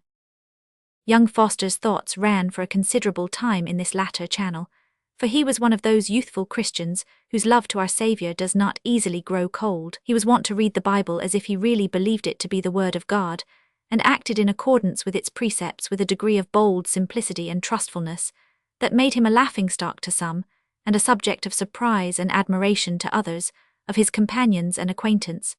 In short, he was a Christian of a cheerful, straightforward stamp. Yet Guy's course was not all sunshine, neither was his conduct altogether immaculate. He was not exempt from the general rule that through much tribulation men shall enter into the kingdom. As he walked along, rejoicing in his existence and in the beauty of that magnificent evening, a cloud would rise occasionally and call forth a sigh, as he recollected the polite intimation of his uncle that he had extended his leave of absence ad infinitum. He could not shut his eyes to the fact that a brilliant mercantile career on which he had recently entered, and on which he might naturally look as the course cut out for him by Providence, was suddenly closed against him forever. He knew his uncle's temper too well to expect that he would relent, and he felt that to retract a statement which he knew to be true, or to express regret for having boldly told the truth as he had done, was out of the question. Besides, he was well aware that such a course would not now avail to restore him to his lost position. It remained, therefore, that, being without influential friends, he must begin over again and carve his own way in the world. But what then? Was this not the lot of hundreds of thousands? Little time had been lost, he was young and strong and hearty. God had written, "Commit thy way unto the Lord, trust also in him, and he shall bring it to pass. Whatever thy hand findeth to do, do it with thy might, as unto the Lord and not unto men." Under the influence of such thoughts the clouds cleared away from Guy's brow, and he raised his eyes, which for some minutes had been cast down with a hopeful gaze to the heavens. There he soon became lost in admiration of the clouds that were floating in masses of amber and gold, rising over each other, piled up mass upon mass, grotesque sometimes in form, solid yet soft in aspect, and inexpressibly grand as a whole in their towering magnificence. There were signs, however, among the gorgeous beauties of this cloudland, that were significant to eyes accustomed to read the face of the sky. Various lurid and luminous clouds of grey and Indian red hues told of approaching storm, and the men of Deal knew that the sea, which just then pictured every cloud in its glassy depths as clearly as if there had been another cloudland below its surface, would, ere long, be ruffled with a stiffish breeze, perhaps be tossed by a heavy gale. Men in general are not prone to meditate very deeply on what is going on around them beyond the reach of their own vision. This is natural and right to some extent. If we were to be deeply touched by the joys, sorrows, calamities, and incidents that at all times affect humanity, we should cease to enjoy existence. Life would become a burden, the end of our creation would not be attained. Yet there is an evil of an opposite kind which often mars our usefulness and makes us unconsciously participators in acts of injustice. This evil is partial ignorance of, and indifference to, much that goes on around us beyond the range of our vision, but which nevertheless claims our attention and regard. Every one who reflects will admit that it is pleasant to think, when we retire to rest, that a splendid system of police renders our home a place of safety, and that, although there are villains more than enough who would do their best to get at our purses and plate, we need not make ourselves uneasy so long as the stout guardians of the night are on the beat. Do we not congratulate ourselves on this, and do we not pay the police tax without grumbling, or at least with less grumbling than we vent when paying other taxes?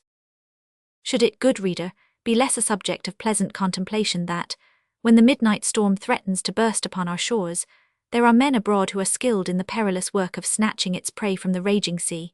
That, when the howling gale rattles our windows and shakes our very walls, inducing us, perchance, to utter the mental prayer, "God have mercy on all who are on the sea this night," that then, at that very time, the heroes of our coast are abroad all round the kingdom, strong in the possession of dauntless hearts and iron frames, and ready to plunge at any moment into the foaming sea to the rescue of life or property? Who can say, during any storm, that he may not be personally interested in the efforts of those heroes? We knew a family, the members of which, like those of all the other families in the land, listened to the howling of that fearful storm which covered our shores with wrecks on the 25th of November, 1859. Their thoughts were sad and anxious, as must be the case more or less, with all who reflect that in such nights hundreds of human beings are certainly perishing on our shores. But what would the feelings of that family have been had they known, as they soon came to know, that 2 stalwart brothers of their own went down that night among the 450 human beings who perished in the wreck of the Royal Charter? In regard to the Royal Charter, it may be truly said that there was no necessity for the loss of that vessel. God did not send direct destruction upon her. The engines were too weak to work her off the land in the face of the gale, and the cables could not hold her. These were among the causes of her loss, and when she did get ashore, every life might have been saved had there been a lifeboat or rocket apparatus at hand. We know not why there were neither, but may it not have been because lifeboats and rockets are not sufficiently numerous all along our shores? How many bleeding hearts there were that would have given drops of their lifeblood to have provided the means of saving life on the coast of Anglesey on that terrible night? A few small coins given at an earlier date might have saved those lives. No individual in the land, however far removed from the coast, can claim exemption from the dangers of the sea. His own head may indeed lie safe from the raging billow, but at any moment the sea may grasp some loved one, and thus wreck his peace of mind, or engulf his property and wreck his fortune. Why then should not the whole nation take the affairs of the coast nearer to its heart? The lifeboat institution is not supported by taxation like our police force. It depends on the charity of the people. Don't you think, reader, that it has a strong claim on the sympathies, the prayers, and the purse of every living soul in the kingdom? But to return, with many apologies, from this digression. Guy Foster noted the peculiar appearance of the clouds, and concluded that something was brewing. All along the shore stout men in glazed and tarry garments noted the same appearances, and also concluded that it would be dirty weather before long. The lifeboat men too were on the qui-vive, and doubtless the coxswain of each boat from John O. Groat, S. to the Land's End, was overhauling his charge to see that all was right and in readiness for instant service. "It's going to blow tonight, Bax," said Guy, on entering the hovel of the former. "So 'tis," replied Bax, who was standing beside his friends Bluenose and Tommy Bogey, watching old Jeff as he busied himself with the model of his lifeboat. Jeff said that in his opinion it was going to be a regular nor'easter, and Bluenose intimated his adherence to the same opinion, with a slap on his thigh and a huge puff of smoke. "You're long about that boat, Jeff," said Bluenose after a pause, during which he scanned the horizon with a telescope. "So I am. It ain't easy to carry out the notion." "And what may the notion be?" inquired Bluenose, sitting down on a coil of rope and gazing earnestly at the old man. "To get lifeboats to right themselves when they're upset," replied Jeff, regarding his model with a look of perplexity. "You see, it's all very well to have 'em filled with air chambers which prevents 'em from sinking, but when they're upset, you see, they ain't no use till they gets on their keels again, and that ain't easy to manage. Now I've been thinking that if we was to give 'em more sheer and raise the stem and stern a bit, they'd turn over natural-like of their own accord." "I do believe they would," said Bax. "Why, what put that into your head, old man?" "Well, it ain't altogether my own notion," said Jeff, "for I've heard, when I was in the Port o' Leith many years ago, that a clergyman the name of Bremer had made a boat this sort in the year 1792, that answered very well. But somehow or other it never came to anything." "There's nothing that puzzles me so much as that," said the old man, looking up with a wondering expression of countenance. "I don't understand how, when a good thing is found out, it ain't made the most of at once. I never could discover exactly what Mr. Bremer's plan was, so I'm tryin' to invent one." As he said this, Jeff placed the model on which he was engaged in a small tub of water which stood at his elbow. Guy, who was much interested in the old man's idea, bent over him to observe the result of the experiment.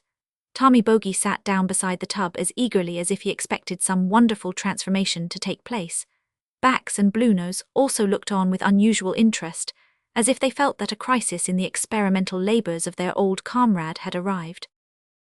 "It floats first-rate on an even keel," cried Tommy, with a pleased look as the miniature boat moved slowly round its little ocean. "Now then, capsize it." Old Jeff quietly put his finger on the side of the little boat, and turned it upside down. Instead of remaining in that position, it rolled over on one side so much that the onlookers fully expected to see it right itself, and Tommy gave vent to a premature cheer. But he cut it suddenly short on observing that the boat remained on its side with one of the gunwales immersed, unable to attain an even keel in consequence of the weight of water inside of it. "I tell you what it is, Jeff," said Bluenose with emphasis. "You'll do it yet. If you don't, I'll eat my suester without sauce, so I will. As the newspaper says, you'll inaugurate a new era in lifeboats, old boy, that's a fact, and I'll live to see it too." Having delivered himself of this opinion in tones of much fervour, the captain delivered his mouth of a series of cloudlets, and gazed through them at his old friend with unfeigned admiration. Guy and Bax were both impressed with the partial success of the experiment, as well as with Jeff's idea, and said to him encouragingly that he had very near hit it, but Jeff himself only shook his head and smiled sadly. "Lads," said he, "very near is sometimes a long way farther off than folks suppose. Perpetual motion has been very nearly discovered ever since men began to try their hands at engineering, but it ain't discovered yet, nor never will be, 'cause why? It ain't possible." "Ain't possible," echoed Bluenose. "You're out there, old man. I discovered it years ago. Just you go up to Sandhill Cottage and inquire for one Mrs. Laker, a hupright and justifiable sister o' mine. Open that 'ooman's mouth and look in, she won't bite if you don't bother her too much, and lyin' in that there cavern ye'll see a thing called a tongue. If that ain't an engine of perpetual motion, shiver my timbers, that's all." Just as the captain made this reckless offer to sacrifice his timbers, Peakins, formerly the Blue Tiger, entered the hovel, and going hastily to Bluenose, whispered in his ear. A very remarkable transformation had taken place in the outward man of poor Peakins. After coming with Bax to deal, he had been adopted, as it were, by the co-partners of the hovel, and was, so to speak, shared equally by Bax, Bluenose, old Jeff and Tommy. The wonderfully thin and spider-like appearance which he presented in his blue tights and buttons on his arrival created such a howl of derisive astonishment among the semi-nautical boys of Deal that his friends became heartily ashamed of him. Bax therefore walked him off at once to a slop shop, where sea stores of every possible or conceivable kind could be purchased at reasonable prices, from a cotton kerchief with the Union Jack in the middle of it, to the old anchor of a 74-gun ship, with a wooden stock big enough to make a canoe. Here Peakins was disrobed of his old garments, and clad in canvas trousers, pilot-cloth jacket and vest, with capacious pockets and a sou'wester, all of which fitted him so loosely that he felt persuaded in his own mind he could easily have jumped out of them with an upward bound, or have slipped out of them, downwards through either leg of the pantaloons. He went into that store a blue spider. He came out a reasonable-looking seafaring boy, rather narrow and sloping about the shoulders, it is true, but smart enough and baggy enough, especially about the nether garments, to please even Bax, who in such matters was rather fastidious. The whispered communication above referred to had the effect of causing Bluenose to spring up from the coil of rope and exclaim, "You don't say so." Then, checking himself and looking mysterious, he said he wanted to have a word with Bax in private, and would be obligated if he'd go with him a bit along shore. "Well, what's the news?" inquired Bax when they were alone. "We've heard of Long Oric," said Bluenose eagerly. "That's not much news," said Bax. "You told me there wasn't enough witnesses to swear to him, or something o' that sort, and that it would be no use attempting to put him in limbo, didn't you?" "Aye," replied the other, striking his clenched right hand into the palm of his left, "but the villain don't the less deserve to be tied up, and get 12 dozen for all that. I'd content myself with knocking out both his daylights for his cowardly attempt to badger an old man, but that wouldn't be safe.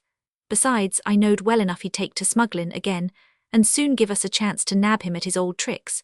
So Coleman and I have been keepin' a lookout on him, and we found that small yard o' Pumpwater Peakins oncommon clever in the way o' watchin'. He's just brought me word that he heard Long Oric talkin' with his chum Rodney Nick, and plannin' to run their lugger tonight into Pegwell Bay, as the coast at the Fiddler's Cave would be too well watched.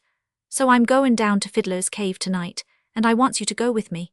We'll get Coleman to help us, for he's savage to get hold of Long Oric ever since the night they put him in a sack, and left him to air his timbers in the great chapel field."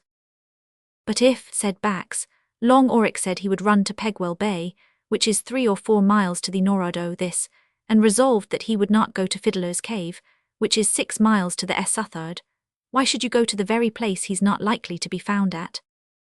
"Because I knows the man," replied Bluenose with a wink of deep meaning. "I knows him better than you do. WN Long Oric is seen bearin', away due north with flying colours. You may take your davy that his true course lies south or thereby." Bax smiled and suggested that they should take Guy Foster with them, and when Tommy Bogey heard what they were about he volunteered his services, which were accepted laughingly.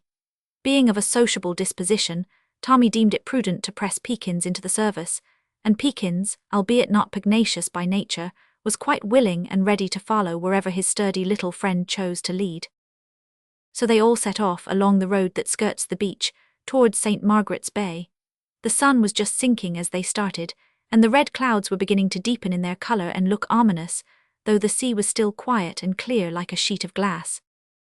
After following the road for some time, they diverged into the footpath that leads to, and winds along the giddy edge of, the chalk cliffs which rise abruptly from the shore at this part of the Kentish coast to the height of several hundred feet.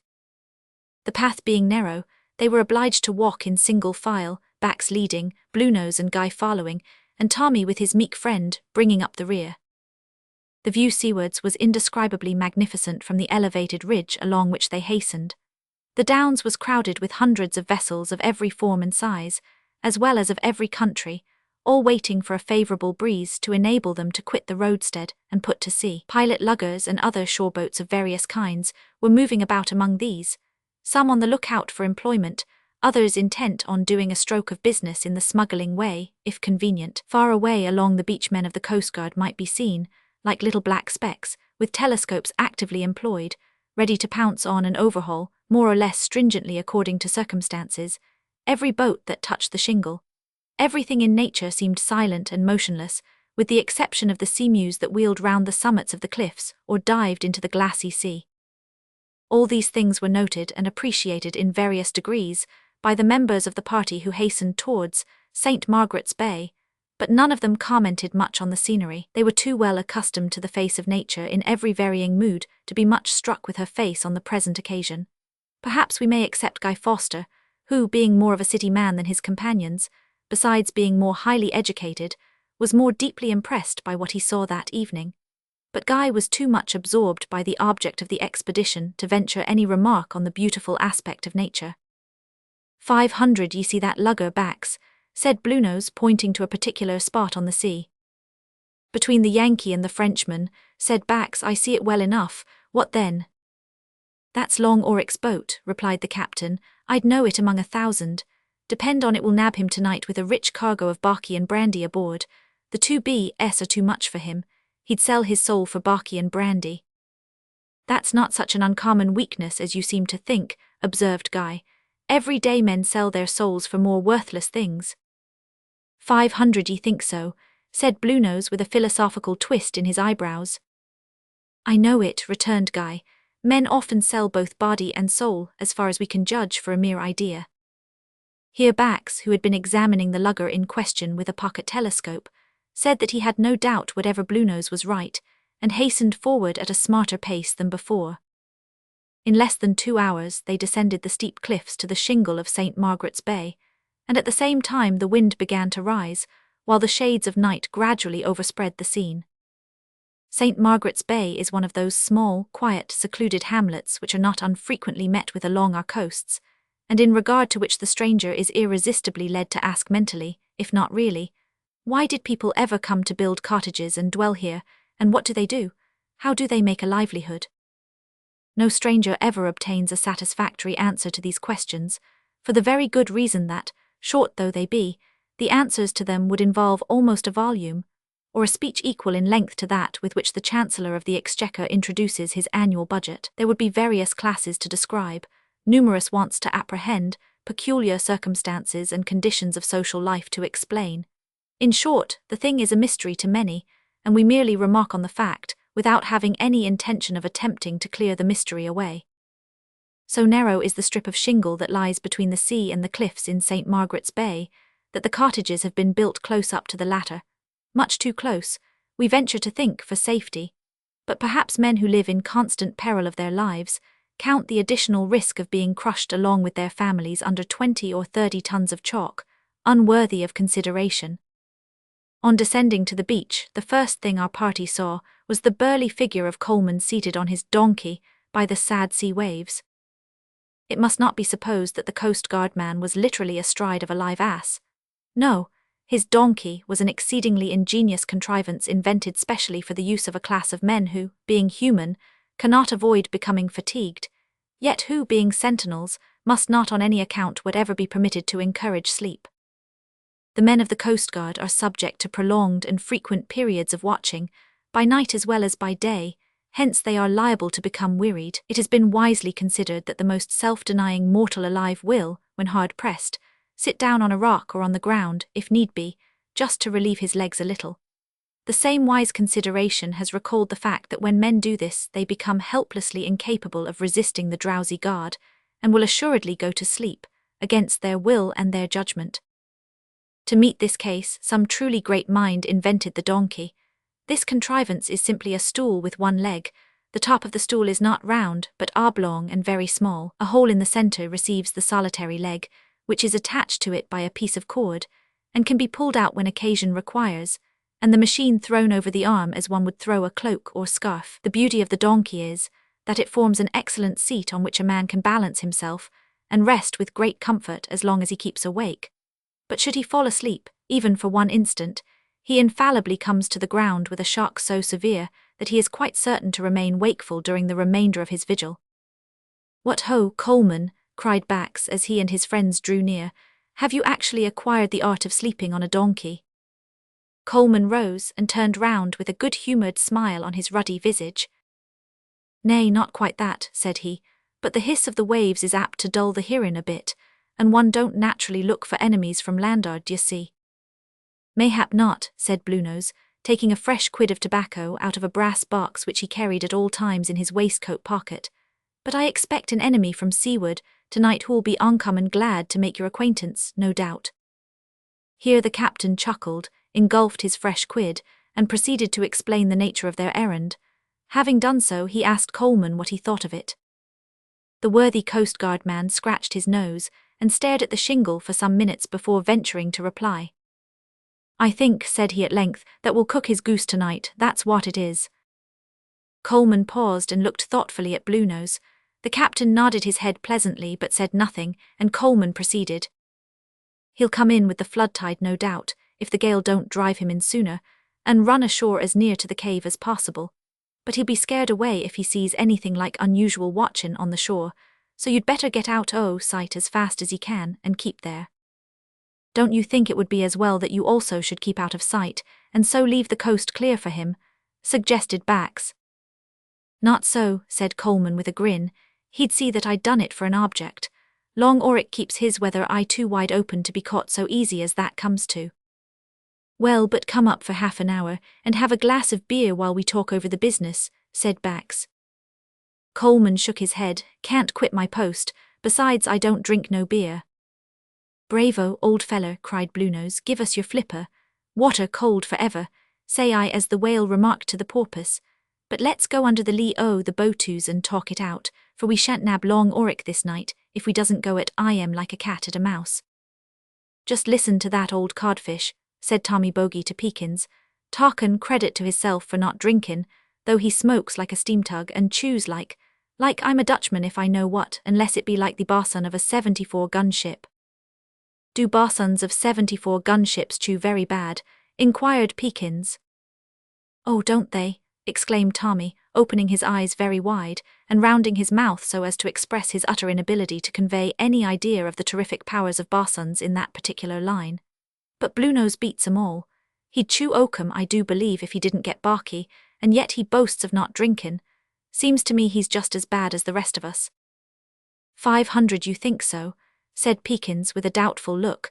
"Don't you think the man who does only 2 nasty things is better off than the one that does 3? "Nasty things?" exclaimed Tommy in a tone of amazement. "Don't Bax drink and smoke, and d'ye think he'd do one or t'other if they was nasty? Peakins, you small villain as was a blue spider only a week since, if you ever talks of them things being nasty again, I'll whop you." "You hear that, Bax?"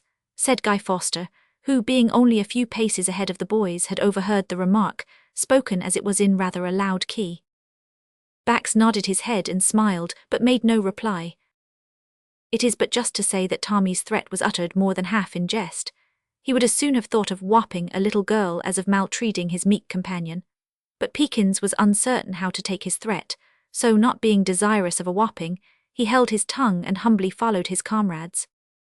The party walked for some time at the foot of the cliffs under the lee of a boat-house, engaged in earnest conversation, as to the best mode of proceeding in the meditated enterprise. It was evident to all of them that the hour for action could not now be far distant, for the gale increased every moment. The light on the South Foreland was already sending its warning rays far and wide over the angry sea, whence the floating lights that marked the sands sent back their nightly greeting, while dark thunderous clouds mantled over the sky and deepened the shades of night which, ere long, completely overspread land and sea. Chapter 11. The Smuggler's Cave, a surprise, a deception, a fight, and an escape. The Fiddler's Cave, alias Canterbury Cave, alias the Smuggler's Cave, is a cavern of unknown extent situated under the high chalk cliffs at the southern extremity of St. Margaret's Bay. Tradition informs us that its first appellation was bestowed in consequence of a fiddler having gone into it with his dog many years ago, and never having come out again. 4 days afterwards the dog crept out in a dying condition. It is supposed that the man must have wandered too far into the cavern and been overpowered by foul air. Tradition also says that there is a passage from it, underground all the way to Canterbury, a distance of 18 miles, hence its second name. No one, however, seems to have verified this report. The Kentish smugglers, from whom the cave derives its last title, have undoubtedly made much use of it in days of old. At the period of our story, the entrance to Fiddler's Cave was so much obstructed by rubbish and sand that a man had to stoop low on entering the passage which led to the interior. At the present day, the entrance is so nearly closed up that a man could not creep along it even on his hands and knees. Here, on the threatening night of which we are writing, a boatman stood on the watch, close under the rocks that overhung the entrance to the cavern. The man was habited, like most of his brethren of the coast, in rough garments, with long boots, sou'wester cap and oiled, tarred and greased upper garments, suitable to the stormy night in which he had seen fit to hold his vigil. A feeble ray of light that struggled in the cavern showed that the man clutched a pistol in his right hand, and with a frown on his brow, glanced alternately out to sea where all was darkness, and along shore where the only visible living object was the figure of old Coleman seated on his donkey. It need scarcely be added that the sight of the Coast Guard man was the cause of the smuggler's frown.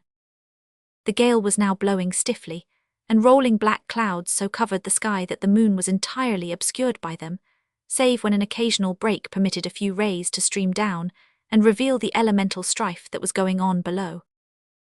Coleman, regardless of the storm, maintained his position on his one-legged companion, and bending his body to the blast, endeavoured to pierce the gloom that enshrouded everything seaward beyond the large breakers that sent their foam hissing up to his very feet.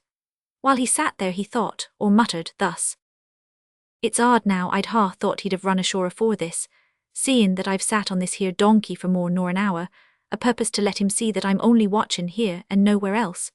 He can't but see there's a goodish lump o' the coast free to him so long as I sit here, but he's a sly feller, p'raps he suspects somethin', and yet I'll go bound, he don't guess that there's 6 or 7 of his worst enemies hidden all along the coast, with eyes like needles and ears on full cock. Howsever, it won't do to sit much longer. If he don't come in 5 minutes, I'll get up and walk along in an easy, unsuspectin' way. Dear me, what a set o' hypocrites we've got to be in the hexecution of our duty." While Coleman moralized thus, in utter ignorance of the near proximity of an eyewitness, the smuggler at the mouth of the cave, who was no other than Orrick's friend, Rodney Nick, muttered some remarks between his teeth which were by no means complimentary to the other.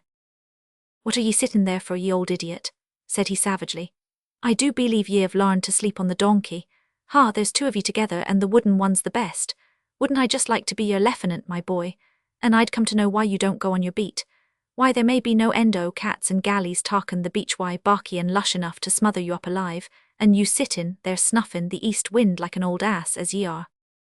The smuggler uttered the last sentence in deep exasperation, for the time appointed for signalizing his comrades at sea had arrived, and yet that stolid Coast Guard man sat there as if he had become fastened to the shingle.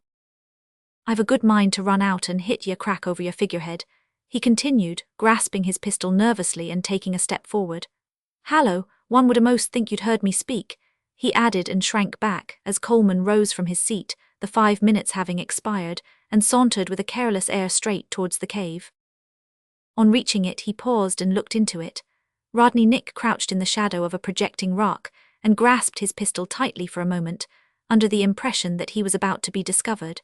He was one of those fierce, angry men who are at all times ready to risk their lives in order to gratify revenge. Old Coleman had more than once thwarted Rodney Nick in his designs, besides having in other ways incurred his dislike, and there is no doubt that had the Coast Guardman discovered him at that moment, he would have paid for the discovery with his life. Fortunately for both of them, Coleman turned after standing a few seconds at the mouth of the cave and retraced his steps along the beach. He prolonged his walk on this occasion to the extremity of his beat, but long before reaching that point his figure was lost to the smuggler's view in darkness. "At last," exclaimed Rodney Nick, taking a dark lantern from his breast and peering cautiously in every direction. "Now then, Long Auric, if you look sharp we'll cheat him again, and chew our quids and drink our grog free of duty." As he muttered his words, the smuggler flashed the lantern for an instant, in such a manner that its brilliant bullseye was visible far out at sea. Again he let its light shine out for one instant, then he closed the lid and awaited the result. Out upon the sea, not far from the wild breakers that thundered and burst in foam on the south end of the Goodwin Sands, a boat, of the size and form styled by men of the coast a cat, was tossing idly on the waves. The men in her were employed in the easy task of keeping her head to the wind, and in the anxious occupation of keeping a bright lookout on the shore. "Time's up," said one of the men, turning suddenly towards his companions, and allowing the light of a dark lantern to fall on the face of a watch which he held in his hand. "Douse the glim, you lubber," cried the angry voice of Long Auric, "and keep a sharp lookout for the signal. If it don't come we'll run for Old Stairs Bay, and if they're too sharp for us there we'll make for Pegwell Bay, and drop the tubs overboard with sinkers at 'em."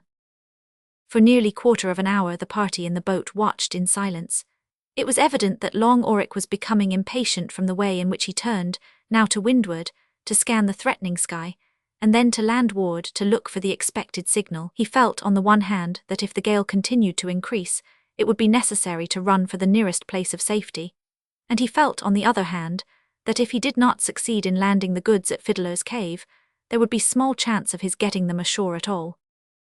"There's the glim," cried one of the men. "All right, up with a bit o' the sail," said Long Auric, seizing the tiller from the man who held it. In a second or two they were driving before the wind straight for the shore. With such a stiff breeze, the boat was soon close to the breakers, and now the utmost care was necessary in order to prevent it from broaching to and being capsized. No anxiety was felt, however, by the crew of the little craft.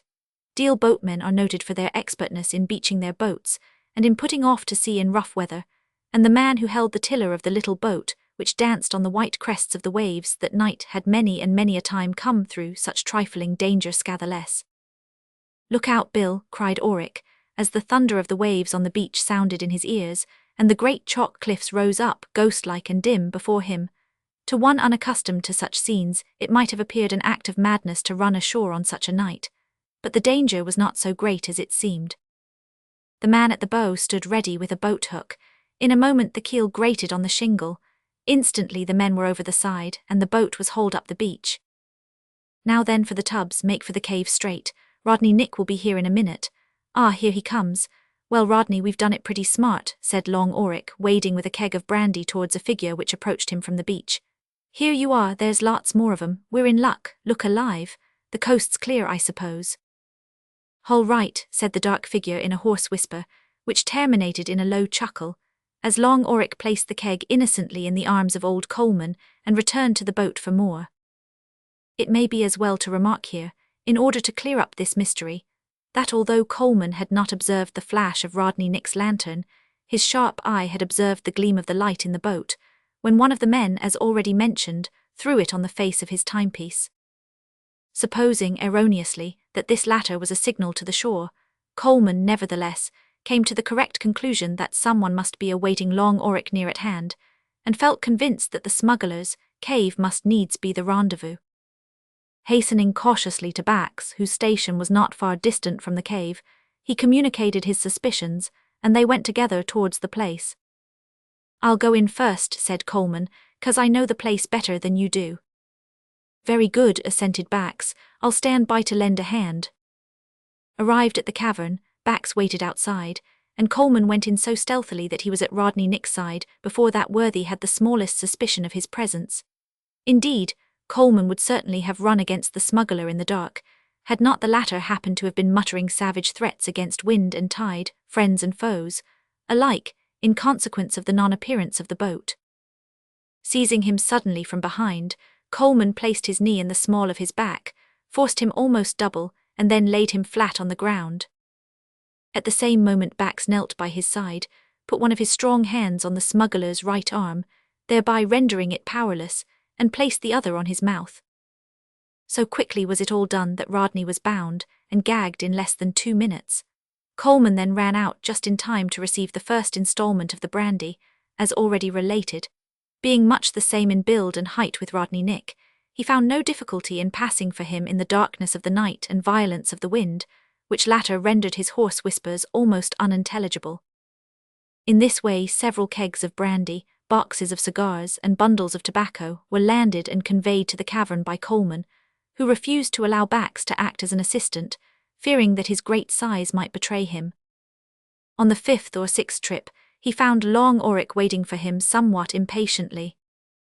"You might have brought a hand with ye, man," said the latter testily. "Couldn't get one," said Coleman, taking the keg that was delivered to him. "What say?" cried Oric.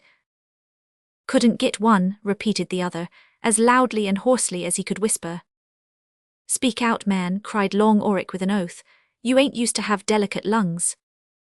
"I couldn't get nobody to come with me," said Coleman in a louder voice. The tone was not distinct, but it was sufficient to open the eyes of the smuggler. Scarcely had the last word left his lips when Coleman received a blow between the eyes that laid him flat on the beach. Fortunately, the last wave had retired. There was only an inch or so of foam around him. Long Oric knelt on his foe and drew a knife from his girdle. Before the next wave came up, Coleman with one hand caught the uplifted arm of his adversary, and with the other discharged a pistol which he had drawn from his breast. In another instant they were struggling with each other in the wave which immediately swept over the beach, and Bax was standing over them, uncertain where to strike, as the darkness rendered friend and foe alike undistinguishable. The men in the boat at once rushed to the rescue, omitting to take weapons with them in their haste. Seeing this, Bax seized the struggling men by their collars, and exerting his great strength to the utmost, dragged them both high upon the beach. He was instantly assailed by the crew, the first and second of whom he knocked down respectively with a right and left-hand blow, but the third sprang on him behind, and 2 others came up at the same moment, one on each side, and seized his arms. Had Bax been an ordinary man, his case would have been hopeless, but having been endowed with an amount of muscular power and vigour far beyond the average of strong men, he freed himself in a somewhat curious manner. Bending forward, he lifted the man who grasped him round the neck from behind quite off his legs, and by a sudden stoop, threw him completely over his head. This enabled him to hurl his other assailants to the ground, where they lay stunned and motionless. He then darted at Coleman and Long Oric, who were still struggling together with tremendous fury. Seeing his approach, the smuggler suddenly gave in, relaxed his hold, and exclaimed with a laugh as Bax laid hold of him.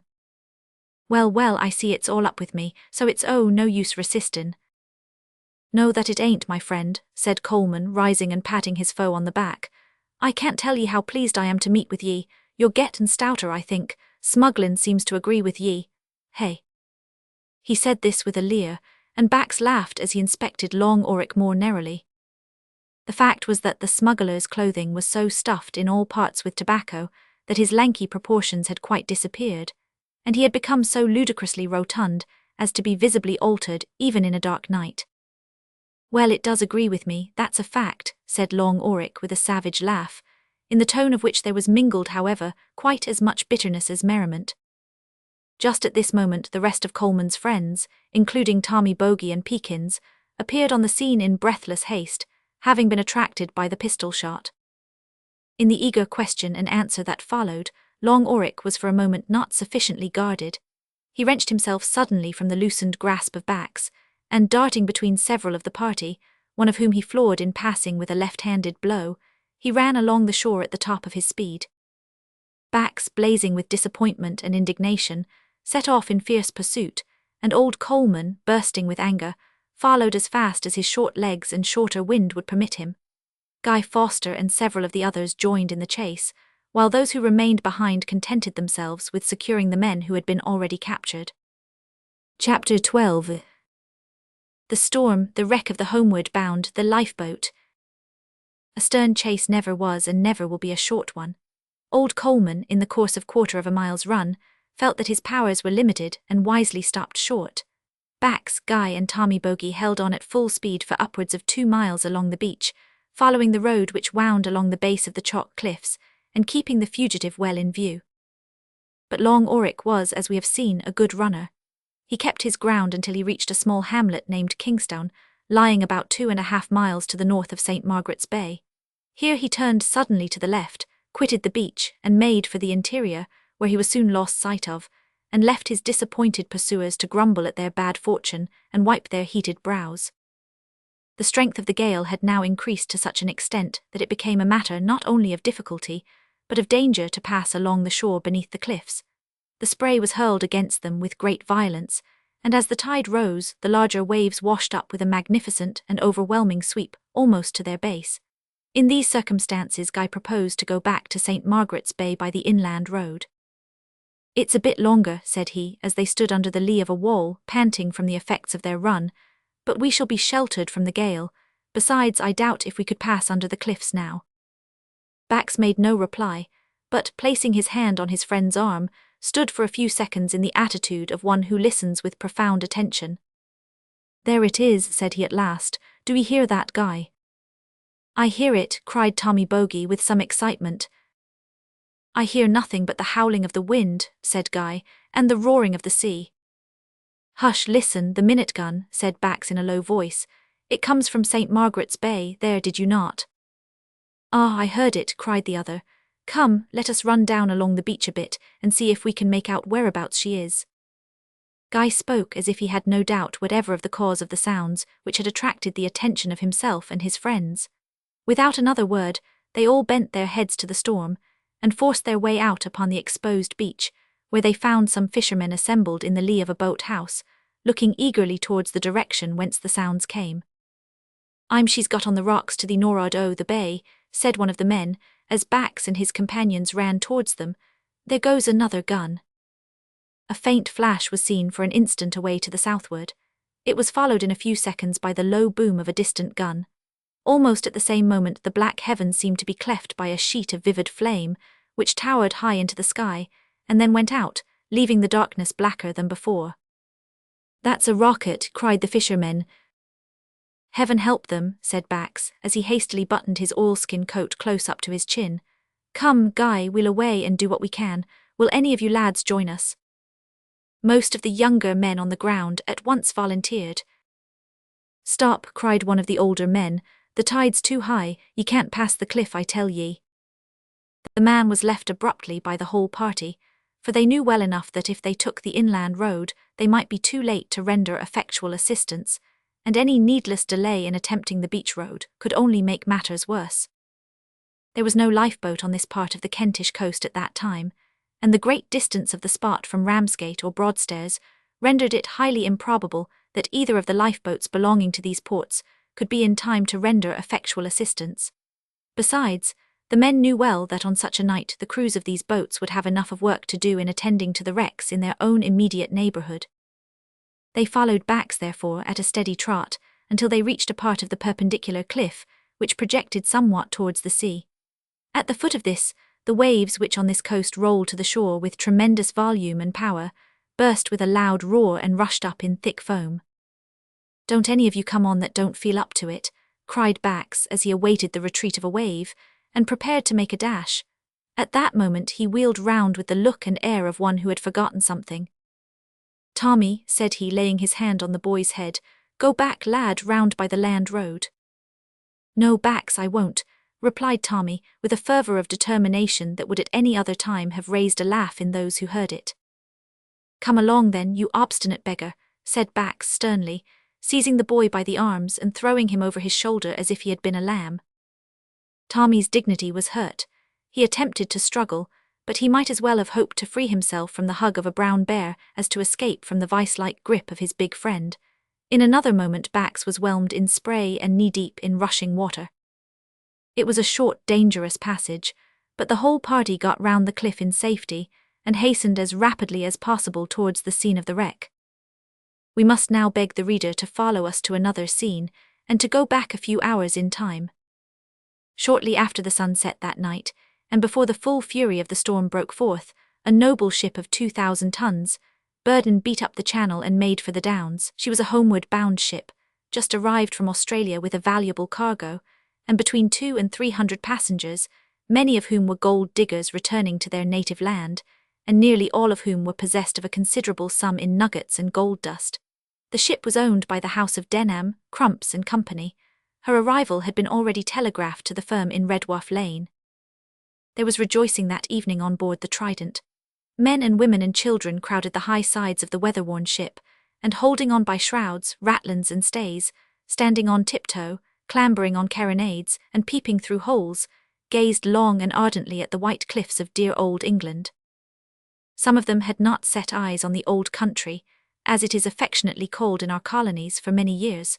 Some there were who had gone out as boys, and were returning bald-headed and grey-bearded men. There were others who had been out only a few years, but who, happening to be on the spot when the goldfields were discovered, had suddenly made fortunes.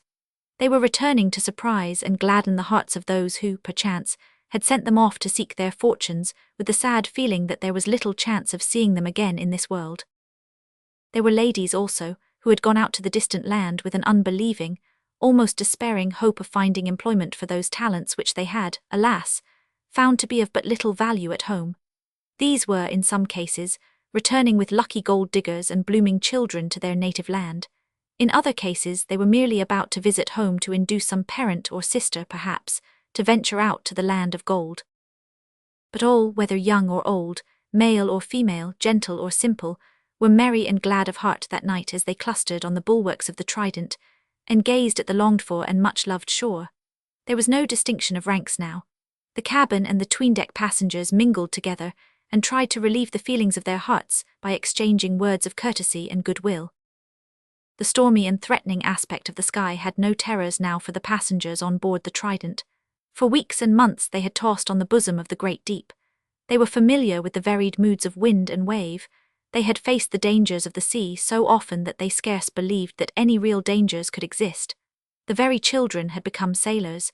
They were precociously weather-wise, and rather fond of being tossed on the waves than otherwise. The prospect of a storm no longer filled them with alarm, as it used to do at the beginning of the voyage, for they had encountered many storms and weathered them all. Yes, they had experienced all the dangers of the sea, but it was reserved for that night, that last night of the long, long voyage, to teach them the dangers of the land, the terrors of a storm in narrow waters, among shallows and on a lee shore, and to convince them that for man there is no real safety whatever in this life, save only in the favour and love of God.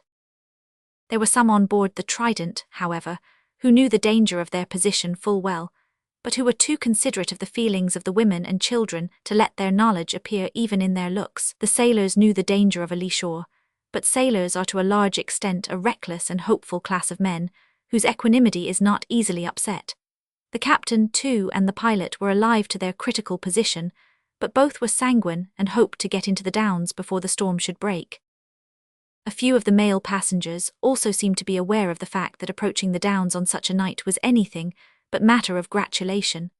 One in particular, a tall, strong man of about 40, with a bushy black beard and a stern aspect, walked about the quarterdeck with a frown on his countenance that betokened a mind ill at ease. Going up to the captain, who stood near the wheel, this man asked him what he thought of the weather. "It don't look well, we shall have a dirty night, I fear," replied the captain. "Do you expect to make the Downs before the storm breaks?" inquired the passenger. "Well, I hope so," said the captain. "Supposing you do," continued the dark man, "do you consider your cables and ground tackle strong enough to hold the ship in the face of an easterly gale?" "Why do you ask that?" said the captain in surprise. "Because," replied the passenger, "I have my doubts on the point." "Well, to tell you the truth," said the other in a low tone, "I confess that my mind is more uneasy on that score than on any other. The cables are fit enough to hold her in ordinary weather, but if we were obliged to anchor off a lee shore in a heavy gale on an exposed coast like this, I would be somewhat anxious." "Why is the ground tackle not strong enough?" asked the passenger. "Well, it's not easy to answer that," replied the captain with a smile, "and yet it ain't difficult to conceive that it would cost a good deal to supply new and heavier chains and anchors to the ship." "Aye, the old story, economy," said the passenger bitterly, almost fiercely. A set of selfish landlubbers who know nothing whatever about the sea, and care for nothing on earth but their own pockets and bellies, are allowed by the government of this land to send ships loaded with human beings to sea in such a state that it almost calls for the performance of a miracle to secure their safe arrival in port. This is pointed out again and again to them without effect. The sea throws its dead by dozens on our shores every gale that blows, crying out, "Look here at the result of economy and selfishness." Goods to the extent of thousands of pounds are destroyed annually, and the waves that swallow them belch out the same complaint. Even the statistics that stare in the face of our legislators and are published by their own authority tell the same tale. Yet little or nothing is done to prevent misers from sending ships to sea in a totally unfit condition to face even ordinary dangers. Bah, the thing is past remedy, for the men who should act are deaf and blind. Mark my words, Captain, if we don't weather the South Foreland before 10:00 the clock this night, the Trident will be a total wreck before morning. The passenger turned on his heel with an angry fling and went below, while the captain, who was somewhat overawed by his vehemence, walked aft to converse with the pilot. The gale soon burst on the ship, sending nearly all the passengers below, and compelling the captain to reduce sail. Darkness overspread the scene, and as the night wore on, the gale increased to such a degree that the ship laboured heavily. Soon the lights on the South Foreland were descried and passed in safety. "Get the anchors clear," said the pilot, "ready about there." No one ever knew the reason of the order given at that time. Perhaps the pilot thought he was a little too near the land and meant to haul off a little. But whatever the reason might have been, the command was only half carried out when the sheet of the jib gave way. The loosened sail flapped itself to shreds in a second, and the ship, missing stays, fell off towards the shore. "Better wear ship," cried the captain, springing in alarm to the pilot's side. "Too late for that, shore's close under our lee, let go the anchors." The shout with which the command was given proved the necessity of its being instantly obeyed. But the men needed no urging, for at that moment a temporary lull in the furious blast allowed them to hear the roaring of the breakers at the foot of the cliffs. 2 anchors were at once let go, and the ship was brought up with a tremendous shock. And now commenced that prolonged struggle for life which is, alas, too often the lot of those who venture out upon the stormy sea. Yet it was some time before the passengers of the Trident could be brought fully to realize their danger. It was hard to believe that, after weathering the cyclones of the southern seas and the gales of the Atlantic, they had reached home at last to be cast a wreck upon their own threshold, and to perish within hail almost of relatives and friends. For a long time they refused to credit the appalling truth that their case was all but hopeless. Anchored as they were close to a lee shore, with inadequate ground tackle and an increasing gale, when the chain of the smaller anchor snapped, and the captain ordered the minute gun to be fired and rockets to be thrown up, then the wail of terror began. Then shrieked the timid and stood still the brave. "You'd better order the boats to be lowered," said the dark passenger to the captain, with a sneer that seemed unnatural as well as unfeeling in the circumstances. The captain, who was standing by the starboard mizzen shrouds at the time, glanced angrily at him for a moment, and said, "Ha, you know well enough that there ain't boats enough in the ship to carry all the passengers, and if there were, they could not live for a moment in such a sea." "Yes," replied the dark man vehemently, "I know that well enough, and I know too that there's no lifeboat of any kind aboard, nor life jackets nor life buoys beyond what would suffice to float some half-dozen men, and the owners knew this before sending their ship to sea, and knowing it they cared not a rap, because they had insured ship and cargo to the full value. Human life, not being counted part of the cargo, is of no value whatever to them." "Come, Mr. Cleland," said the captain reproachfully, "is this a time for a Christian man to encourage bitter feelings against his fellows because of systems and customs, bad or good?" "Aye, it is the time," answered the other. "At least if I don't let out my mind now, it's not likely I'll find a fitter time to do it in this world." He said this somewhat sadly, and turned away, just as the captain gave orders to throw up another rocket. Far along that stormy coast the rocket was seen by hundreds who knew well what the signal meant, and many of whom, no doubt, offered up prayer to God for those who were in danger. Most of them, however, felt that they could do nothing in the way of affording aid. Our friend Bax and his companions were not of this mind, as we have seen. Some of the stout-hearted boatmen of Deal also thought that something might be done, and launched their luggers, but were in some cases obliged to desist owing to the ever-increasing fury of the storm. The rockets were seen also by another party of seamen, who stood grouped under the lee of a boat house far away to the southward. This was the crew of a small lifeboat which stood ready to be launched. The boat was quickly run out of its house by command of its coxswain, and the crew hastily equipped themselves for their dangerous work.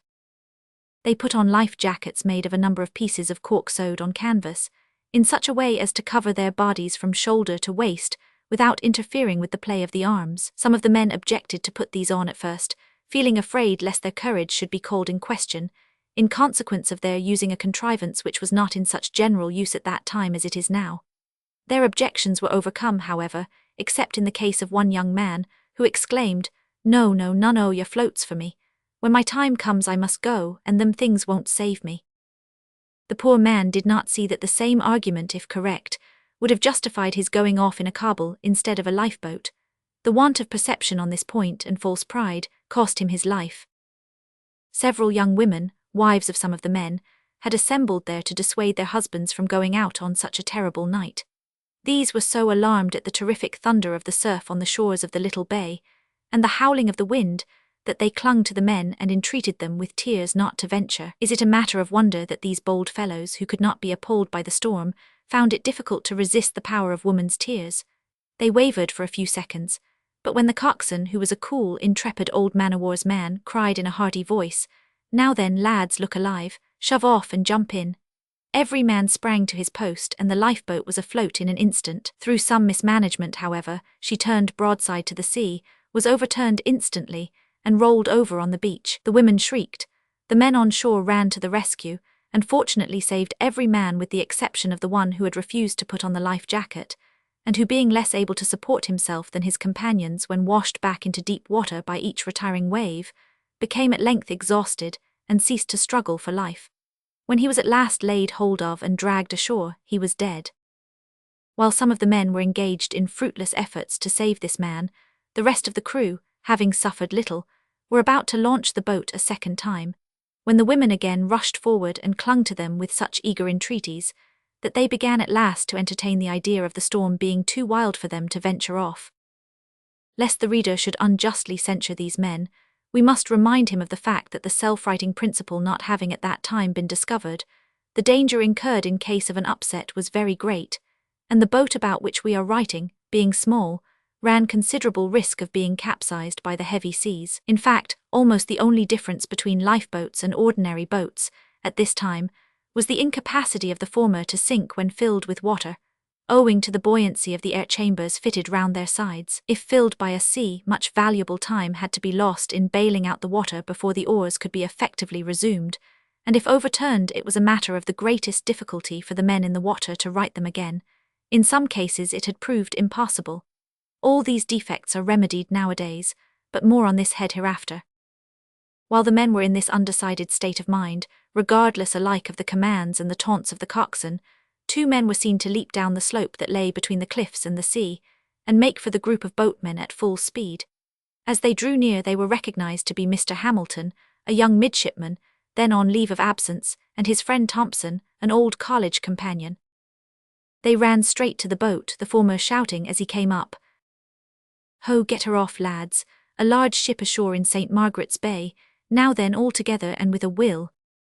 So powerful was the influence of the young middy's clear voice and prompt action, that the men with one accord shoved the lifeboat into the sea, succeeded in keeping her stern to the waves until they were beyond the roughest of the breakers, and then, laying to their oars manfully, pulled away for the scene of the wreck. They were soon lost in darkness, and the poor women returned weeping to their homes, there to throw on some additional covering, and hasten towards the same spot by land. Chapter 13. Saving the passengers and crew, our heroes distinguished themselves. When Bax and his party arrived at St. Margaret's Bay, the scene of wreck and death had already begun.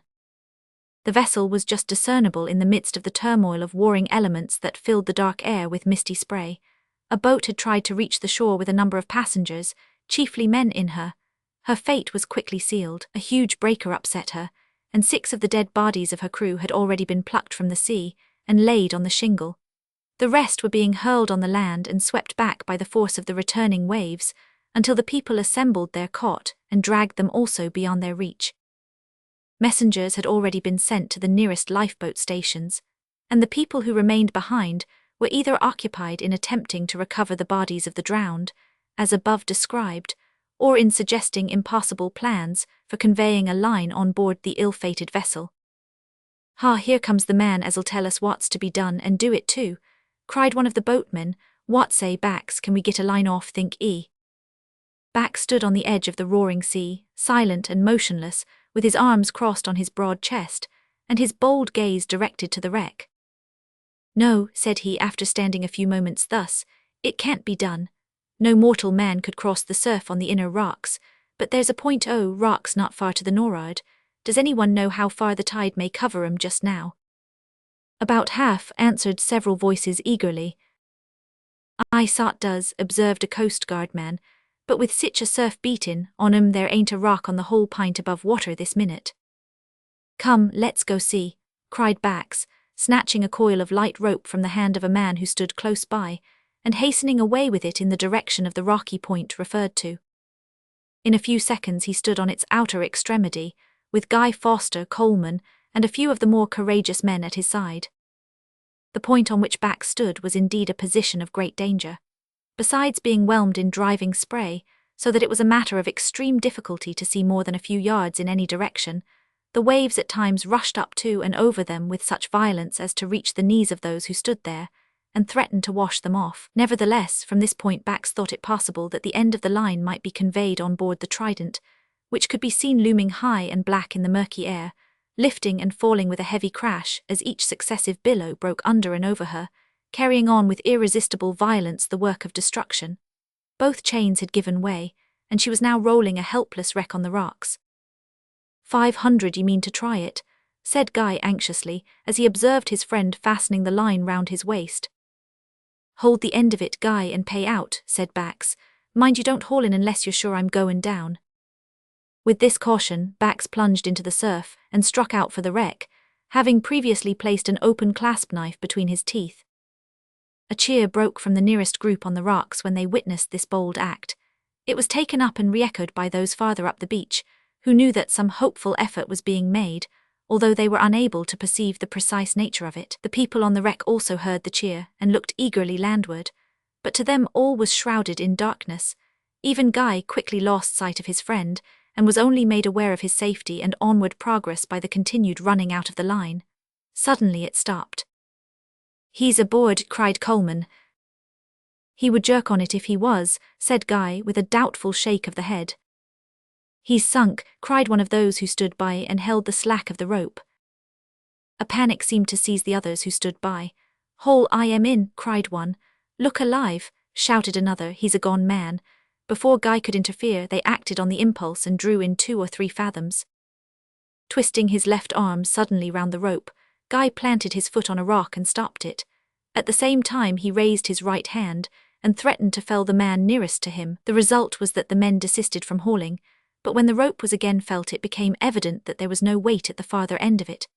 Guy's heart sank with horror as the empty line was drawn in. For a moment he felt all the agony of despair, but a gleam of hope rushed in upon him on observing that the end of the rope was cut, as if with a sharp knife, not by the edge of a rock. Animated by this hope, he hastened back to the beach in quest of another line, resolved himself to attempt to carry it to the wreck. Guy was right in his conjecture that Bax had cut the rope. On nearing the ship, the latter had come unexpectedly on a large rock, under the lee of which he paused to recover breath before making the last gallant struggle towards the wreck. It was this pause that caused the alarm of those on shore. When Bax felt himself dragged violently back to the land, he at once divined the cause, and knowing that there was no other resource, he seized the clasp knife and cut the rope. A few minutes later he swam under the lee of the wreck, and catching hold of the rigging of the foremast, which had gone by the board when the ship struck, he clambered up the side and soon stood on the quarterdeck. The hope raised among the passengers by the sudden appearance of the gigantic stranger in the midst of them was quickly dispelled when he told them how he had failed in the main object of his effort, but it revived somewhat when they observed the active and energetic way in which Bax set about preparations for returning to the shore with a line from the ship. His first act was to ask for a blue light, which after a few minutes was produced. This he set fire to, and springing into the main rigging, held it aloft, and sent a bright glare for a few minutes far and wide over the scene. The effect of this was twofold. It revealed to the shipwrecked people the dangers by which they were surrounded, and the active efforts that were being made by land and water for their deliverance. On shore, they saw crowds of men and women surrounding an instrument, which Bax, after giving vent to a hopeful cheer, explained was a rocket apparatus. Scarcely had they learned this, when Bax shouted and waved his hand seaward. On turning their eyes in that direction, they beheld a lifeboat bearing down towards them, her white-painted sides gleaming like the wings of an angel of light in the midst of the dark tempest. The lifeboat was also seen by the people on shore, and Guy, who at once recognized the figure and the vigor of his friend with the blue light, lent able assistance to those who managed the rocket. Dennett's rocket apparatus, which was being placed in position on the rocks, is an invention by which many human lives are saved on our coasts every year. Like Manby's mortar apparatus, it is simple in its action and most effective in operation. The grand difficulty in the case of a wreck near shore is to establish a communication, by means of a rope, between the wreck and the land. And this difficulty is, of course, much increased when the wreck occurs off a coast lined with rocks or steep cliffs. To swim off from the shore to the wreck, or vice versa, is in most cases an absolute impossibility. The rocket apparatus has been devised for the purpose of overcoming this difficulty. By means of it, a light line, as it is called, or rope, the thickness of the point of one's little finger, can be thrown over a wreck lying at a distance of several hundred yards from the beach. This line, when caught, is the means by which many a life has been saved from the devouring sea. The modus operandi will be seen in the sequel. The apparatus consists of 5 parts: the rocket, the stand, the line, the whip, and the hawser. The rocket is a strong metal cylinder, of about 18 inches in length and more than 2 in diameter. When about to be used, a long stick is attached to it, and the principle on which it acts is precisely similar to that of the small rockets used in our pyrotechnic displays. The stand is a tripod supporting a rest for the rocket. The line, which is made of the best material, is coiled in a large box in a zigzag manner on a number of pegs. These pegs, when withdrawn in a mass by removing the bottom of the box to which they are attached, leave the line loose and free to fly out with the utmost rapidity. The end of the line is fastened to the head of the rocket. Anyone who has stood near an ordinary rocket when it was being fired can form some conception of the force and furor with which this iron monster springs into the air and dashes out to sea in the teeth of the wildest storm. So tremendous is the gush of fire and smoke that it has to be let off by means of a lock, the trigger of which is pulled by a man standing some yards distant with a cord attached to it in his hand. Before the rocket was quite ready for action, the lifeboat had approached the wreck, 100 yards or so to windward of her. Here they cast anchor in such a position that by paying out cable they could veer down towards her slowly and endeavour to range up under her lee. Every different operation the lifeboat had to perform was fraught with extreme danger. The mere being overwhelmed by the furious sea and filled was comparatively a trifling risk. This it had been twice already, and but for the time lost in bailing out, it would have been much earlier on the scene. While paying out cable there was the fear of the rope breaking or the anchor dragging. Then, on nearing the wreck, there was the risk of being dashed to pieces on the rocks, and after getting under her lee, the surging of the waves kept them constantly on the verge of being hurled against the rigging. The wreck of the foremast, too, which still lay rolling alongside, was a source of constant anxiety, and the rolling of the ship itself rendered it probable that one or both of the remaining masts would give way and fall over the side, in which case the destruction of the boat would be almost inevitable. Add to this the intense darkness, the terrible uproar of wind and water, and the difficulty of acting effectively in a boat that pitched and swooped wildly on the broken seas like the plungings of a fiery charger. And some faint idea may be formed of the horrors, as well as the dangers of the lifeboat service. Gradually but surely the boat dropped nearer and nearer to the doomed ship, under the guidance of her able coxswain. As it passed under the stern, a cheer burst from the crowd of eager faces that gazed over the side of the Trident. Yet there were many hearts there that grew faint and chill when they beheld the little white speck that seemed to be their only hope of rescue in that dark hour. What hope was there that such a nutshell should save them all? They thought, perchance, on seeing it approach. They little knew the wonderful vitality of a lifeboat. Just as it passed under the quarter, a sea swept it right up into the mizzen chains. The utmost efforts of the crew to fend off were unavailing. As the billow rolled on, the boat dropped swiftly, scraping against the ship's side as it fell into the trough of the sea, and escaping an upset almost by a miracle. Throw a line aboard. shouted Bax, who stood on the lee bulwarks high above the crowd, holding on by the mizzen shrouds. The middy caught up the instrument used for this purpose, and threw a line on board at once. This steadied the boat a little, and watching their opportunity, they succeeded in lowering 3 women and a child into it by means of a bowline. In this way, one by one, the females and children were placed in the boat until it was full. Then there was a cry to shove off, and a rush was made by the more timid and ignorant among the passengers, who thought they were about to be forsaken. Bax had foreseen this. He and several of the sailors met and checked the crowd, and before any mischief could be done, the boat was away. It made straight for the shore, where hundreds of stout arms were ready to seize it. The midshipman stood on the bow with a rope in his hand. The sea through which they rushed was milk white with foam. To prevent the boat broaching to and being rolled over on the beach was now the main effort of the coxswain. On they went steadily. A wave broke under them, carried them on its boiling crest with lightning speed, and launched them with a roar like thunder on the shingle. The rope was thrown before they touched. It was seized and manned, and before the retiring wave could suck them back, the lifeboat with her living freight was run high upon the beach. She was soon emptied and relaunched, for there was no time to waste. Many lives were still in danger, and the Trident could not be expected to hold together long.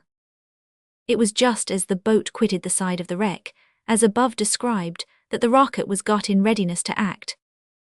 "Stand by to fire," said the Coast Guard man, who had been engaged for some minutes in adjusting it carefully.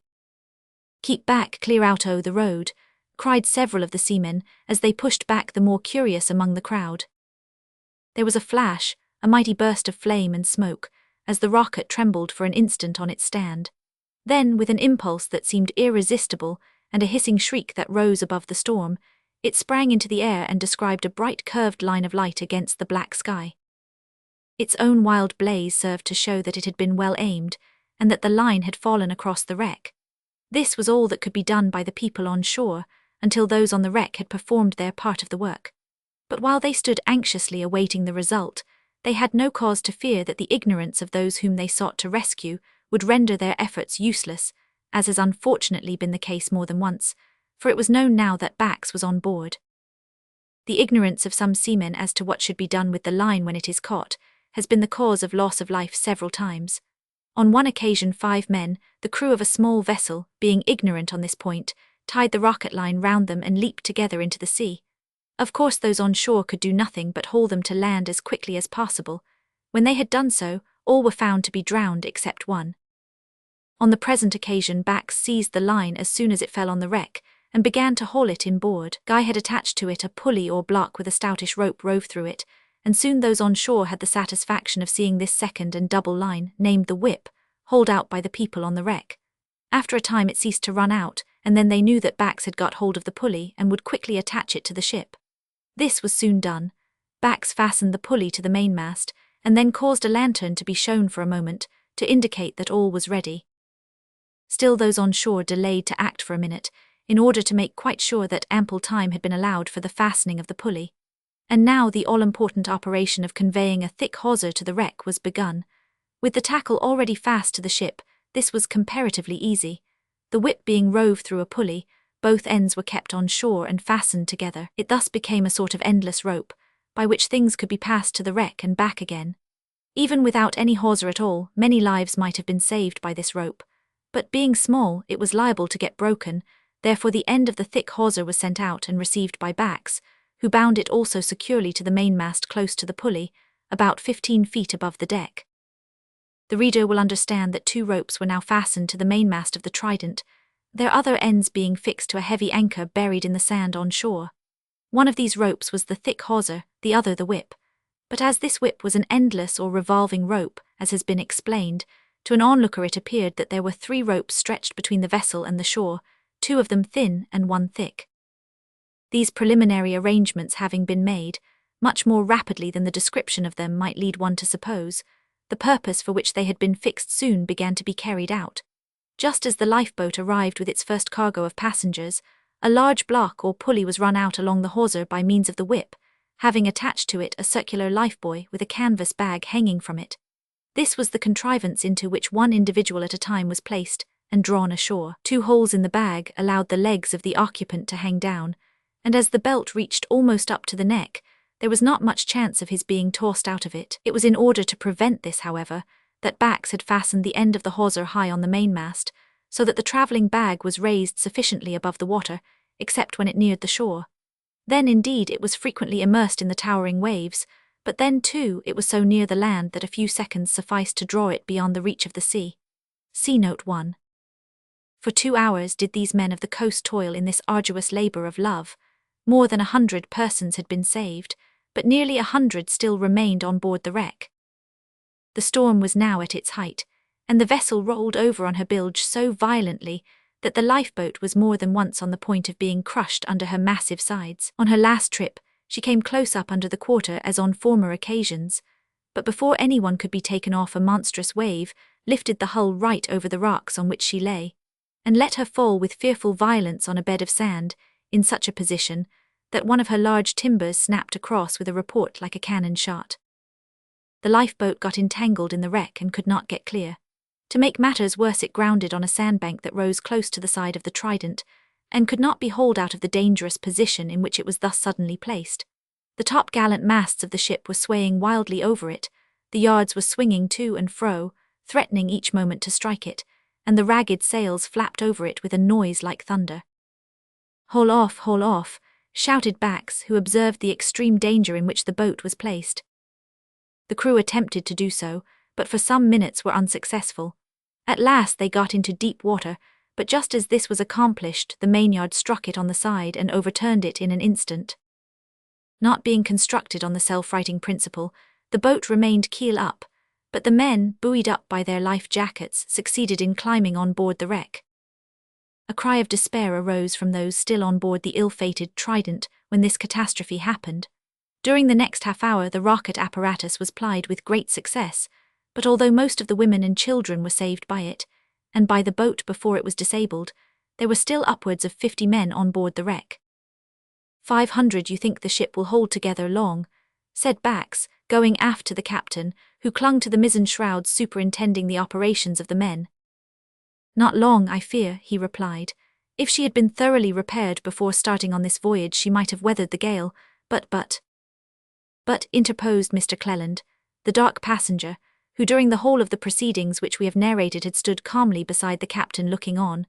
But Messrs. Denham, Crumps and Company, being penny wise and pound foolish, thought that the ships were strong enough for their purpose, both ship and cargo being fully covered by insurance. There was a spice of bitterness in this man's tone and manner which displeased Bax. He was about to administer a rebuke to him, when a larger wave than usual lifted the ship up, and let her fall with such force that another of her large timbers broke across like a pipe stem, and the 2 remaining masts went by the board, sweeping several of the passengers and crew into the sea along with the wreck of spars and cordage. Just under the quarter a child fell into the water. It had been wrenched from its mother's arms by the coil of a flying rope.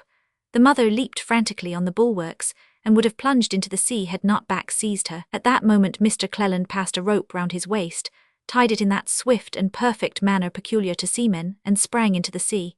He seized the child in his arms. The captain of the Trident had caught the rope as Cleland sprang over the side. Bax assisted him, and in a few minutes both were hauled safely on board. "You're better stuff than I gave you credit for," said Bax, as the dark passenger delivered the child to its mother. "Indeed," said Mr. Cleland with a touch of sarcasm in his tone, "I hope that I may be able to return you the like compliment at a more fitting season. At present there is other work for us to do. Come, lads, we must try to right the lifeboat. Who will help me?" Mr. Cleland sprang into the sea as he spoke and swam towards the boat, which still lay under the lee of the wreck with its keel uppermost. Bax followed instantly, and so did nearly the whole crew of the boat. These latter, having on their cork jackets, ran comparatively little risk of drowning, but they, as well as Bax and Cleland, were in danger of being disabled by the rolling spars that surrounded them. With great difficulty they succeeded in turning the boat over, but as it was nearly full of water, much valuable time was wasted before it could be bailed out sufficiently to render it once more serviceable. When this was accomplished, they hauled clear of the wreck, intending to veer round towards the stern, where they could approach the ship with greater safety. The remaining passengers, seeing this, rushed upon the poop. At that moment the ship was lifted up, and hurled with such violence on a sunken rock that her back was broken.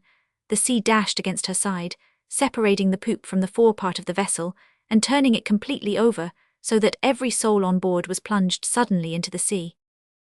A wild shriek of despair rose high above the howling of the storm, and most of the weaker among the passengers sank in the raging sea to rise no more. But the lifeboat was now in a condition to render effectual aid to those who were strong enough to struggle a few minutes for their lives, or to cling to broken portions of the wreck. She was soon as full as she could hold, and Bax, seizing the bow oar, forced her head round towards the shore. The coxswain sprang to the helm. "Give way, lads," was shouted, and in a few seconds the boat was once again careering towards the shore on the crest of a towering billow. She took the beach in safety. "Now then, shove off again," cried Bax, when the last of the passengers was assisted out of her. "Stop," cried a Coast Guard man, "some of the men are too much knocked up to go off again." This was evident, for when the lanterns were held up to the faces of the brave fellows, it was seen that several of the less robust among them were deadly pale from sheer exhaustion and fatigue. They indignantly protested, however, that they were still game for another bout. But the coxswain firmly, though kindly, insisted that the cork belts should be taken off 2 or 3 of them, and given to the stoutest of at least a dozen volunteers who eagerly stepped forward.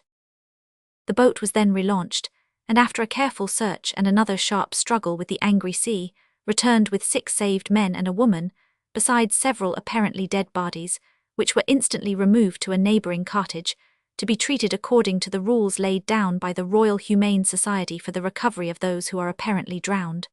See Note 2. After the back of the ship was broken and the wreck overwhelmed, the rocket apparatus of course became useless, as the mast to which the ropes were attached broke off close to the deck, and the ropes themselves became so entangled with the wreck as to be unmanageable. But before this catastrophe occurred, good service had been done, for no fewer than 60 of the passengers of the ill-fated Trident had been saved by this means alone. The lifeboat had been the means of saving 120 lives, and 15 men, who succeeded in swimming to the beach, were rescued with the utmost difficulty by the people on shore. Among these last was the captain, who, with that heroic self-devotion which seems to be a common characteristic of British seamen, had made up his mind to be the last man to quit the ship. This intention was frustrated by the breaking up of the vessel. In the confusion he was swept beyond the reach of the lifeboat, and gained the beach he scarce knew how. Here he was launched on the shingle by a billow and washed high up on the beach. He grasped the loose pebbles with the energy of despair, but the cataract of white water that rushed back as the wave retired swept him with irresistible force into the sea. Again this happened, and as he dug his fingers into the moving gravel, and felt how hopeless was his case, a cry of anguish burst from him. The cry was heard by Guy Foster, who, with a rope round his waist, had been for the last half-hour engaged in rescuing men and women from the fatal grasp of these retiring waves. "This way, lads, fetch the lantern, look alive," he shouted, and sprang towards the part of the shore whence the cry had proceeded, followed by a crowd of seamen who had assisted him by holding the rope. Guy was much exhausted. 6 times already had he plunged into the boiling surf and been dragged out with a fellow creature in his arms. He had removed the loop of the rope for a few minutes, and now held it in his hand as he ran along the beach looking anxiously at the surf. Once again the captain was hurled on the beach, but in so exhausted a condition that he could make no effort to save himself. He rolled so near to Guy's feet that the latter dropped the rope in his haste as he leaped towards the drowning man. He caught him round the waist just as the broken billow began to rush back. For one moment Guy stood firm, but as the retiring water gathered force his limbs quivered, the gravel rolled from beneath his feet, and he was swept off his legs. Before he was engulfed in the surf, and almost before the cry of alarm had burst from his companions on the beach, a boy flung the loop of the rope over his shoulders, plunged headlong into the sea, and catching Guy round the neck with both arms, held to him like a vice. It was Tommy Bogey. The men hauled gently on the rope at first, fearing to tear the little fellow from his grasp, but they need not have been so careful. Tommy's grip was an uncommonly firm one. In half a minute the 3 were pulled beyond the reach of the waves, the captain still breathing, Guy able to walk though much exhausted, and Tommy Bogey none the worse for his heroic and successful exertions. This was the last incident worthy of note that occurred. Of the 250 souls who had rejoiced that night in the prospect of a safe and speedy termination to their long voyage, 55 were drowned and 195 were saved. Of these last, the 15 men who swam ashore would have been the sole survivors, in all human probability, if there had been no lifeboat or rocket apparatus on the coast. For the service thus rendered, each man who risked his life that night in the lifeboat received pounds from the Royal Lifeboat Institution. Others who had assisted in saving life on the beach received rewards proportioned to their services, and Bax, Guy and Tommy Bogey were each awarded the Gold Medal of the Society for the distinguished gallantry displayed, and the great risks voluntarily encountered by them on this occasion. It was suggested that Denham, Crumps and Company should give something to the men of the lifeboat in acknowledgement of their services, but Denham, Crumps and Company did not act on the suggestion. Note 1. In order to give those of our readers who happen to be interested in this subject a better idea of the manner of using the rocket apparatus, we subjoin the instructions given by the Board of Trade to masters and seamen in regard to it. In the event of your vessel stranding within a short distance of the United Kingdom, and the lives of the crew being placed in danger, assistance will, if possible, be rendered from the shore in the following manner, namely: masters and crews of wrecked vessels should bear in mind that the success in landing them may in a great measure depend upon their coolness and attention to the rules here laid down, and that by attending to them, many lives are annually saved by the mortar and rocket apparatus on the coasts of the United Kingdom. The system of signalling must be strictly adhered to, and all women, children, passengers and helpless persons should be landed before the crew of the ship. Board of Trade, 22nd December 1859.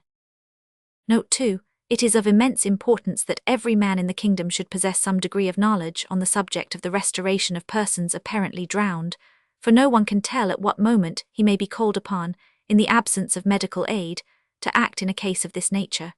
We therefore make no apology for here giving in full the rules which have been adopted by the National Lifeboat Institution. They run as follows. I send immediately for medical assistance, blankets and dry clothing, but proceed to treat the patient instantly on the spot, in the open air with the face downwards, whether on shore or afloat, exposing the face, neck and chest to the wind except in severe weather, and removing all tight clothing from the neck and chest, especially the braces. The points to be aimed at are, first and immediately, the restoration of breathing, and secondly, after breathing is restored, the promotion of warmth and circulation. The efforts to restore breathing must be commenced immediately and energetically, and persevered in for 1 or 2 hours, or until a medical man has pronounced that life is extinct. Efforts to promote warmth and circulation, beyond removing the wet clothes and drying the skin, must not be made until the first appearance of natural breathing. For if circulation of the blood be induced before breathing has recommenced, the restoration to life will be endangered. Chapter 2. To restore breathing. To clear the throat. Place the patient on the floor or ground with the face downwards, and one of the arms under the forehead, in which position all fluids will more readily escape by the mouth, and the tongue itself will fall forward, leaving the entrance into the windpipe free.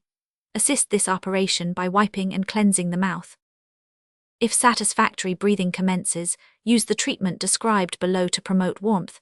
If there be only slight breathing, or no breathing, or if the breathing fail, then to excite breathing, turn the patient well and instantly on the side, supporting the head, and excite the nostrils with snuff, hartshorn and smelling salts, or tickle the throat with a feather, etc., if they are at hand. Rub the chest and face warm and dash cold water or cold and hot water alternately on them. If there be no success, lose not a moment but instantly. To imitate breathing, replace the patient on the face, raising and supporting the chest well on a folded coat or other article of dress. Turn the body very gently on the side and a little beyond, and then briskly on the face back again, repeating these measures cautiously, efficiently, and perseveringly about 15 times in the minute, or once every 4 or 5 seconds, occasionally varying the side. By placing the patient on the chest, the weight of the body forces the air out. When turned on the side, this pressure is removed, and air enters the chest. On each occasion that the body is replaced on the face, make uniform but efficient pressure with brisk movement, on the back between and below the shoulder blades or bones on each side, removing the pressure immediately before turning the body on the side. During the whole of the operations, let one person attend solely to the movements of the head, and of the arm placed under it. The first measure increases the expiration, the second commences inspiration. The result is respiration or natural breathing, and if not too late, life. Whilst the above operations are being proceeded with, dry the hands and feet, and as soon as dry clothing or blankets can be procured, strip the body and cover or gradually reclothe it, but taking care not to interfere with the efforts to restore breathing. Chapter 3. Should these efforts not prove successful in the course of from 2 to 5 minutes, proceed to imitate breathing by Dr. Sylvester's method, as follows. Place the patient on the back on a flat surface, inclined a little upwards from the feet. Raise and support the head and shoulders on a small firm cushion or folded article of dress placed under the shoulder blades. Draw forward the patient's tongue and keep it projecting beyond the lips. An elastic band over the tongue and under the chin will answer this purpose, or a piece of string or tape may be tied round them, or by raising the lower jaw the teeth may be made to retain the tongue in that position. Remove all tight clothing from about the neck and chest, especially the braces. To imitate the movements of breathing, standing at the patient's head, grasp the arms just above the elbows and draw the arms gently and steadily upwards above the head, and keep them stretched upwards for 2 seconds. By this means air is drawn into the lungs. Then turn down the patient's arms and press them gently and firmly for 2 seconds against the sides of the chest. By this means air is pressed out of the lungs. Repeat these measures alternately, deliberately, and perseveringly about 15 times in a minute, until a spontaneous effort to respire is perceived, immediately upon which cease to imitate the movements of breathing, and proceed to induce circulation and warmth. Roman 4. Treatment after natural breathing has been restored, to promote warmth and circulation. Commence rubbing the limbs upwards, with firm grasping pressure and energy, using handkerchiefs, flannels, etc. By this measure the blood is propelled along the veins towards the heart. The friction must be continued under the blanket or over the dry clothing. Promote the warmth of the body by the application of hot flannels, bottles or bladders of hot water, heated bricks, etc., to the pit of the stomach, the armpits between the thighs and to the soles of the feet. If the patient has been carried to a house after respiration has been restored, be careful to let the air play freely about the room. On the restoration of life, a teaspoonful of water warm should be given, and then, if the power of swallowing have returned, small quantities of wine, warm brandy and water or coffee should be administered.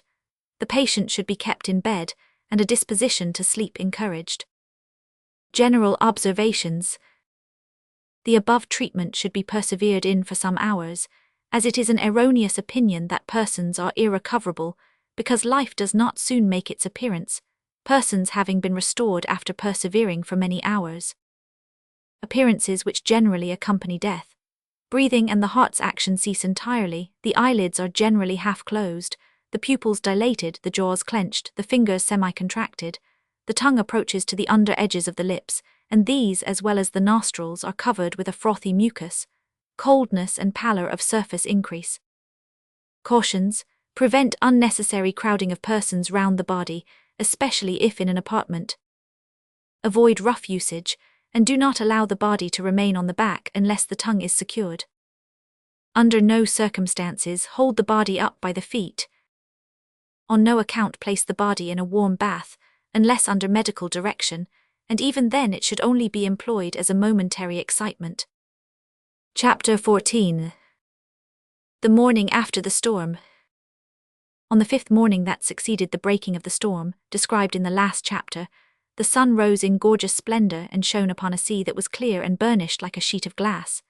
The wind had ceased suddenly, and a perfect calm prevailed, but although no breath of air ruffled the surface of the deep, the long swell rose and fell as if the breast of ocean were still throbbing from its recent agitation.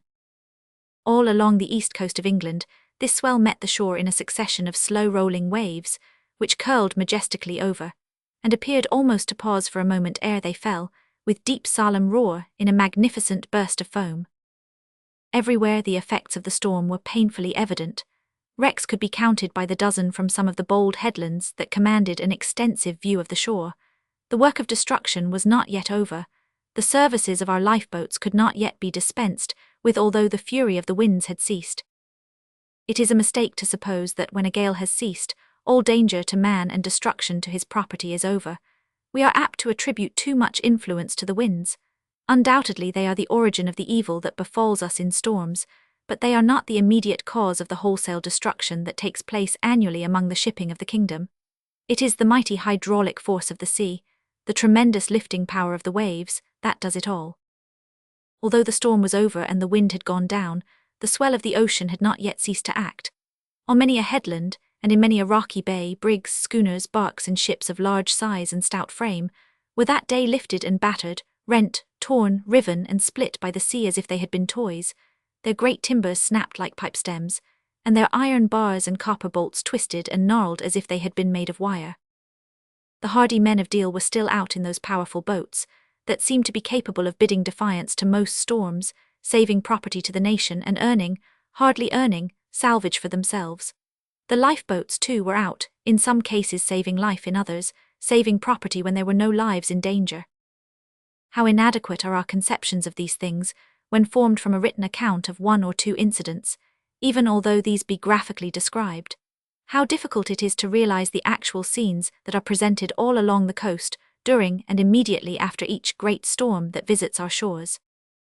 If we could, by the exercise of supernatural power, gaze down at these shores as from a bird's-eye point of view, and take them in with all their stirring incidents at one glance, if we could see the wrecks, large and small, colliers with their 4 or 5 hands, emigrant ships with their hundreds of passengers, beating and grinding furiously on rocks that appear to rise out of and sink into a sea of foam, if we could witness our lifeboats with their noble-hearted crews creeping out of every nook and bay in the very teeth of what seems to be inevitable destruction, if we could witness the 100 deeds of individual daring done by men with bronzed faces and rough garments, who carry their lives habitually in their hands and think nothing of it, if we could behold the flash of the rockets, and hear the crack of the mortars and the boom of minute guns from John O. Groat, S. to the Land's End, at the dead and dark hours of night, when dwellers in our inland districts are abed all ignorant, it may be, or thoughtless in regard to these things.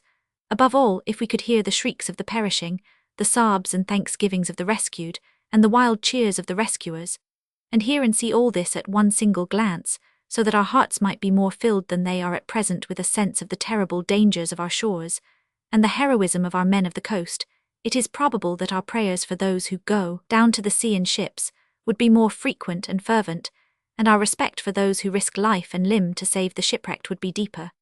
It is also probable that we might think it worth our while to contribute more largely than we do to the support of that noble institution whose work it is to place lifeboats where they are wanted on our coasts, and to recognize, reward, and chronicle the deeds of those who distinguish themselves in the great work of saving human life.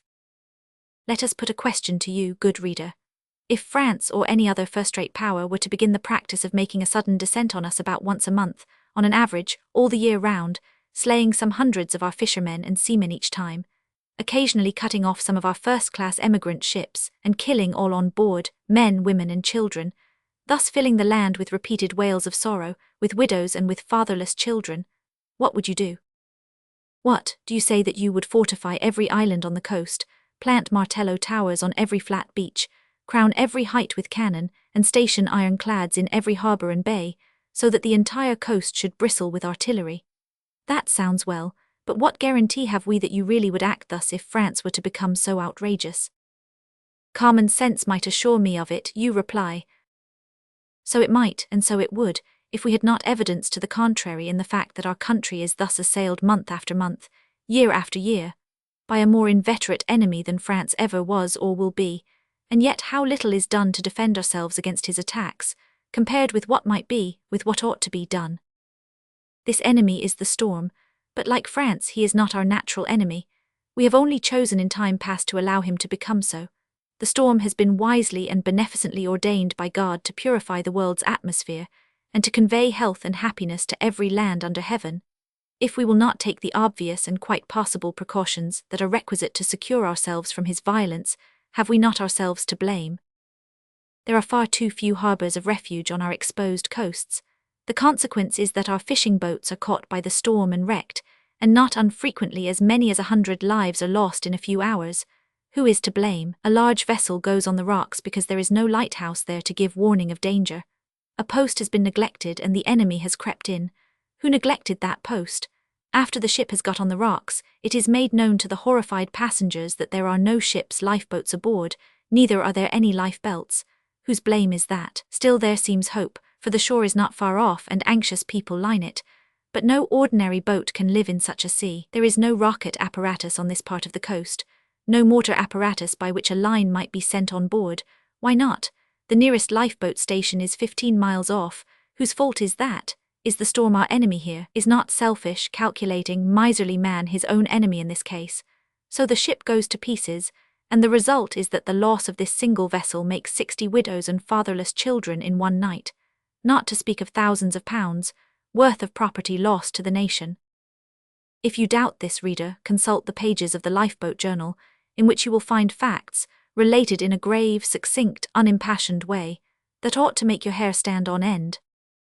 Thoughts strongly resembling those recorded in the last few pages filled the mind and the heart of Bax, as he stood on that calm, bright morning on the seashore. It was a somewhat lonely spot at the foot of tall cliffs, not far from which the shattered hull of a small brig lay, jammed between two rocks.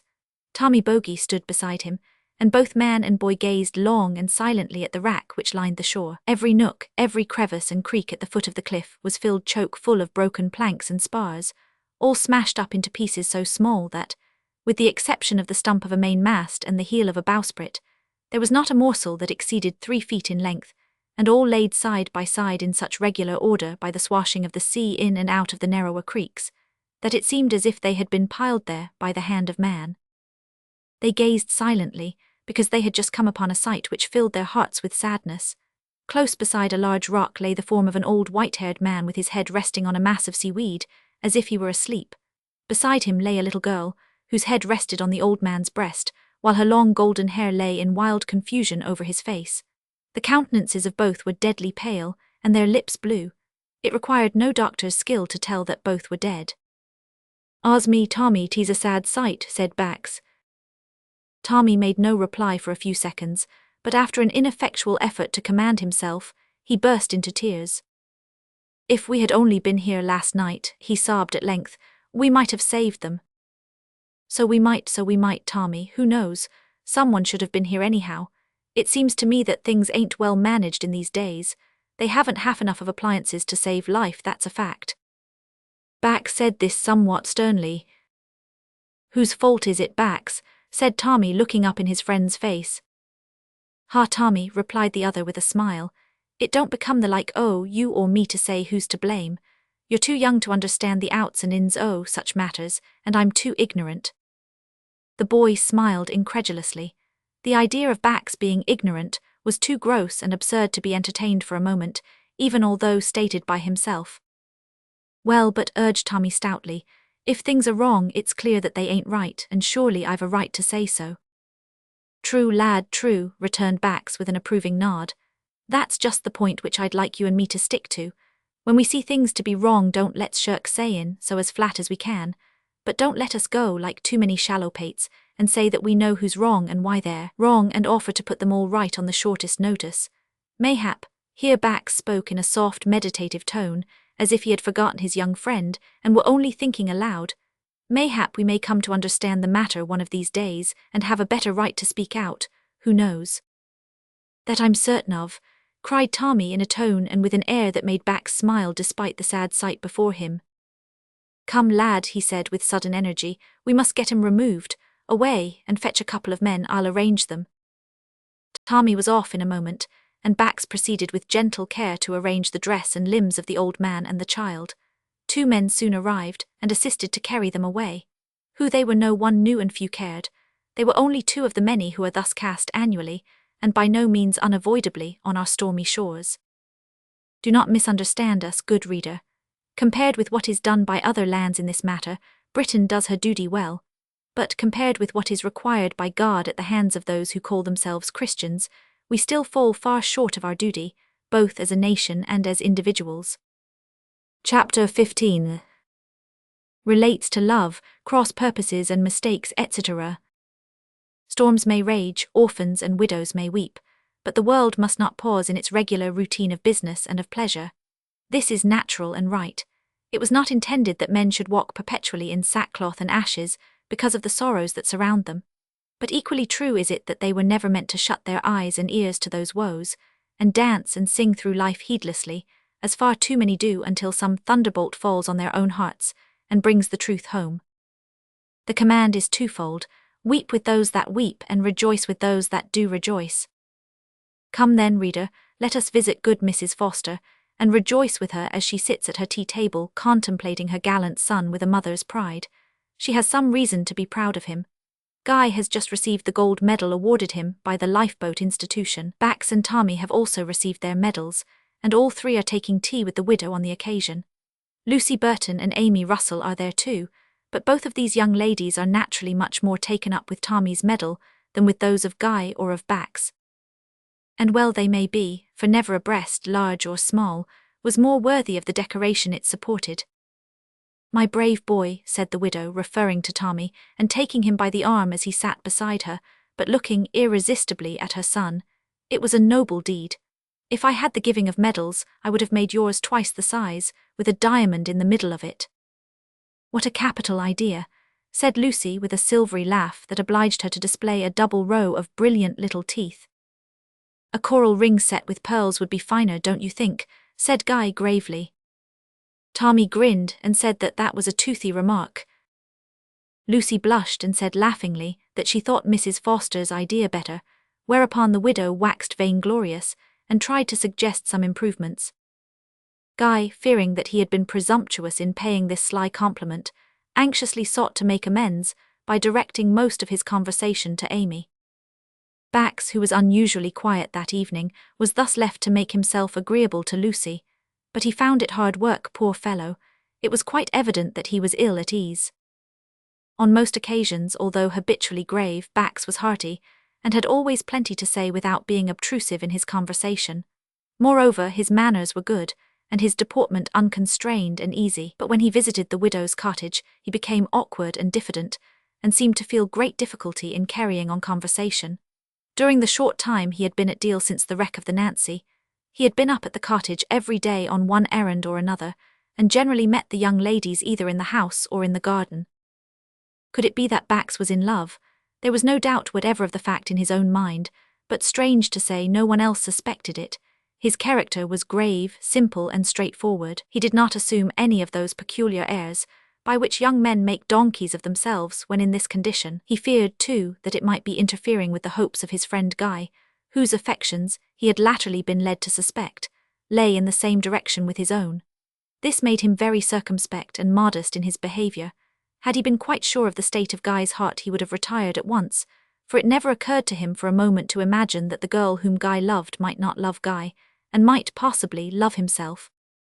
Be this as it may, Bax resolved to watch his friend that night closely, and act according to the indications given.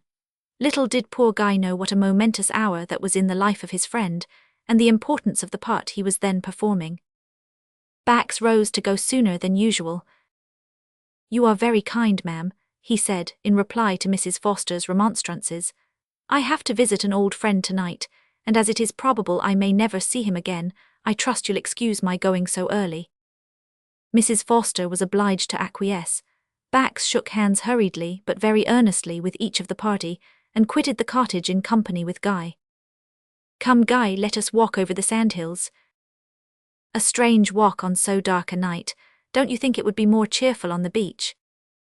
So it would, said Bax somewhat hastily, "but I want to be alone with you, and we're likely to meet some of our chums on the beach. Besides, I want to have a quiet talk and to tell ye something. You're in love, Guy." Bax said this so abruptly that his friend started, and for a few seconds was silent. Then, with a laugh, he replied, "Well, Bax, you've a blunt way of broaching a subject, but now that you put the thing to me, I feel inclined to believe that I am. You're a sharper fellow than I gave you credit for, to have found me out so soon. It needs but little sharpness to guess that when two young folk are thrown much together and find each other agreeable, they're likely to fall in love." Bax's voice sank to its deepest tones. He felt that his hopes had now received their death blow, and in spite of himself he faltered. With a mighty effort he crushed down the feeling, and continued in a tone of forced gaiety. "Come, I'm rejoiced at your good luck, my boy. She's one of 1,000, Guy."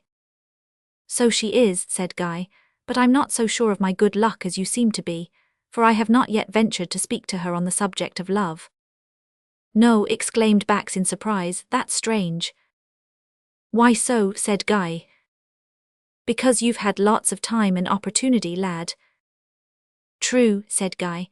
"I have had enough of both, but some folk are not so bold and prompt as others in this curious matter of love." "Ah, very true," observed Bax. "Some men do take more time than others. and yet it seems to me that there has been time enough for a sharp fellow like you to have settled that question. However, I've no doubt myself of the fact that she loves you, Guy, and I do call that uncommon good luck. Well, it may seem a vain thing to say, but I do fancy that she likes me a bit, said the other in a half-jocular tone. The two friends refrained from mentioning the name of the fair one. The heart and mind of each was filled with one object, but each felt a strange disinclination to mention her name. But it seems to me, continued Guy, that instead of wanting to tell me something, as you said, when you brought me out for a walk in this dreary waste of furze and sand at such a time of night, your real object was to pump me. Not so, replied Bax, in a tone so deep and sad as to surprise his friend. I brought you here because the lonely place accords with my feelings tonight. I have made up my mind to go to Australia. Guy stopped abruptly. You jest, Bax, said he. I am in earnest, replied the other, and since I have forced myself into your confidence, I think it but fair to give you mine. The cause of my going is love. Yes, Guy, I too am in love, but alas, my love is not returned, it is hopeless. Say not so, began Guy earnestly, but his companion went on without noticing the interruption. The case is a peculiar one, said he. I have known the sweet girl long enough to know that she does not love me, and that she does love another man. Moreover, I love that man too. He is my friend, so the long and the short of it is I'm going to up anchor away to the gold fields and leave the coast clear to him. This must not be, Bax, you may be wrong in supposing your case hopeless. May I ask her name? Forgive me, Guy, I must not mention it, said Bax. It is not necessary to weary the reader with the variety of arguments with which Guy plied his friend in order to turn him from his purpose, as they wandered slowly over the sandhills together. He was unsuccessful in his efforts to arouse hope in the bosom of his friend, or to induce him to suspend his determination for a time. Nor was he more fortunate in attempting to make Bax say who was the friend, for whom he was about to make so great a sacrifice, little suspecting that it was himself. Now, said Bax, after having firmly resisted his companion's utmost efforts, I want you to leave me here alone. I may seem to you to be obstinate and ungracious tonight. He stopped and seized Guy's hand. But believe me, I am not so. My heart is terribly down, and you know I'm a rough, matter-of-fact fellow, not given to be sentimental, so I can't speak to you as I would wish on this subject. But wherever I may go in this world, I will never cease to pray for God's blessing on you and yours, Guy.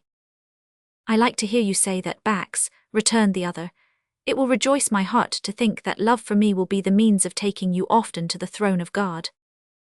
You're a good fellow, Guy. Perhaps what you have often said to me has not been thrown away as much as you suppose. Come now, instead of you having to urge the subject on me, I'll ask you to give me a text.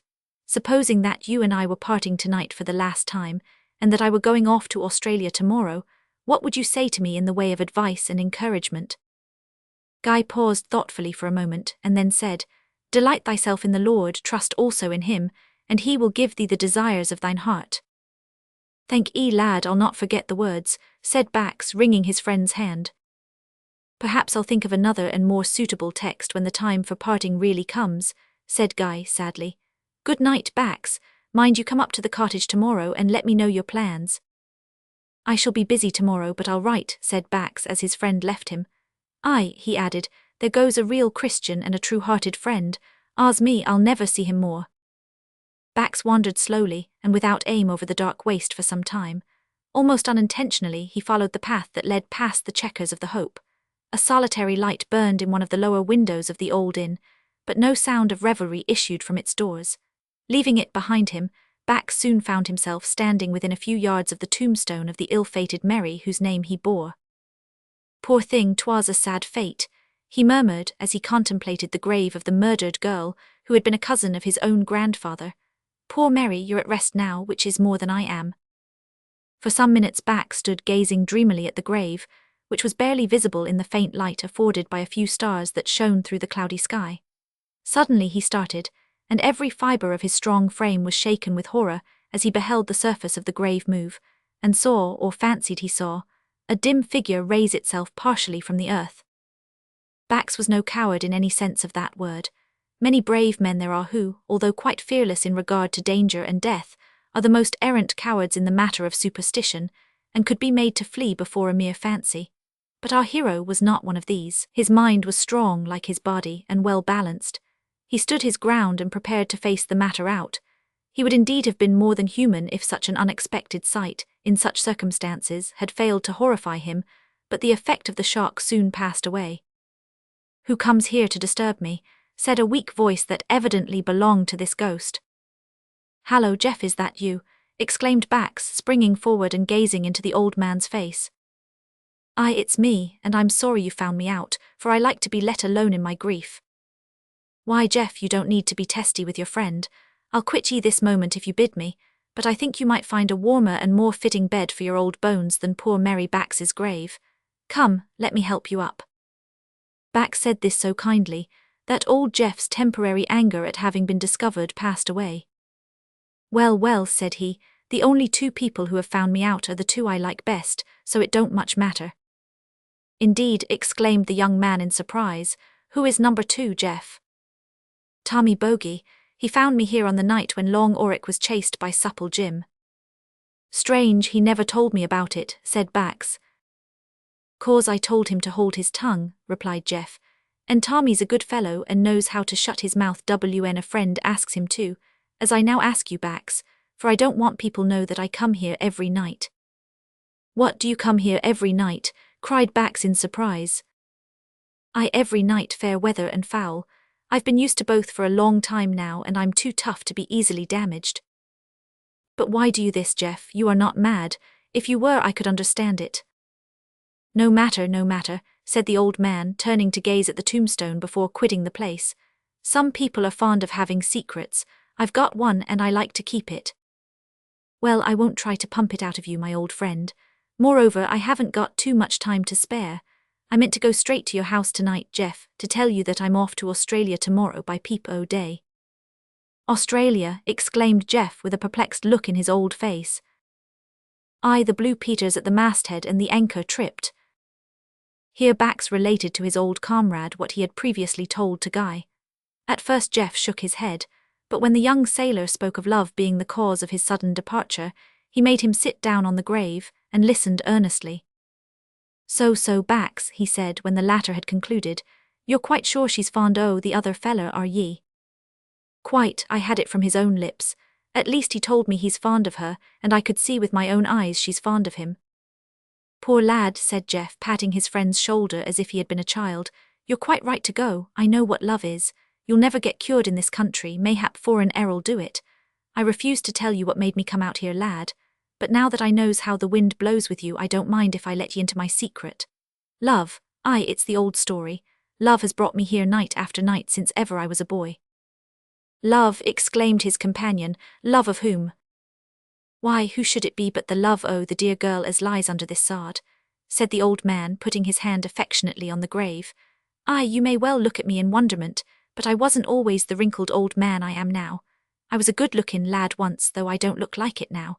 When poor Mary was murdered, I was 19. I won't tell ye how I loved that dear girl. Ye couldn't understand me. When she was murdered by that—" He paused abruptly for a moment and then resumed. "When she was murdered, I thought I should have gone mad. I was mad, I believe, for a time. But when I came back here to stay, after wandering in foreign parts for many years, I took to comin' to the grave at nights. At first I got no good. I thought my heart would burst altogether, but at last the Lord sent peace into my soul. I began to think of her as an angel in heaven, and now the sweetest hours of my life are spent on this grave. Poor Mary, she was gentle and kind, especially to the poor and the afflicted. She took a great interest in the ways and means we had for savin' people from wrecks, and used often to say it was a pity they couldn't get a boat made that would neither upset nor sink in a storm. She had read some such contrivance somewhere, for she was a great reader. Ever since that time I've been trying in my poor way to make something the sort, but I've not managed it yet. I like to think she would have been pleased to see me at it." Old Jeff stopped at this point and shook his head slowly. Then he continued, "I find that as long as I keep near this grave my love for Mary can't die, and I don't want it to.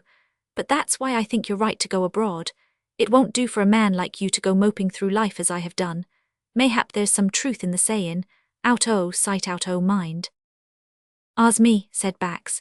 "Isn't it likely that there may be some truth too in the words o' the old song, 'Absence makes the heart grow fonder'? But you're right, Jeff, it wouldn't do for me to go moping through life as long as there's work to do. Besides, old boy, there's plenty of this sort o' thing to be done, and I'll do it better now that I don't have anybody in particular to live for." Bax said this with reckless gaiety, and touched the medal awarded to him by the Lifeboat institution, which still hung on his breast where it had been fastened that evening by Lucy Burton. The two friends rose and returned together to Jeff's cottage, where Bax meant to remain but a few minutes, to leave sundry messages to various friends. He was shaking hands with the old man and bidding him farewell, when the door was burst open and Tommy Bogey rushed into the room. Bax seized the boy in his arms and pressed him to his breast. "Hallo, I say, is it murder year after, or d'ye mistake me for a polar bear?" cried Tommy on being put down. "What a hug, to be sure. Lucky for me that my timbers ain't easy stove in. What d'ye mean by it?" Bax laughed and patted Tommy's head. "Nothin', lad, only I feel as if I should ha' been your mother." "Well, I won't say ye're far out," rejoined the boy waggishly, "for I do think ye're becomin' an old wife. But I say, what can be wrong with Guy Foster? He came back to the cottage a short while ago lookin' quite glum, and shut himself up in his room, and he won't say what's wrong, so I come down here to look for you, for I knew I'd find you with old Jeff or Bluenose." "Ye're too inquisitive," said Bax, drawing Tommy towards him, and sitting down on a chair so that the boy's face might be on a level with his. "No doubt Guy will explain it to you in the morning. I say, Tommy, I have sometimes wondered whether I could depend on the friendship which you so often profess for me." The boy's face flushed, and he looked for a moment really hurt. "Tuts, Tommy, you're gettin' thin-skinned, I do but jest." "Well, jest or no jest," said the boy, not half pleased, "you know very well that nothing could ever make me turn my back on you." "Are you sure?" said Bax, smiling. "Suppose now that I was to do something very bad to you, something unkind or that looked unkind, what then?" "In the first place you couldn't do that, and in the second place, if you did I'd like you just as well." "Aye, but suppose," continued Bax in a jocular strain, "that what I did was very bad." "Well, let's hear what you call very bad." Bax paused as if to consider, then he said, "Suppose, now, that I were to go off suddenly to some far part of the world for many years without so much as saying good-bye to ye, what would you think?" "I'd find out where you had gone to and follow you and pitch into you when I found you," said Tommy stoutly. "Aye, but I did not ask what you'd do, I asked what you'd think." "Why, I would think something had happened to prevent you, let me know, but I'd never think ill of you," replied Tommy. "I believe you, boy," said Bax earnestly. "But come, enough o' this idle talk. I want you to go up to the cottage with a message to Guy. Tell him not to speak to anyone tonight or tomorrow about what I said to him when we were walking on the sandhills, and be off, lad, as fast as you can, lest he should let it out before you get there." "Anything to do with smugglers?" inquired the boy with a knowing look as they stood outside the door. "Why, no, not exactly." "Well, good night, Bax, good night, old Jeff." Tommy departed and the two men stood alone. "God bless the lad, you'll be kind to him, Jeff, when I'm away." "Trust me, Bax," said the old man, grasping his friend's hand. Without another word, Bax turned on his heel, and his tall, stalwart figure was quickly lost to view in the dark shadows of the night. Chapter 16. Tommy Bogey forms a mighty resolve, and Mr. Denham, being perplexed, becomes liberal. When Tommy Bogey discovered the terrible fact that his friend Bax had really gone from him, perhaps forever, he went straight up to the cottage, sat down on the kitchen floor at the feet of Mrs. Laker, laid his head on her lap, and wept as if his heart would break. "My poor boy," said the sympathizing Laker, stroking his head, and endeavoring to comfort him more by tone and manner than by words. But Tommy refused to be comforted. The strongest affection he had ever known was rudely and suddenly crushed. It was hard in Bax to have done it, so Tommy felt, though he would not admit it in so many words.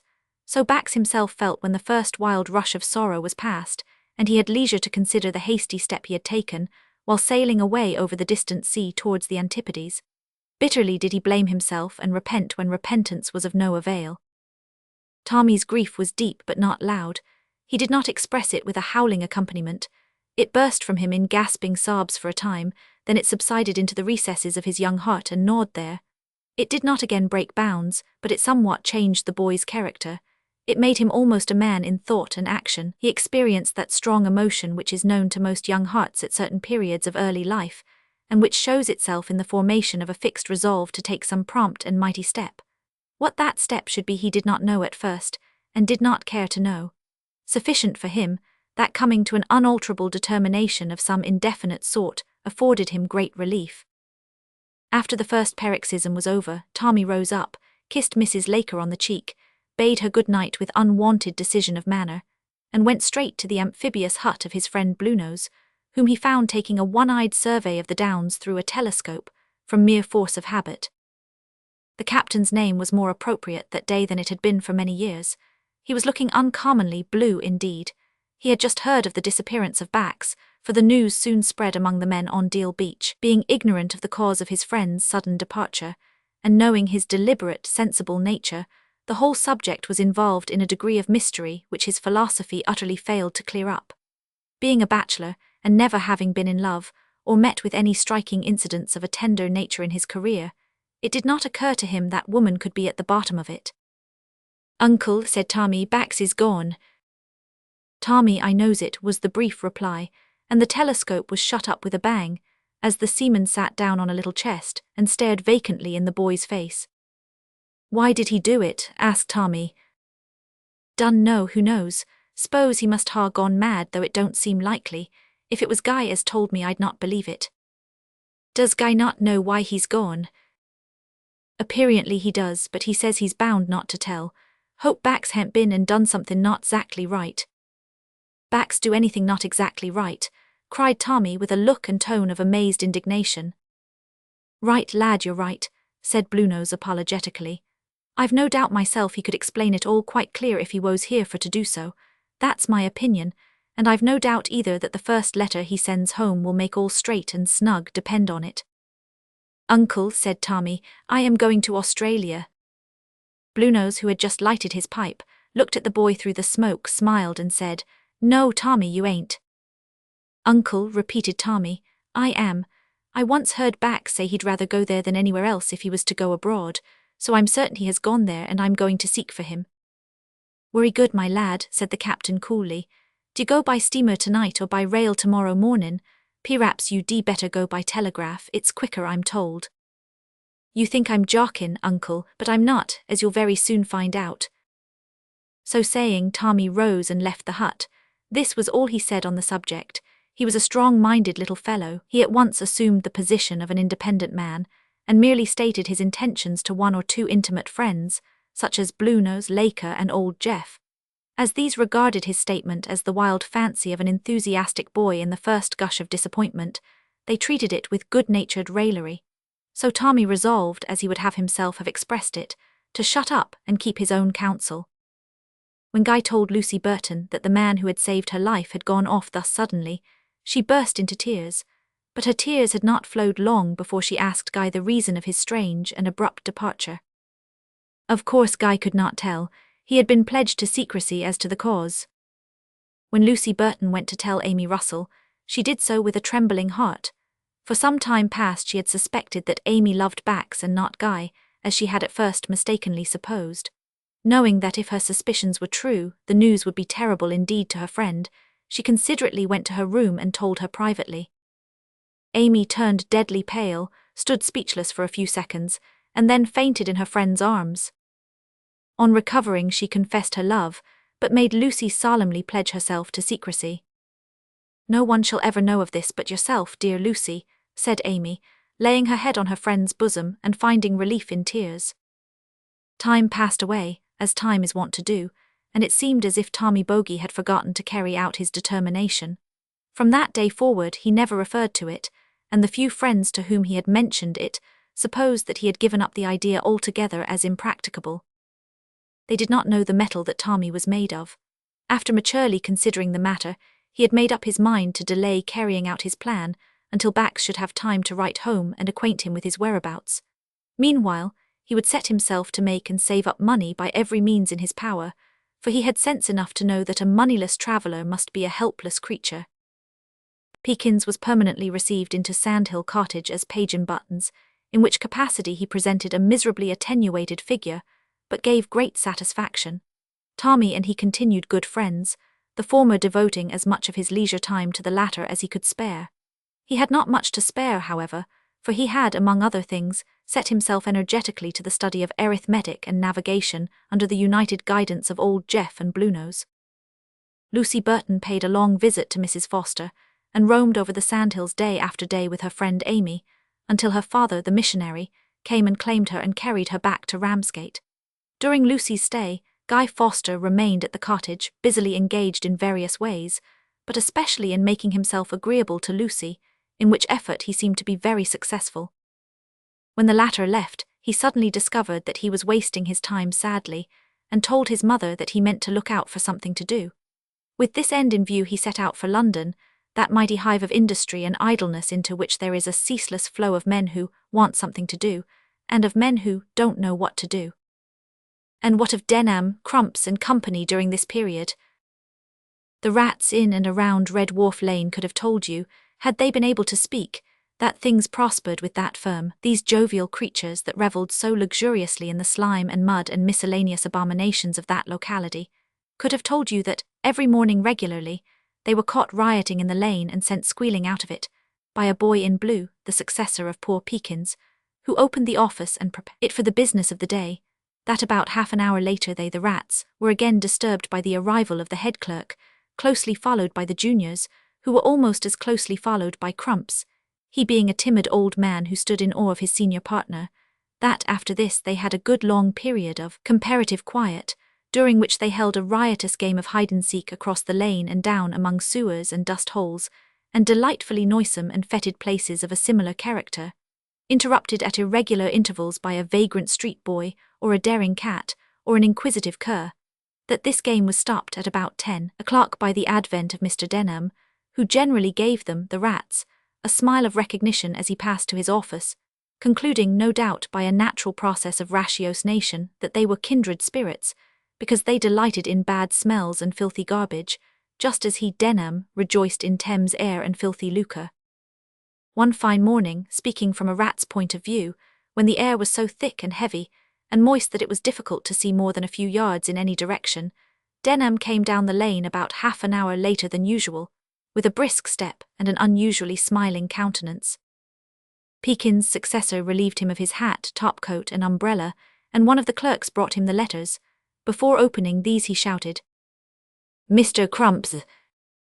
Crumps came meekly out of his cell, as if he had been a bad dog who knew he deserved and expected a whipping. "Nothing wrong, I trust," he said anxiously. "No, on the contrary, everything right." Crumps' old face brightened. "I've succeeded in getting that ship at what I call a real bargain, 500 less than I had anticipated and was prepared to give." Crumps rubbed his hands. "Now, I mean to send this ship out to Australia with a miscellaneous cargo, as soon as she can be got ready for sea. The gold fever is at its height just now, and it strikes me that, with a little judgment and prudence, a good thing may be made out there. At any rate, I mean to venture, for our speculations last year have, as you know, turned out well, with the exception of that unfortunate Trident, and we are sufficiently in funds just at this time to afford to run considerable risk." Crumps expressed great satisfaction, and agreed with all that Denham said. He also asked what the name of the new ship was to be. "The Trident," said Mr. Denham. "What, the name of the ship we lost in St. Margaret's Bay?" exclaimed Crumps in surprise. "I thought you knew the name of the ship we lost in St. Margaret's Bay," said Denham sarcastically. Of course," replied Crumps in some confusion, "but I mean, that is, don't you think it looks like flying in the face of Providence to give it the same name?" "Mr. Crumps," said Denham with an air of dignified reproof, "it is most unnatural, most uncalled for, to talk of Providence in connection with business. It is a word, sir, that may be appropriately used on Sundays and in churches, but not in offices, and I beg that you will not again allude to it. There is no such thing, sir, as Providence in business matters, at least such is my opinion, and I say this in order that you may understand that any remarks of that kind are quite thrown away on me. I am a plain practical man of business, Mr. Crumps. Once for all, allow me to say that I object to the very unbusinesslike remarks of a theological nature which you are sometimes pleased to introduce into our conversations. I again repeat that there is no such thing as Providence in business, at all events not in my business." "I will not again offend you," said poor Crumps, who stood looking confused and moving his legs uneasily during the delivery of this oration, "but as you have condescended to argue the matter slightly, may I venture to hint that our ships are propelled chiefly by means of sails, and that the winds are in the hands of Providence." There, sir, I utterly disagree with you, retorted Denham. The winds are guided in their courses by the fixed laws of nature, and cannot be altered or modified by the wishes or powers of man. Therefore it is quite unnecessary, because useless, to regard them in matters of business. I am utterly devoid, sir, of superstition, and it is partly in order to make this clear to all with whom I have to do, that I intend to name our new ship the Trident, and to order her to sail on a Friday. As Mr. Denham accompanied his last word with an inclination of the head which was equivalent to a dismissal, Mr. Crump sighed and retired to his den. His practical and unsuperstitious partner opened and read the letters. While Denham was thus engaged, a tap came to the door, and old Mr. Summers entered the room. "Ah, Summers, glad to see you. How are you?" said Denham somewhat heartily for him. "Thank you, Denham, I'm well," replied the benign old gentleman with a smile, as he fixed a pair of gold spectacles on his nose, and sat down in a most businesslike way to examine a bundle of papers which he pulled out of his coat pocket. Mr. Summers was a very old friend of Denham, and had been the friend of his father before him, but that was not the reason of Denham's regard for him. The old gentleman happened to be a merchant in the city, with whom Denham, Crumps and Company did extensive and advantageous business. This was the cause of Denham's unwonted urbanity. He cared little for the old man's friendship. In fact, he would have dispensed with it without much regret, for he was sometimes pressed to contribute to charities by his philanthropic friend. "See, I have settled that matter for you satisfactorily," said Mr. Summers. "There are the papers which you can look over at your leisure." "Thank you, Mr. Summers," said Denham impressively. "This is indeed very kind of you, but for your interference in this affair I am convinced that I should have lost £1,000, if not more." "Indeed," exclaimed the old gentleman with a bright smile. "Come, I'm glad to hear you say so, and it makes my second errand all the more easy."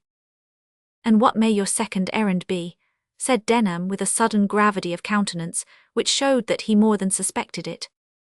"Well, the fact is," began Summers, "it's a little matter of begging that I have undertaken for the purpose of raising funds to establish 1 or 2 lifeboats on parts of our coast where they are very much needed." Denham fidgeted in his chair. "You know I have a villa near Deal, and frequently witness the terrible scenes of shipwreck that are so common and so fatal on that coast. I am sorry to say that my begging expedition has not been attended with so much success as I had anticipated. It is not such agreeable work as one might suppose, I assure you. One gets so many unexpected rebuffs. Did you ever try begging, Denham?" Denham said he never had, and, unless reduced to it by circumstances, did not mean to do so. "Ah," continued Mr. Summers, "if you ever do try you'll be surprised to find how difficult it is to screw money out of some people." Mr. Denham thought that that difficulty would not surprise him at all. "But you'll be delighted to find, on the other hand, what a number of truly liberal souls there are. It's quite a treat, for instance, to meet with a man, as I did the other day, who gives his charity in the light of such principles as these. 'The Lord loveth a cheerful giver. It is more blessed to give than to receive. He that giveth to the poor lendeth to the Lord,' one who lays aside a certain proportion of his income for charitable purposes, and who therefore, knowing exactly how much he has to give at any moment, gives or refuses, as the case may be, promptly and with a good grace." "Ha!" exclaimed Denham, whose soul abhorred this sort of talk, but whose self-interest compelled him to listen to it. "Really," pursued Mr. Summers, "it is quite interesting to study the outs and ins of Christian philanthropy.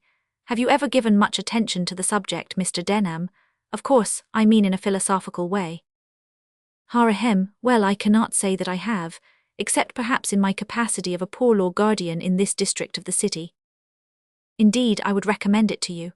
It is quite a relief to men of business like you and me, who are necessarily swallowed up all day in the matter of making money, to have the mind occasionally directed to the consideration of the best methods of getting rid of a little of their superabundance.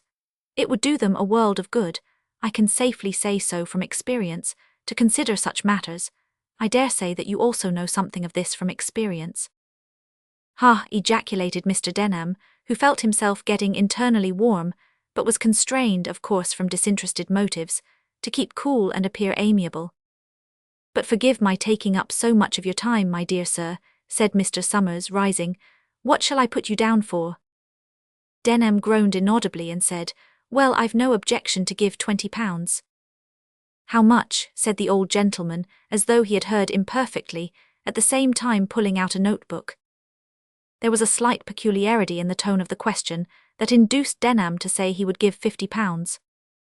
"Ah, 50, said Summers, preparing to write.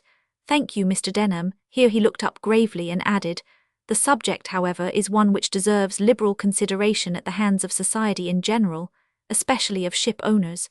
Shall we say 100, my dear sir?"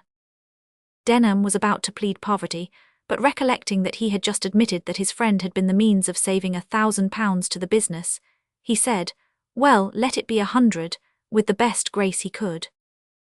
"Thank you, Mr. Denham, 1,000 thanks," said the old gentleman, shaking his friend's hand, and quitting the room with the active step of a man who had much more business to do that day before dinner. Mr. Denham returned to the perusal of his letters with the feelings of a man who has come by a heavy loss. Yet, strange to say, he comforted himself on his way home that evening with the thought that, after all, he had done a liberal thing, that he had given away £100 in charity.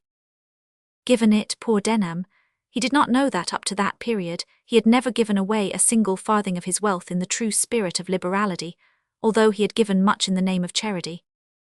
Chapter 17. Dark deeds are done upon the sea, Tommy Bogey in great danger. "Well, Bluenose, who do you find yourself today?" inquired supple Roger one fine morning, as the captain sauntered slowly along the beach in front of his hut, with his hands deep in the pockets of his pilot coat. "Thankee, I amongst the middlings. How est yourself?" "I like myself," said Rogers. "How's old Jeff?" "Rather ornery, but I dessay he'll come all square after a day or two in dark," answered the captain. "I left him shored up in bed with bolsters." "So Tommy's slipped his cable, I'm told," said Rogers interrogatively. "Aye, he's off and no mistake. I thought he was jockin', for I heard him talk o' goin' after Bax some time past, but nothin' more come of it till yesterday when he comes to me and bids me good day, and then off like a galley after a French smuggler. It's no use tryin' to catch him. That boy'll make his way and have his will somehow, whether we let him or no." "Aye, aye," said Bluenose, lighting his pipe with a heavy sigh. "Tommy Bogey's gone for good." That was the last that was heard of poor Tommy for many a long day on the beach of Deal. But as there is no good reason why the readers should be kept in the dark regarding his movements, we shall follow him on the rugged path he had selected, and leave the men of Deal to wander for a time and talk, and then forget him. Having waited as long as his patience could hold out, and no letter having come from Bax, Tommy at last prepared to carry out his plan by dint of hard labour among the boats at any odd jobs that people would give him, and running messages, and making himself generally useful to the numerous strangers who visited that fine and interesting part of the coast. He had scraped together a few pounds. By persevering study at nights, he had acquired a fair knowledge of figures and a smattering of navigation. Thus equipped in mind and purse, he went off to seek his fortune. His intention was in the first place to go to London and visit the Three Jolly Tars, where, he doubted not, every possible and conceivable sort of information in regard to shipping could be obtained. There chanced at the time to be a certain small collier lying in the Downs, awaiting a fair wind to carry her into the port of London. This collier, a schooner, was named the Butterfly, perhaps because the owner had a hazy idea that there was some resemblance between an insect flitting about from flower to flower and a vessel sailing from port to port. Black as a chimney from kelson to truck, she was as like to a butterfly as a lady's hand is to a monkey's paw. The skipper of the Butterfly was a friend of Bluenose and knew Tommy. He at once agreed to give him a passage to London and never thought of asking questions. Soon after the boy went aboard, the wind changed to the southwest. The Butterfly spread her black wings, bore away to the nor'ard, and doubled the North Foreland, where she was becalmed, and left to drift with the tide just as night was closing in. "I'm tired, Jaeger," this was the skipper's name. "I'll go below and take a snooze," said Tommy, "for I've lots o' work before me tomorrow." So Tommy went below and fell asleep. The three men who formed the crew of this dingy craft lay down on the deck, the night being fine, and also fell asleep, Jaeger being at the helm. Now Jaeger was one of those careless, easy-going, reckless seamen, who, by their folly, ignorance, and intemperance, are constantly bringing themselves to the verge of destruction. He sat near the tiller gazing up at the stars dreamily for some time. Then he looked round the horizon, then glanced at the compass and up at the sails, which hung idly from the yards, after which he began to mutter to himself in low, grumbling tones. "Goin' to blow from the nor'ard. Aye, allers blows the way I don't want it to, driftin' to the southward too. If this lasts, we'll drift on the sands, comfortable to think on, that is. Come, Jaeger, don't you go for to get into the blues. Keep up your spirits, old boy. Acting on his own suggestion, the skipper rose and went below to a private locker, in which he kept a supply of rum, his favourite beverage. He passed Tommy Bogey on the way. Observing that the boy was sleeping soundly, he stopped in front of him and gazed long into his face with that particularly stupid expression which is common to men who are always more or less tipsy. "Sleep away, my lad, it'll do ye good." Accompanying this piece of unnecessary advice with a sagacious nod of the head, the skipper staggered on and possessed himself of a case bottle about 3/4 full of rum, with which he returned to the deck and began to drink. While he was thus employed, a breeze sprang up from the northeast. "Ease off the sheets there, you lubbers," shouted the drunken man as he seized the tiller and looked at the compass. "What, sleeping again, Bunks? I'll rouse ye, I will." With that, in a burst of anger, he rushed forward and gave one of the sleepers a severe kick in the ribs. Bunks rose sulkily, and with a terrible imprecation advised the skipper not to try that again, to which the skipper retorted that if his orders were not obeyed more sharply, he would not only try it again, but he would chuck him overboard besides. Having applied a rope's end to the shoulders of one of the other sleepers, he repeated his orders to ease off the sheets, as the wind was fair, and staggered back to his place at the helm. "Why, I do believe it is a sou'wester," he muttered to himself, attempting in vain to read the compass. It was in reality northeast, but Jaeger's intellects were muddled. He made it out to be southwest and steered accordingly, almost straight before it. The 3 men who formed the crew of the little vessel were so angry at the treatment they had received that they neither cared nor knew how the ship's head lay. A thick mist came down about the same time, and veiled the lights which would otherwise have soon revealed the fact that the skipper had made a mistake. "Why, what on earth ails the compass?" muttered Jaeger, bending forward intently to gaze at the instrument, which to his eye seemed to point in all directions at once. "Come, I'll have another pull at the bottle to steady me." He grasped the bottle to carry out this intention, but in doing so thrust the helm down inadvertently. The schooner came up to the wind at once, and as the wind had freshened to a stiff breeze and a great deal of canvas was set, she heeled violently over to starboard. The skipper was pitched into the lee scuppers, and the case bottle of rum was shivered to atoms before he had time to taste a drop. "Mind your helm," roared Bunks savagely. 500 you want to send us to the bottom." The man sprang to the helm, and accompanied his remark with several fierce oaths, which need not be repeated, but which had the effect of rousing Jaeger's anger to such a pitch, that he jumped up and hit the sailor a heavy blow on the face. "I'll stop your swearing, I will," he cried, preparing to repeat the blow, but the man stepped aside and walked forward, leaving his commander alone on the quarterdeck. Bunks, who was a small but active man, was a favourite with the other 2 men who constituted the crew of the Butterfly, and both of whom were strong-limbed fellows. Their anger at seeing him treated thus savagely knew no bounds.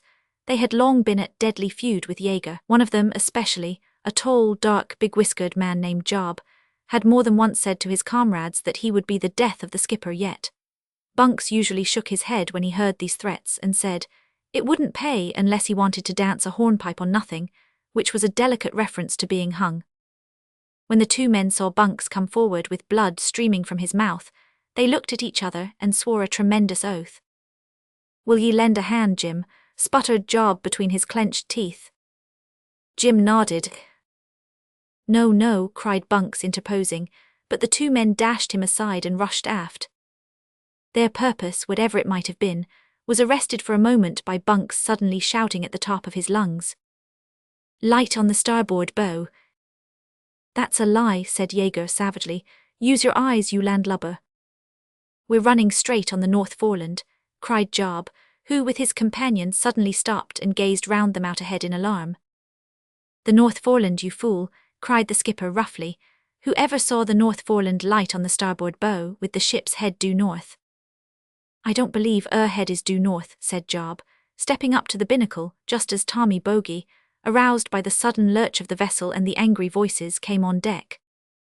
"Out o' the way," cried Jaeger roughly, hitting Job such a blow on the head that he sent him reeling against the lee bulwarks. The man, on recovering himself, uttered a fierce yell, and rushing on the skipper, seized him by the throat with his left hand, and drove his right fist into his face with all his force. Jaeger, although a powerful man, and when sober, more than a match for his antagonist, was overborne and driven with great violence against the binnacle, which, being of inferior quality and ill secured, like everything else in the miserable vessel, gave way under his weight, and the compass was dashed to pieces on the deck. Jim ran to assist his comrade, and Bunks attempted to interfere. Fortunately, Tommy Bogey's presence of mind did not forsake him. He seized the tiller while the men were fighting furiously, and steered away from the light, feeling sure that, whatever it might be, the wisest thing to be done was to steer clear of it. He had not got the schooner quite before the wind when a squall struck her, and laid her almost on her beam ends. The lurch of the vessel sent the struggling men against the taffrail with great violence. The skipper's back was almost broken by the shock, for his body met the side of the vessel, and the other two were thrown upon him. Job took advantage of his opportunity. Seizing Jaeger by the leg, he suddenly lifted him over the iron rail and hurled him into the sea. There was one wild shriek and a heavy plunge, and the miserable man sank to rise no more. It is impossible to describe the horror of the poor boy at the helm when he witnessed this cold-blooded murder. Bold though he was, and accustomed to face danger and witness death in some of its most appalling forms, he could not withstand the shock of such a scene of violence perpetrated amid the darkness and danger of a stormy night at sea. His first impulse was to run below, and get out of sight of the men who had done so foul a deed, but reflecting that they might in their passion toss him into the sea also if he were to show his horror, he restrained himself and stood calmly at his post. "Come out o' the way, younker," cried Job, seizing the helm. Tommy shrank from the man, as if he feared the contamination of his touch. "You young whelp, what are ye afeard on, eh?" He aimed a blow at Tommy, which the latter smartly avoided. "Murderer," cried the boy, rousing himself suddenly, "you shall swing for this yet." "Shall I, here Jim, catch hold o' the tiller?" Jim obeyed, and Job sprang towards Tommy, but the latter, who was lithe and active as a kitten, leaped aside and avoided him. For 5 minutes the furious man rushed wildly about the deck in pursuit of the boy, calling on Bunks to intercept him, but Bunks would not stir hand or foot, and Jim could not quit the helm, for the wind had increased to a gale. And as there was too much sail set, the schooner was flying before it with masts, ropes, and beams creaking under the strain. "Do your worst," cried Tommy during a brief pause. "You'll never catch me. I defy you, and will denounce you the moment we got into port." "Will you? Then you'll never get into port alive," yelled Job as he leaped down the companion, and returned almost instantly with one of the skipper's pistols. He levelled it and fired, but the unsteady motion of the vessel caused him to miss his aim. He was about to descend for another pistol, when the attention of all on board was attracted by a loud roar of surf. "Breakers ahead," roared Bunks. This new danger, the most terrible with perhaps the exception of fire, to which a seaman can be exposed, caused all hands to forget the past in the more awful present. The helm was put down, the schooner flew up into the wind, and sheered close past a mass of leaping, roaring foam, the sight of which would have caused the stoutest heart to quail. "Keep her close hauled," shouted Job, who stood on the heel of the bowsprit looking out ahead. 500, ye think it's the North Foreland?" asked Bunks, who stood beside him. "I suppose it is," said Job, "but how it comes to be on our lee bow with the wind as it is, beats me out and out. Anyhow, I'll keep her well off the land, mayhap run for the coast of Norway. They're not so particular about inquiries there, I'm told." "I'll tell you what it is, Bunks," said Tommy, who had gone forward and overheard the last observation, but could not bring himself to speak to Job. "You may depend on it we're out of our course. As sure as you stand there, the breakers we have just passed are the north end of the Goodwin Sands. If we carry on as we're going now, and escape the sands, we'll find ourselves on the coast o' France or far down the channel in the morning." "Thank ye for nothin'," said Job with a sneer. "Next time ye've got to give an opinion wait till it's axed for, and keep well out o' the reach o' my arm, if you don't want to keep company with the skipper." Tommy made no reply to this. He did not even look as if he had heard it, but addressing himself to Bunks repeated his warning. Bunks was disposed to attach some weight to it at first, but as the compass was destroyed he had no means of ascertaining the truth of what was said, and as Job laughed all advice to scorn and had taken command of the vessel, he quietly gave in. They soon passed the breakers, and went away with the lee gunwale dipping in the water right down the channel. Feeling relieved from immediate danger, the murderer once more attempted to catch Tommy, but without success. He then went below, and soon after came on deck with such a flushed face and wild, unsteady gaze, that it was evident to his companions he had been at the spirit locker. Jim was inclined to rebel now, but he felt that Job was more than a match for him and Bunks. Besides, he was the best seaman of the three. "Don't 'ee think we'd better close-reef the topsail?" said Bunks as Job came on deck. "If you'll take the helm, Jim and me will lay out on the yard." There was truly occasion for anxiety. During the last hour the gale had increased, and the masts were almost torn out of the little vessel as she drove before it. To turn her side to the wind would have ensured her being thrown on her beam ends. Heavy seas were constantly breaking over the stern, and falling with such weight on the deck that Tommy expected to see them stove in, and the vessel swamped. In other circumstances the boy would have been first to suggest reefing the sails, and first to set the example, but he felt that his life depended that night under God on his watchfulness and care. "Reef topsail," cried Job, looking fiercely at Bunks. "No, we shan't, there's one reef in't, and that's enough." Bunks shuddered, for he saw by the glare of the murderer's eyes that the evil deed, coupled with his deep potations, had driven him mad. "P'raps it is," said Bunks in a submissive voice, "but it may be as well to close reef, 'cause the weather don't seem like to get better." Job turned with a wild laugh to Tommy. "Here, boy, go aloft and reef topsail, d'ye hear?" Tommy hesitated. "If you don't," said Job, hissing out the words in the extremity of his passion, and stopping abruptly, as if unable to give utterance to his feelings. "Well, what if I do?" asked the boy sternly. "Why then, why I'll do it myself." With another fiendish laugh Job sprang into the rigging, and was soon out upon the topsail-yard busy with the reef points. "Why, he's shacking out the reef," cried Jim in alarm. "I've half a mind to haul on the starboard brace and try to shake the monster into the sea." Job soon shook out the reef, and descending swiftly by one of the backstays, seized the topsail halyards. "Come, lay hold," he cried savagely. But no one would obey, so, uttering a curse upon his comrades, he passed the rope round a stanchion, and with his right hand partially hoisted the sail, while with his left he hauled in the slack of the rope. The vessel, already staggering under much too great a press of canvas, now rushed through the water with terrific speed, burying her bows in foam at one moment, and hurling off clouds of spray at the next as she held on her wild course. Job stood on the bowsprit, drenched with spray, holding with one hand to the forestay, and waving the other high above his head, cheering and yelling furiously as if he were daring the angry sea to come on, and do its worst. Jim, now unable to speak or act from terror, clung to the starboard bulwarks, while Bunks stood manfully at the helm. Tommy held on to the mainmast shrouds, and gazed earnestly and anxiously out ahead. Thus they flew, they knew not whither, for several hours that night.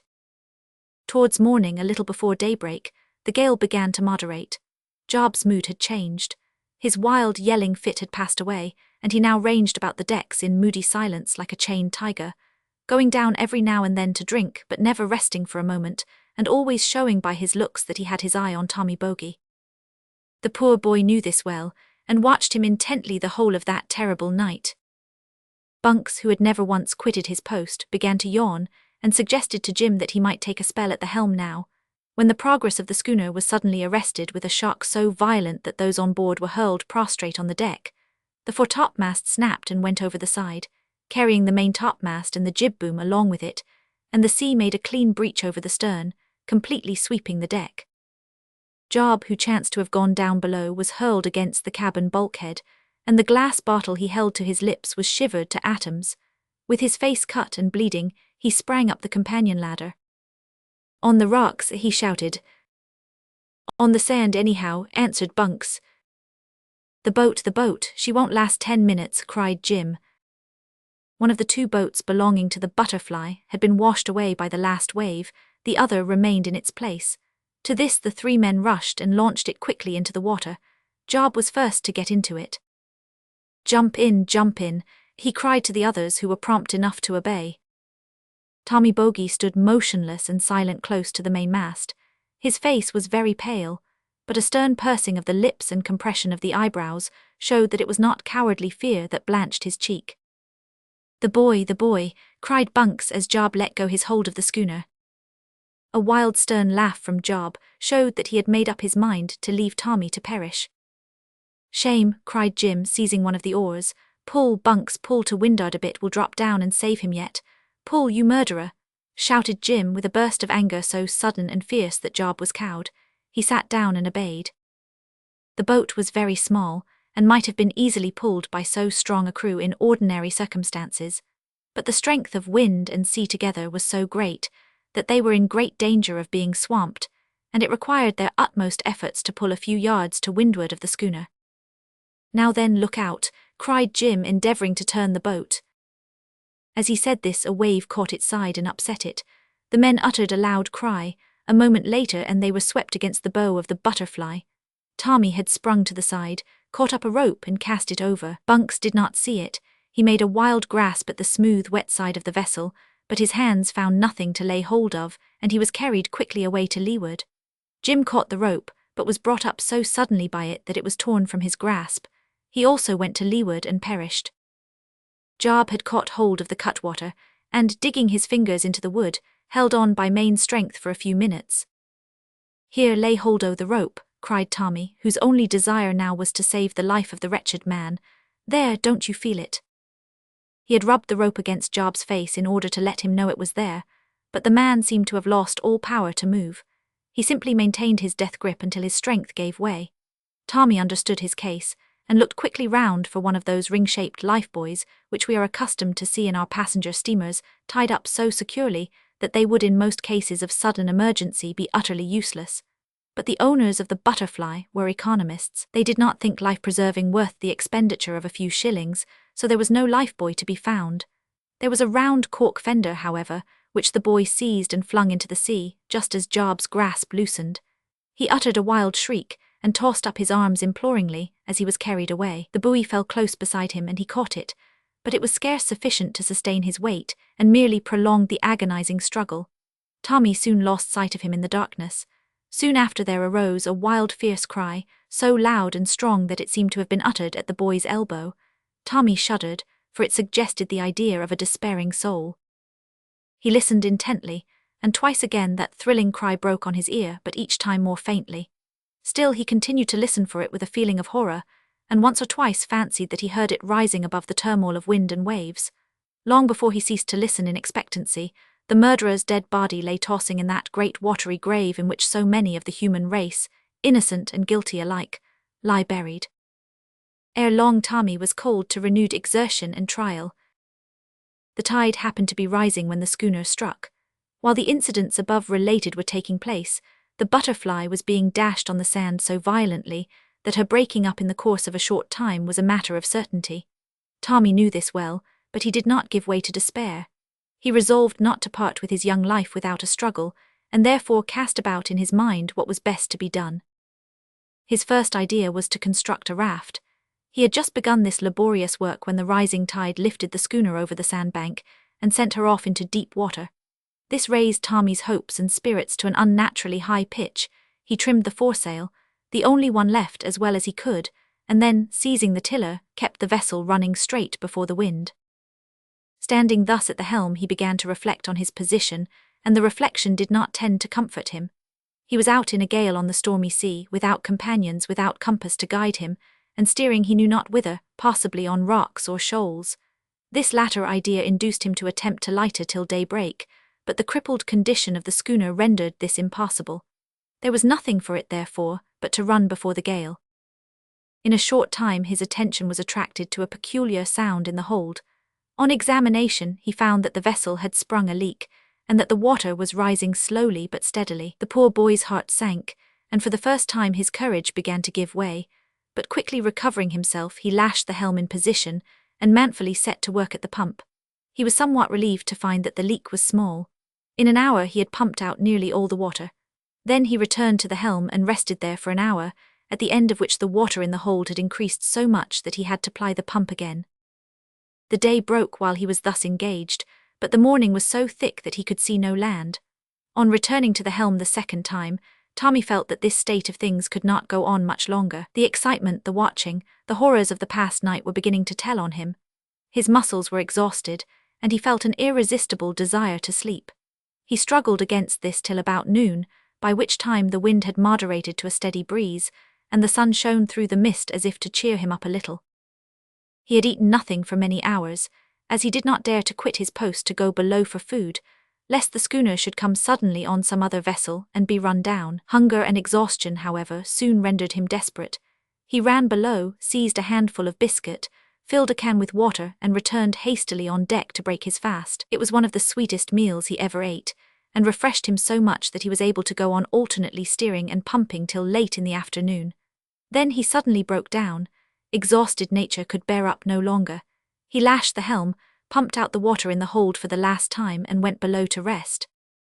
He was half asleep as he descended the companion ladder. A strange and sad yet dreamy feeling that everything he did was for the last time weighed heavily on his spirit, but this was somehow relieved by the knowledge that he was now at last about to rest. There was delight in that simple thought, though there mingled with it a feeling that the rest would terminate in death. He lay down to sleep with a feeling that he lay down to die, and a half-formed prayer escaped his lips as his wearied head fell upon the pillow. Instantly he was buried in deep repose. The sun sank in the ocean, the stars came out and spangled all the sky, and the moon rose and sank again, but Tommy lay, regardless of everything, in profound slumber. Again the sun arose on a sea so calm that it seemed like oil, ascended into the zenith, and sank towards its setting. Still the boy continued to sleep, his young head resting quietly on the pillow of the dead skipper, his breath coming gently and regularly through the half-opened lips that smiled as if he were resting in peace on his mother's bosom. Being dashed on the rocks, or run into by steamers, or whelmed in the waves, were ideas that troubled him not, or if they did, they were connected only with the land of dreams. Thus the poor boy rested calmly in the midst of danger, yet in safety, for the arm of God was around him. Chapter 18. The Antipodes.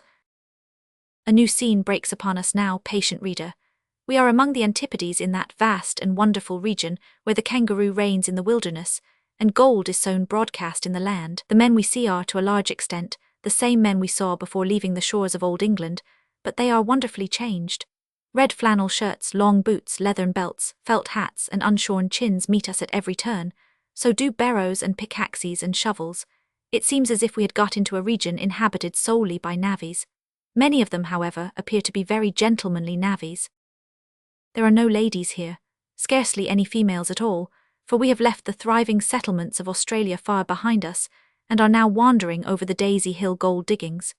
The particular section of that busy spot to which our attention is directed at this moment is named the Kangaroo Flats. None but strong men can get on here. Let us go forward and see how they obtain this yellow metal that turns the world upside down. Here is a man issuing from a hole in the earth close at our feet like a huge ground squirrel. He is tall, stout and fair, with broad shoulders and a fine manly countenance, which is ornamented by a thick beard and moustache of glossy yellow hair. The silken curly hair of this man, contrasted with his great size and manliness, is very striking. He seats himself on a mass of clay, wipes the perspiration from his forehead, and shouts to someone down in the earth. "Hallo, Jack, let's hoist out the stuff now." "Aye, aye, Harry," replies a strong voice with a sailor-like ring in it from below. "I'll be on deck in a jiffy." Let us descend and look at this miner. The hole is narrow and deep. At the bottom of it is a dark tunnel 2 feet broad, between 2 and 3 feet high, and 25 feet long. At the farther extremity of it crouches a man with a pickaxe in his hands, and a candle beside him. It is a very awkward position in which to work, and the result is that this man pants and blows and sighs, and sometimes laughs quietly to himself at the comicality of his attitudes, while the perspiration pours over his face in large beads continuously. It seems very hard work, and so indeed it is, but the man is an unusually big and strong fellow, larger even than his fair companion above ground. His hair is short, black and curly, as are his beard and whiskers, but at this moment his whole head and face are so besmeared with clay that his aspect is piebald, and not more becoming than his attitude. Still, there is a massive grandeur in the outline of his features which cannot be destroyed by incrustations of clay, although his complexion is obscured by it. Like his comrade above, his costume consists of flannel shirt, dark trousers and big boots. His shirt sleeves, being rolled up to the shoulders, display a pair of arms that a sculptor might gaze on with admiration. This strong man pants and gasps more than ever with the heat as he drives the pick and tears up the earth for gold. Presently the candle burns dim, the air is getting foul. "Hallo, the candle's going out," cries the dark miner, scrambling towards the bottom of the shaft on his hands and knees. "Ha, time to take a mouthful o' fresh air, Jack," remarks the fair miner, looking into the hole. In another moment, a wild, dishevelled, clay-bespattered figure comes to the surface, rises like a giant out of the earth, and the countenance and proportions of our friend John Bax are revealed, in spite of the strange costume and black moustache and beard and incrustations of clay, which more than half disguise him. "Hugh, how hot it is," said Bax as he stepped out of the hole. "You may say that," observed his friend, rising, "but come along, Jack, let's get up the stuff and wash out as much as we can before dinner. Mind, you've got to write home this afternoon, and won't be able to help me much in the evening." "Come along then," said Bax, going to work again with redoubled energy. There was a windlass over the hole by which the clay was raised to the surface. Bax wrought at this, and his mate went below to fill the buckets. Then they washed it out, and flooded away cartloads of worthless soil, until a small residue of clear shining particles remained behind. This they gathered carefully together, added it to the bag that held their fortune, remarked that there were no nuggets this time, and that it was hard work and little pay. After which they flung down their tools, washed their hands and faces, and went into their tent to dine. Thus did Bax and his mate, an old acquaintance unexpectedly met with after arrival in Australia, dig and sweat, and toil for gold. But Bax and his friend worked thus hard, only because it was their nature so to work at whatever their hands found to do. They had not set their hearts upon the gold. After dinner Harry went out to drive his pick and shovel. Bax remained in the tent to drive the quill. That night the two friends lay chatting and smoking in their tent after supper, with a solitary candle between them, and the result of the day's work, a small pile of shining dust, before them. "We'll not make our fortunes at this rate," observed Harry with a sigh. "There's no saying what good fortune may be in store for us," observed Bax, "but put away the gold, it will do us no good to gaze at it." Harry rolled the little heap in a piece of paper, and tossed it into the leathern bag which contained their earnings. "Come now," said he, replenishing his pipe, "let's hear the letter, Bax. Who d'ye say's the friend you've written to?" "He's a boy," said Bax, "Tommy Bogey by name, of which name, by the way, he has no reason to be proud, but he's a first-rate fellow, and I fear will have set me down as a faithless friend, for I left him without saying goodbye, and the letter I wrote to him on my arrival here went to the bottom with the unfortunate ship that carried it. However, here is the epistle. I'm open to correction, Harry, if you think any part of it not ship-shape." "All right," said Harry, "go ahead." Bax read as follows: Kangaroo Flats, Daisy Hill Diggings, Australia, 10th January 18. My dear Tommy, the mail is just about to leave us, so I write to let you know where I am and what doing, also to tell you that I have just heard of the wreck of the ship that conveyed my first letter to you, which will account for my apparent neglect. Gold digging is anything but a paying affair, I find, and it's the hardest work I've ever had to do. I have only been able to pay my way up to this time. Everything is fearfully dear. After deducting the expenses of the last week for cartage, sharpening picks, etc., I and my mate have just realized shillings each. And this is the first week we have made anything at all beyond what was required for our living. However, we live and work on in the hope of turning up a nugget, or finding a rich claim, singing, though we can't exactly believe, there's a good time coming. Here Bax paused. "I won't read the next paragraph," said he with a smile, "because it's about yourself, Harry, so I'll skip. Nevertheless, reader, as we wish you to hear that passage, we will make Bax read on. My mate Harry Benton is an old schoolfellow whom I met with accidentally in Melbourne. We joined at once and have been together ever since. I hope that nothing may occur to part us. You would like him, Tommy. You've no idea what a fine, gentle, lion-like fellow he is, with a face like a true, bold man in expression, and like a beautiful woman in form. I'm not up to pen and ink description, Tommy, but I think you'll understand me when I say he's got a splendid figurehead, a strong frame, and a warm heart. Poor fellow, he has had much sorrow since he came out here. He is a widower, and brought out his little daughter with him, an only child, whose sweet face was once like sunshine in our tent. Not long ago this pretty flower of the desert sickened, drooped and died, with her fair head on her father's bosom. For a long time afterwards Harry was inconsolable, but he took to reading the Bible, and the effect of that has been wonderful. We read it regularly every night together, and no one can tell what comfort we have in it, for I too have had sorrow of a kind which you could not well understand, unless I were to go into an elaborate explanation. I believe that both of us can say, in the words of King David, "It was good for me that I was afflicted." I should like very much that you and he might meet. Perhaps you may one of these days, but to go on with my account of our life and doings here." It was at this point that Bax continued to read the letter aloud. "The weather is tremendously warm. It is now 10th January, the height of summer, and the sun is unbearable, quite as hot as in India, I am told, especially when the hot winds blow. Among other evils, we are tormented with thousands of fleas. Harry stands them worse than I do." "Untrue," interrupted Harry, "but their cousins the flies are, if possible, even more exasperating. They resemble our own house flies in appearance. Would that they were equally harmless. Myriads of millions don't express their numbers more than 10 expresses the number of the stars. They are the most persevering brutes you ever saw.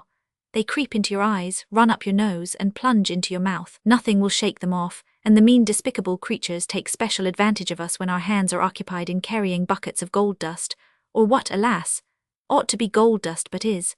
On such occasions we shake our heads, wink our eyes, and snort and blow at them, but all to no purpose. There they stick and creep, till we get our hands free to attack them. A change must be coming over the weather soon, for while I write the wind is blowing like a gale out of a hot oven, and is shaking the tent, so that I fear it will come down about my ears. It is a curious fact that these hot winds always blow from the north, which inclines me to think there must be large sandy deserts in the interior of this vast continent. We don't feel the heat through the day, except when we are at the windlass drawing up the pipe clay, or while washing our stuff, for we are generally below ground driving. But, although not so hot as above, it is desperately warm there too, and the air is bad. Our drives are 2.5 feet high by about 2 feet broad at the floor, from which they widen a little towards the top. As I am 6 feet 3 in my stockings, and Harry is 6 feet 1, besides being, both of us, broader across the shoulders than most men, you may fancy that we get into all sorts of shapes while working. All the stuff that we drive out we throw away, except about 6 inches on the top where the gold lies, so that the quantity of mullock, as we call it, or useless material hoisted out is very great. There are immense heaps of it lying at the mouth of our hole. If we chose to liken ourselves to gigantic moles, we have reason to be proud of our mole hills. All this stuff has to be got along the drives, some of which are 25 feet in length. One of us stands at the top and hoists the stuff up the shaft in buckets. The other sits and fills them at the bottom. This week we have taken out 3 cartloads of washing stuff, which we fear will produce very little gold. Of course it is quite dark in the drives, so we use composition candles. Harry drives in one direction, I in another, and we hammer away from morning till night. The air is often bad but not explosive. When the candles burn low and go out, it is time for us to go out too and get fresh air, for it makes us blow terribly and gives us sore eyes. 3/4 of the people here are suffering from sore eyes. The disease is worse this season than it has been in the memory of the oldest diggers. We have killed 6 or 7 snakes lately. They are very numerous, and the only things in the country we are absolutely afraid of. You have no idea of the sort of dread one feels on coming slap upon one unexpectedly. Harry put his foot on one yesterday but got no hurt. They are not easily seen, and their bite is always fatal. From all this you will see that a gold digger's life is a hard one, and worse than that, it does not pay well. However, I like it in the meantime, and having taken it up I shall certainly give it a fair trial. I wish you were here, Tommy, yet I am glad you are not. To have you and Guy in the tent would make our party perfect, but it would try your constitutions, I fear, and do you no good mentally, for the society by which we are surrounded is anything but select. But enough of the gold fields. I have a lot of questions to ask and messages to send to my old friends and mates at Deal. At this point, the reading of the letter was interrupted by an uproar near the tent. High above the noise, the voice of a boy was heard in great indignation. For a few minutes Bax and his friend did not move. They were too much accustomed to scenes of violence among the miners to think of interfering, unless things became very serious. "Come, Bill, let him alone," cried a stern voice. "The lad's no thief, as you may see if you look in his face." "I don't give a straw for looks and faces," retorted Bill, who seemed to have caused the uproar. "The young rascal came peeping into my tent, and that's enough for me." "What?" cried the boy in an indignant shout. "May I not search through the tents to find a friend without being abused by every scoundrel who loves his gold so much that he thinks everyone who looks at him wants to steal it? Let me go, I say." At the first words of this sentence Bax started up with a look of intense surprise. Before it was finished he had seized a thick stick and rushed from the tent, followed by his mate. In 2 seconds they reached the centre of a ring of disputants, in the midst of which a big, coarse-looking miner held by the collar the indignant lad, who proved to be an old and truly unexpected acquaintance. "Bax!" shouted the boy. "Tommy Bogey!" exclaimed Bax. "Off your hands!" cried Bax, striding forward. The miner, who was a powerful man, hesitated. Bax seized him by the neck and sent him head over heels into his own tent, which stood behind him. "Serves him right," cried one of the crowd, who appeared to be delighted with the prospect of a row. "Hear, hear," echoed the rest approvingly. "Can it be you, Tommy?" cried Bax, grasping the boy by both arms and stooping to gaze into his face. "Found you at last," shouted Tommy, with his eyes full and his face flushed by conflicting emotions. "Come into the tent," cried Bax, hastening away and dragging his friend after him. Tommy did not know whether to laugh or cry. His breast was still heaving with recent indignation, and his heart was bursting with present joy. So he gave utterance to a wild hysterical cheer, and disappeared behind the folds of his friend's tent, amid the cheers and laughter of the miners, who thereafter dispersed quietly to their several places of abode. "Tommy," said Bax, placing the boy directly in front of him on a pile of rough coats and blankets, and staring earnestly into his face, "I don't believe it's you. I'm dreaming, that's what I am, so the sooner you pinch me out of this state, the better." It were vain to attempt to give the broken and disjointed converse that here took place between the two friends. After a time, they became more rational and less spasmodic in their talk, and Tommy at last condescended to explain the way in which he had managed to get there. "But before I begin," said he, "tell me who's your friend."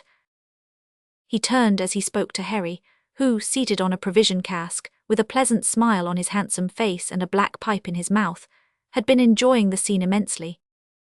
"Ah, true, I forgot. This is my mate Harry Benton, an old schoolfellow. You'll know more of him and like him better in course of time." "I hope he will," said Harry, extending his hand, which Tommy grasped and shook warmly. "And I hope to become better acquainted with you, Tommy, though in truth you are no stranger to me, for many a night has Bax entertained me in this tent with accounts of your doings and his own, both by land and sea. Now go on, my boy, and explain the mystery of your sudden appearance here." "The prime cause of my appearance is the faithlessness of Bax," said Tommy. "Why did you not write to me?" When it was explained that Bax had written by a vessel which was wrecked, the boy was mollified, and when the letter which had just been written was handed to him, he confessed that he had judged his old friend hastily.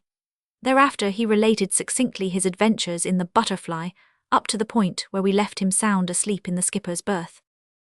"How long I slept," said Tommy, continuing the narrative, "I am not quite sure, but it must have been a longish time, for it was somewhere in a Tuesday when I lay down, and it was well into a Thursday when I got up, or rather was knocked up by the bow of a 1,000-ton ship. It was a calm evening with just a gentle breeze blowing at the time and a little hazy.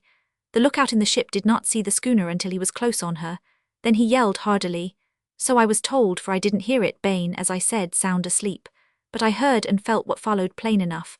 There came a crash like thunder. I was pitched head foremost out o' the berth, and would certainly have got my neck broken, but for the flimsy table in the cabin, which gave way and went to pieces under me, and thus broke my fall. I got on my legs and shot up the companion like a rocket. I was confused enough, as you may suppose, but I must have guessed at once what was wrong. Perhaps the rush of water told it me, for I leaped instantly over the side into the sea to avoid being sucked down by the sinking vessel. Down it went sure enough, and I was so near it that in spite of my struggles I was carried down a long way, and all but choked. However, up I came again like a cork. You always said I was light-headed, Bax, and I do believe that was the reason I came up so soon. Well, I swam about for 10 minutes or so when a boat rowed up to the place. It had been lowered by the ship that ran me down. I was picked up and taken aboard, and found that she was bound for Australia." "Ha, that just suited you, I fancy," said Bax. "Of course it did, but that's not all. Who do you think the ship belonged to? You'll never guess. To your old employers, Denham, Crumps and Company. She is named the Trident, after the one that was lost, and old Denham insisted on her sailing on a Friday. The sailors said she would be sure to go to the bottom, but they were wrong, for we all got safe to Melbourne after a very good voyage." "Well, I've little more to tell now. On reaching Melbourne I landed." "Without a sixpence in your pocket?" asked Bax. "By no means," said Tommy. "I had 5 golden sovereigns sewed up in the waistband of my trousers, not to mention a silver watch like a saucepan given to me by old Jeff at parting, and a brass ring that I got from Bluenose. But it's wonderful how fast this melted away in Melbourne. It was half gone before I succeeded in finding out what part of the country you had gone to. The rest of it I paid to a party of miners, who chanced to be coming here for leave to travel and feed with them. They left me in the lurch, however, about 2 days' walk from this place, relieving me of the watch at parting, but permitting me to keep the ring as a memorial of the pleasant journey we had had together. Then the rascals left me with provisions sufficient for 1 meal, so I came on alone, and now present myself to you half-starved and a beggar. Here is material to appease your hunger, lad, said Harry Benton, with a laugh as he tossed a mass of flour cake, known among diggers as damper, towards the boy. And here, added Bax, pitching a small bag of gold dust into his lap, is material to deliver you from beggary, at least for the present. As for the future, Tommy, your own stout arms must do the rest. You'll live in our tent and we'll make a gold digger of you in a couple of days. I could have wished you better fortune, lad, but as you have managed to make your way to this out-o'-the-way place, I suppose you'll want to remain. I believe you, my boy, said Tommy with his mouth full of damper. So Tommy Bogey remained with his friends at the Kangaroo Flats and dug for gold. For several years they stuck to the laborious work, during which time they dug up just enough to keep themselves in food and clothing. They were unlucky diggers. Indeed, this might have been said of most of the diggers around them. Those who made fortunes by happening to find rich spots of ground were very few compared with the host of those who came with light hearts, hoping for heavy pockets, and went away with heavy hearts and light pockets. We shall not follow the fortunes of those 3 during their long period of exile. The curtain was lifted in order that the reader might take a glance at them in the far-off land. They are a pleasant trio to look upon. They do not thirst feverishly for the precious metal as many do. Their nightly reading of the word saves them from that. Nevertheless, they work hard, earn little, and sleep soundly. As we drop the curtain, they are still toiling and moiling, patiently, heartily, and hopefully for gold. Chapter 19. Denham longs for fresh air and finds it. There came a day at last in which foul air and confinement and money-making began to tell on the constitution of Mr. Denham, to disagree with him, in fact. The rats began to miss him, occasionally from Redwharf Lane, at the wonted hour, and no doubt gossiped a good deal on the subject over their evening meals, after the labours and depredations of the day were ended.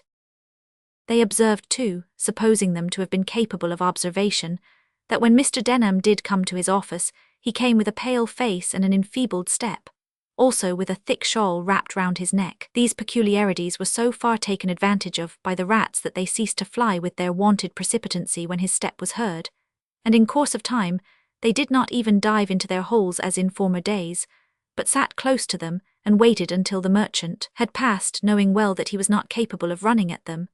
One large young rat in particular, quite a rattling blade in his way, at length became so bold that he stood his ground one forenoon, and deliberately stared at Mr. Denham as he tottered up to the office door. We notice this fact because it occurred on the memorable day when Mr. Denham admitted to himself that he was breaking down, and that something must be done to set him up again. He thought, as he sat at his desk, leaning his head on his right hand, that sea air might do him good, and the idea of a visit to his sister at Deal flitted across his mind. But remembering that he had for many years treated that sister with frigid indifference, and that he had dismissed her son Guy harshly and without sufficient reason from his employment a few years ago, he came to the conclusion that Deal was not a suitable locality. Then he thought of Margate and Ramsgate, and even ventured to contemplate the Scotch Highlands, but his energy being exhausted by illness, he could not make up his mind, so he sighed and felt supremely wretched. Had there been anyone at his elbow, to suggest a plan of some sort and urge him to carry it out, he would have felt relieved and grateful. But plans for our good are usually suggested and urged by those who love us, and Denham, being a bachelor and a misanthrope, happened to have no one to love him. He was a very rich man, very rich indeed, and would have given a great deal of gold at that moment for a very small quantity of love, but love is not a marketable commodity. Denham knew that and sighed again. He felt that in reference to this thing he was a beggar, and for the first time in his life experienced something of a beggar's despair. While he sat thus musing bitterly, there came a tap at the door. "Come in." The tapper came in, and presented to the astonished gaze of Mr. Denham the handsome face and figure of Guy Foster. "I trust you will forgive my intrusion, uncle," said Guy in apologetic tones, as he advanced with a rather hesitating step, "but I am the bearer of a message from my mother." Denham had looked up in surprise and with a dash of sternness, but the expression passed into one of sadness mingled with suffering. He pointed to a chair and said curtly, "Sit down," as he replaced his forehead on his hand, and partially concealed his haggard face. "I am deeply grieved, dear uncle," continued Guy, "to see you looking so very ill. I do sincerely hope—" "Your message," interrupted Denham. "My mother, having heard frequently of late that you are far from well, and conceiving that the fresh air of Deal might do you good, has sent me to ask you to be our guest for a time. It would afford us very great pleasure, I assure you, uncle." Guy paused here, but Mr. Denham did not speak. The kindness of the unexpected and certainly unmerited invitation, put as it was, in tones which expressed great earnestness and regard, took him aback. He felt ill at ease, and his wonted self-possession forsook him. Probably much of this was owing to physical weakness. "Come, uncle," said Guy affectionately, "you won't refuse us. We all live together in the cottage now, but we don't quite fill it. There is still one room to spare, and my wife will be delighted to." "Your wife?" exclaimed Denham in amazement. "Yes, uncle," replied Guy in some surprise. "Did you not get our cards?" Mr. Denham rested his forehead again in his hand in some confusion, for he remembered having received a letter long ago, the address of which he knew to be in his nephew's hand, and supposing it to be an application to be taken back into the office, he had tossed it into the fire without opening it. Feeling much perplexed, he said, "What is the lady's name?" "Lucy Burton was her maiden name," said Guy. "She is the daughter of an independent minister, who was formerly a scripture reader in Ramsgate." "Humph," ejaculated Denham. "Pray may I ask what your profession is now?" "I am cashier in the office of a very intimate friend of ours, Mr. Summers." "What, the house with which we do so much business?" "The same," said Guy with a smile. "But tell me, uncle, will you come and stay with us? Do say you will, if it were only for a week or two." "I'll think of it, nephew." Mr. Denham did think of it. More than that, he went and said he would stay a week. He stayed a week and found himself in such comfortable quarters that he resolved to stay a fortnight. He did so, and then agreed to remain a month. Finally it became a standing joke with Bluenose, who was a frequent visitor at the cottage kitchen, that he, Denham, was no better than the play actors, who were always at their last week but one, and never could get any farther. But Mr. Denham's health did not improve. He had imbibed so much tar and fog and filth through his nostrils that his constitution could not recover from the effects, and at last it began to dawn upon him that health was of greater value than gold, that the accumulation of wealth was not the main object for which man had been created, that there was a future in regard to which it would be well that he should now make some inquiries. Here Mr. Denham turned by a sort of instinct to Amy Russell, whose face was like a beam of sunshine in Sandhill Cottage, and whose labours among the poor and the afflicted showed that she regarded life in this world as a journey towards a better, as an opportunity of doing good, as a ladder leading to a higher and happier sphere. In regard to this sphere he, Denham, knew next to nothing, except of course intellectually. Mr. Denham turned to the right quarter for comfort, and found it. Still the merchant's health did not improve, so his physicians recommended a sea voyage. At an earlier period in his career he would as sooner perhaps, have taken a balloon voyage, but sickness had taught him wisdom. He gave in, consented to take a passage in one of his own ships, the Trident, which had made several good voyages to Australia, and ere long was ploughing over the billows of the South Seas on his way to the Antipodes. Such is life. Wonderful coincidences are of constant occurrence in this world. It chanced that in the same year that Mr. Denham made up his mind to take a voyage to Australia and back, Bax and Tommy Bogey made up their minds to give up digging for gold and return to their native land. Their companion, Harry Benton, preferred to remain in the colony. Bax and Tommy had only made enough to keep themselves alive in the goldfields until their last year, but during this year they had been more successful. They hit on a good claim, worked it out and cleared £2,000. With this they resolved to retire and push their fortunes at home, believing that they could realize more by carrying their gold home in dust and nuggets than by selling it in the colony. They had it packed in boxes, and took it aboard ship along with them. The ship that chanced to be ready to sail for England at this time was the Trident, and almost the first face they saw on going aboard was the well-known visage of Mr. Denham. Sea air had done him good. He looked strong and well comparatively. Bax and he started and gazed in surprise on each other.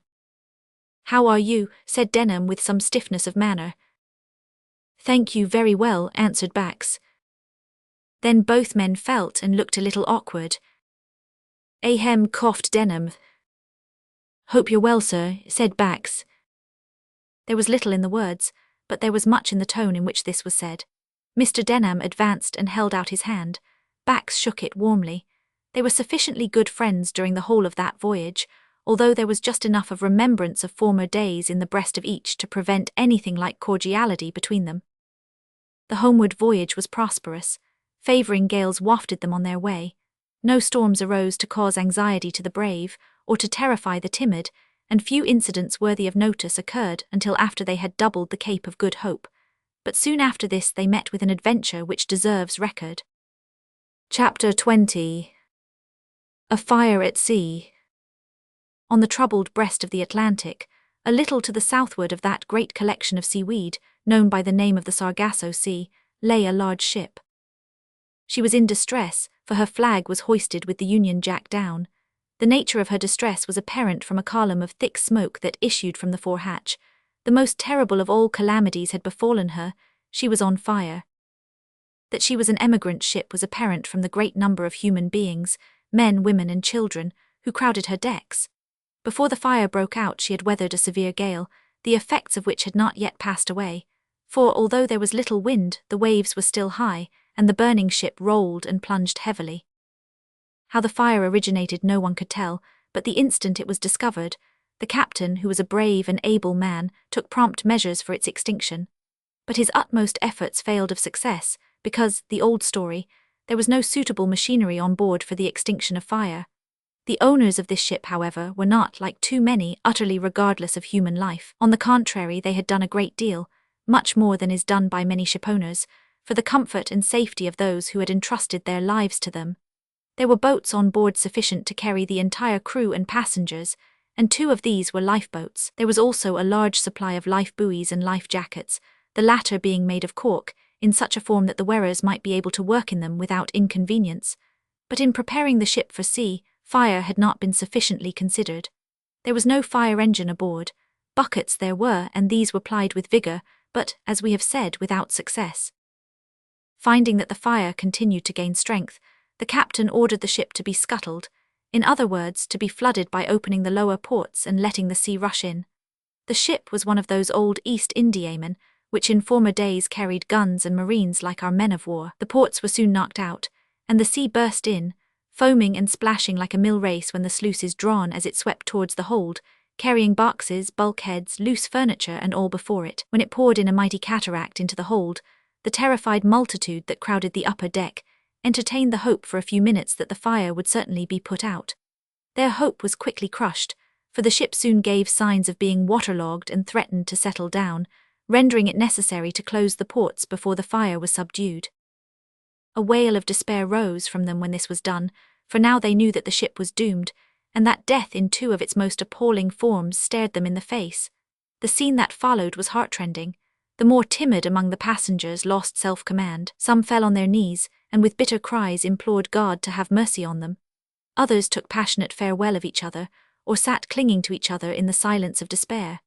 Many became frantic, rushed about the decks and tore their hair, and a few of the braver spirits moved calmly and silently about, doing anything that required to be done, or coolly making preparation for the last struggle. Among these last were several women, who, sustained by the Christians' hope, went about comforting their companions and calming the poor children. In some cases they became the centres of little groups of men and women, who listened intently while they read the word of God, or joined with them in prayer. Many cursing lips had become silent now, or tremblingly attempted to call on our Saviour, for the first time in earnest. Meanwhile the officers and crew were not idle. Preparation was made to lower the boats. The lifebuoys and belts were got ready, and everything was done to facilitate the abandoning of the vessel before she should be utterly consumed. The ordinary ship's boats were converted into lifeboats by the simple contrivance of fastening small empty casks all round them under the seats, and a large-sized cask in the stern and bow of each. As the sea was still running high, the operation of lowering was a matter of difficulty and danger. The women and children were put into the first boat, while it hung suspended at the davits. 2 men stood by to detach the hooks that held the boat by the bow, and stern the instant she should touch the water. This was the moment of danger, For if one man should succeed in this and the other fail, the inevitable consequence would be that the stern or the bow of the boat would be jerked into the air, and the people in her hurled into the sea. 4 boats were lowered and cast off in safety. The 5th, which contained men chiefly with only 2 or 3 women and no children, was upset. The man in the bow could not detach his hook. It remained fast while the stern hook was cast off, and when the ship rose it hung suspended by the bow. Instantly the people in her were struggling in the waves. The captain, knowing that this might occur, had ordered a dozen of the strongest of his men to put on cork life belts and stand in the main chains to be in readiness. These at once leaped into the sea and supported the people until another boat was lowered for them, but a misfortune here befell them. While one of the boats was swinging, it was dashed against the ship's side so violently as to be stove in and rendered useless. This accident happened also to another boat, so that even by overloading those that remained, it would now be impossible to accommodate everyone. In this dilemma, the captain at once gave orders to heave overboard all the spare spars and the hen-coops, together with enough of cordage for the construction of a raft. This was promptly done, and the raft was sufficiently far advanced in the course of an hour to admit of the emigrants being placed upon it. It was during the formation of this raft that the great value of the life-belts became manifest. While the spars were in a loose and half-fastened state, the men were obliged to work in the water. To have done this without the support of the belts would have been very exhausting, almost impossible, but with their floating power the men could work with both hands and move about almost as freely in the water as on land. The life buoys were also of the greatest value at this time, for the burning ship became so hot before the raft was ready that the passengers were obliged to jump overboard and get upon it as they best could, or float about, until there was room for them all. In these circumstances, the buoys were the means of saving the lives of some who could not swim. It was late in the evening when the raft was commenced, and night was far advanced before it was completed. During all this time the boats remained close to it, after having hauled it a short distance from the burning ship, which latter was now a mass of flame from the deck to the mastheads, rendering the whole scene as bright as day. After the rigging was consumed and the masts had fallen over the side, the hull continued to burn, for a considerable time, with less flame but with a dull red glow that afforded sufficient light to the workers. It was fortunate the light lasted so long, for the night was so dark that it would otherwise have been almost impossible to have worked at the raft, tossed and rolled about as it was by the heavy sea. It was a strange, weird sight, that busy glowing scene of disaster out upon the black ocean at midnight, and wonderful, unaccountable, did it appear in the eyes of the night watch on board the Trident, as that ship came over the sea, ploughing up the water before a steady breeze which had sprung up soon after the sun went down. "What can it be?" said Mr. Denham to the captain when they first observed the light on the horizon. "A steamer, perhaps," replied the captain. "No steamer ever spouted fire like that," said Bax, who was the only other passenger on deck, all the others having gone to rest. "The steamers on the American lakes and rivers do indeed spout sparks and flames of fire like giant squibs, but then they burn wood. Ocean steamers never flare up like that. I fear it is a ship on fire." "Think you so? Steer straight for it, Captain," said Mr. Denham, whose heart, under the influence of bad health, and latterly of considerable experience in the matter of human suffering, had become a little softer than it used to be. The ship's course was altered, and long before the wreck was reached her decks swarmed with men and women who had got up in haste at the first mention of the word fire, some of them with a confused notion that their own vessel was in danger. It was indeed a novel and terribly interesting sight to most of those on board the Trident. At first they saw the burning vessel like a red meteor rising on the waves and disappearing in the hollows. Then the flames grew fierce, and spread a halo round the doomed ship that shone out vividly against the surrounding darkness. This latter was rendered intensely deep by contrast with the light. Then the masts went over the side, and a bright volume of sparks and scattered tongues of flame shot up into the sky, after which the hull shone like a glowworm until they drew quite near. The busy workers at the raft were too anxiously intent on their occupation to observe the approach of the Trident, whose black hull was nearly invisible, and whose small lanterns might well have been overlooked on such an occasion. "They don't see us," observed Mr. Denham. This was abundantly evident. Within the circle of red light, they could see the raft and the boats floating close to it, the men in cork jackets toiling in the water and on floating spars, with ropes, handspikes, and axes. It was not until the Trident herself came within the circle of light, and hove to with flapping sails, that the people in the boats became aware of her presence. Then, indeed, there arose a shout of joy such as could be uttered only by men and women snatched suddenly and unexpectedly from the very jaws of death. Again and again it burst forth, and was replied to by the people in the Trident, many of whom were so excited by the scene, and so overjoyed at the thought of having come up in time to save so many human beings, that they burst into tears, while others went down on their knees and thanked God fervently. Seeing that the people were getting excited, and knowing that order must be preserved, if the work that lay before them was to be done speedily and without accident, the captain sprang into the rigging, ordered the women and children to go below, and assured the male passengers that if any of them showed a disposition to be obstinate or unruly, they also should be ordered below. This had the desired effect. Order was at once restored, and the captain then called for volunteers from among the stoutest of those on board to go into the chains and lift the women and children out of the boats. The appeal was responded to by all the strong men in the ship, foremost and strongest among whom was our friend Bax. From among these the captain selected the men that seemed best able for the work they undertook to do, and this, be it understood, was no child's play. The state of the sea rendered it extremely difficult and dangerous to bring the boats alongside. Heavily laden as they were with human beings, to get the men on board would be difficult enough, even although they would in most cases be able to spring and lay hold of ropes and otherwise help themselves. But to get out the women and children by such means was not to be thought of. The men of the Trident, who had the strongest arms and chests, were therefore sent into the chains, where they leaned forward in slings with outstretched arms, and whenever the boats sheered up close enough they caught the women or children in their vice-like grasp and dragged them on board. Bax, owing to his unusual strength and breadth of shoulders, was peculiarly fitted for this laborious duty. His long reach of arm enabled him to stretch far beyond the others, and in several instances he caught hold of and rescued women after his companions had failed. Thus a much larger portion of the work fell upon him than on any of the others. In this sort of work Tommy Bogey was of no use whatever, and severely did his youth and want of physical strength press upon his spirits that night, poor boy. But Tommy's nature would not allow him to sit down and do nothing.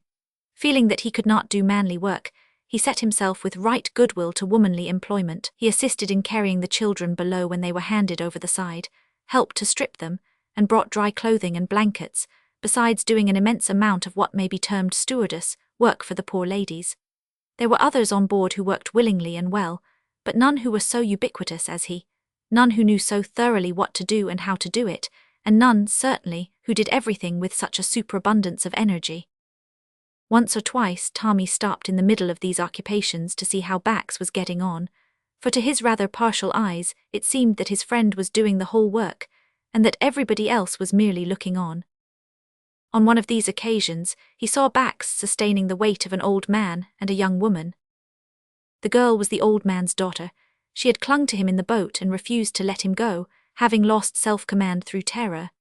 Ignorant of this, and observing that the old man could not help himself, Bax grasped him under the arms the first time he came within reach. The boat was immediately swept away by the passing wave, leaving the old man and the girl, who still clung with a death-like grasp to him, suspended in the air. Bax's great strength enabled him to support this double weight, but he could not draw them up. A comrade stooped to assist him, but the strain on the sling was so great that it gave way, and Bax with his burden fell into the sea like lead. Tommy saw this happen. There were plenty of loose ropes about. He seized the end of one and leaped overboard instantly. He sank for a second or two, and on coming to the surface looked hastily round. A hand was raised above the water near him. He knew it to be that of his friend and struck out for it, but it disappeared. Again it rose, and there was a convulsive grasping of the fingers. Tommy made one stroke and placed the rope in it. The fingers closed like a vice. Next moment the ship rose and lifted Bax completely out of the water, with the old man and the girl still clinging to him.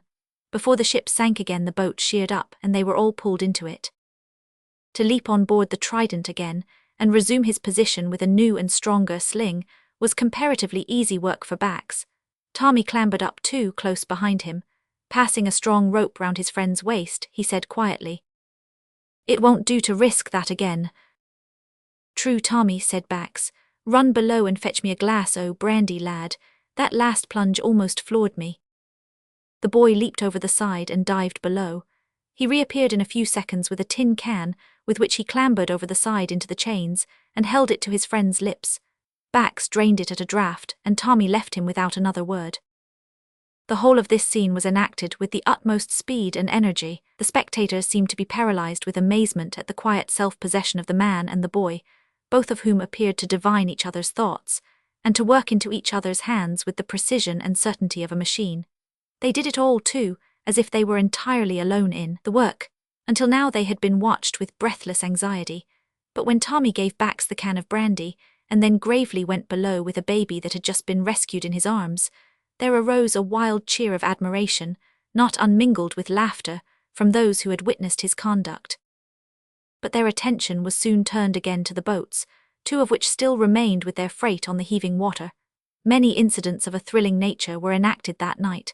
One of the most interesting, perhaps, occurred soon after that which has just been related. In one of the boats was the young wife of an emigrant, who, having been compelled to separate from his wife and child when they left the burning ship in the first boat, had come alongside of the Trident in another boat. Being an active man, he had caught a rope and hauled himself on board some time before his wife was rescued. The poor young mother had tied her infant tightly to her bosom by means of a shawl, in order to make sure that she should share its fate, whatever that might be. When the boat sheered up alongside, her husband was standing in the chains, anxious to render her assistance. The woman chanced to come near to Bax, but not sufficiently so to grasp him. She had witnessed his great power and success in saving others, and a feeling of strong confidence made her resolve to be caught hold of by him, if possible. She therefore drew back from the grasp of a stout fellow who held out his brawny arms to her. Bax noticed this occur twice and understood the poor woman's motive. Feeling proud of the confidence thus placed in him, he watched his opportunity. The boat surged up but did not come near enough. It swept away from the ship, and the poor woman's hands played nervously about the folds of the shawl, as she tried to adjust them more securely round her infant. Again the boat rose on a wave. The woman stood ready and Bax stooped. It did not come quite near enough, but the disappointed woman, becoming desperate, suddenly put her foot on the gunwale, stood up at full length and stretched out her arms. Bax just caught her by the hands when the boat was swept from under her. Similar incidents had occurred so often that little anxiety was felt, but our hero's strength was now thoroughly exhausted. He could not haul her up, he could only hold on and shout for assistance. It was promptly rendered, but before the poor woman could be rescued, the infant slipped from the shawl, which the straightening of the mother's arms and her suspended position had loosened. A cry burst from the agonized father, who stooped and stood in the attitude of one ready to plunge into the sea. The mother felt the child slipping, and a piercing shriek escaped from her as she raised her knees and caught it between them. With muscular power, intensified by a mother's love, she held the infant in this strange position until both were drawn up and placed in safety on the deck. This was the last of Bax's achievements on that eventful night. He was so thoroughly worn out by the long-continued and tremendous exertions he had been called on to make, that his strength, great though it was, broke down. He staggered down into the cabin, flung himself, wet as he was, on a couch, and almost instantly fell into a sleep so deep that he could not be roused for more than a moment or two at a time. Seeing this, Tommy bade the bystanders leave him alone for a few minutes until he should come back, when, according to his own expression, he would screw him up all right and tight. Everyone was by this time so thoroughly convinced that the boy was quite able to manage his friend that they stood still awaiting his return with much curiosity. Tommy soon returned with a tumbler of hot brandy and water, followed by the steward with a pile of blankets. "Hold that a minute," said the boy, handing the tumbler to a little old gentleman who stood swaying to and fro with the motion of the vessel, and staring at Bax as if he had been a half-drowned sea monster. "Now then," cried Tommy, punching his friend severely in the ribs, seizing the hair of his head with both hands, and shaking him until his neck seemed dislocated, to the surprise of all and the horror of not a few. The result was that Bax grumbled angrily, half awoke, and raised himself on one elbow. "Drink, you tomtit," said the boy, catching the tumbler from the old gentleman and applying it to his friend's lips. Bax smiled, drank, and fell back on the pillow with a deep sigh of satisfaction. Then Tommy spread blanket after blanket over him, and tucked him in so neatly, and with such a business-like air, that 2 or 3 mothers then present expressed their admiration and wonder in audible whispers. While Bax was being thus carefully tended by Tommy and a knot of sympathizers, the passengers and crew vied with each other in making the rescued people as comfortable as circumstances would permit. Meanwhile the Trident was again laid on her course, and thus crowded with human beings, steered before favouring breezes for the shores of Old England. Chapter 21. Mysterious Doings. We return now to the coast of Kent, and beg the reader to follow us into the smuggler's cave at St. Margaret's Bay. Here in a dark corner sat old Jeff. It was a stormy Sunday afternoon. The old man had gone to the bay to visit Coleman and accompany him to his place of worship. Jeff had wandered alone in the direction of the cave after church. He found that someone had recently cleared its mouth of the rubbish that usually filled it, and that by bending low he could gain an entrance. Being of an adventurous disposition, the old man went in, and, seating himself on a projecting rock in a dark corner, fell into a profound reverie. He was startled out of this by the sound of approaching footsteps. Come in," said a deep hoarse voice, which Jeff at once recognized as that of Long Oric, his old enemy. "Come in, Nick, you seem to have got afeard o' the dark of late. We'll be out o' sight here, and I'll amuse ye till this squall blows over with an account o' what I heard the old man say." "This squall, as ye call it, won't blow over so soon as ye think," replied Rodney Nick in a sulky tone. "Howsever, we may as well wait here as anywhere else, or die here for all that I care." "Hallo, messmate, what's ado that ye should go into the blues when we're on the pint o' making our fortins?" said Oric. "Ado," cried Rodney angrily. "Is it not bad enough to be called messmate by you and not be able to deny it?" "You're civil anyhow," said Oric with an oath. "I mean to be," retorted Nick fiercely.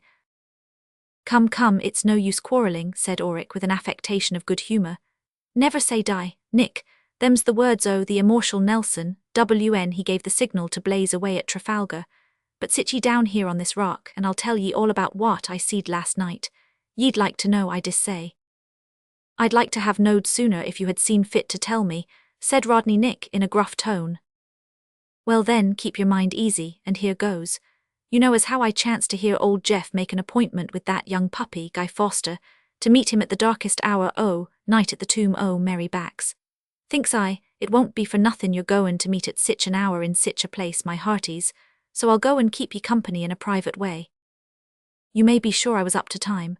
2 hours did I wait in the ditch behind the tomb, and I can tell ye, Nick, it's desprit eerie work sittin' there all alone of a dark night, countin' of the beatins of your 'art, and thinkin' every shadow of the clouds is a ghost. Howsever, the old man came at last and lies down flat on the grave and begins to groan a bit. Arter that he takes to prayin', and, d'ye know, the way that old feller prays is a caution. The parsons couldn't hold a candle to him, not that I ever heard ony of 'em, but I s'pose they could. Well, he was cut short in the middle by the arrival of the puppy. "What puppy?" inquired Rodney. "Guy, to be sure, ain't he the biggest puppy in Deal?" said Oric. "Mayhap, but he ain't the longest," retorted Rodney. "Go on." "Humph, well, down sits Guy on the head o' the tombstone, and pats old Jeff on the shoulder. 'Here I am, Jeff, come now, what is it you are so anxious to tell me?' The old man sat up. "I'm goin' to die," says he. "Nonsense," cried the young un in a cheery tone by way of "don't say that. You're as tough as an old bosun. Come, that wasn't what you wanted to tell me, I'm sure." "Aye, but it was," says the old man in sich an earnest voice that the young un was forced to become serious. "Listen, Guy," he goes on, "I'm goin' to die, and there's no one in this world as I've got to look after me."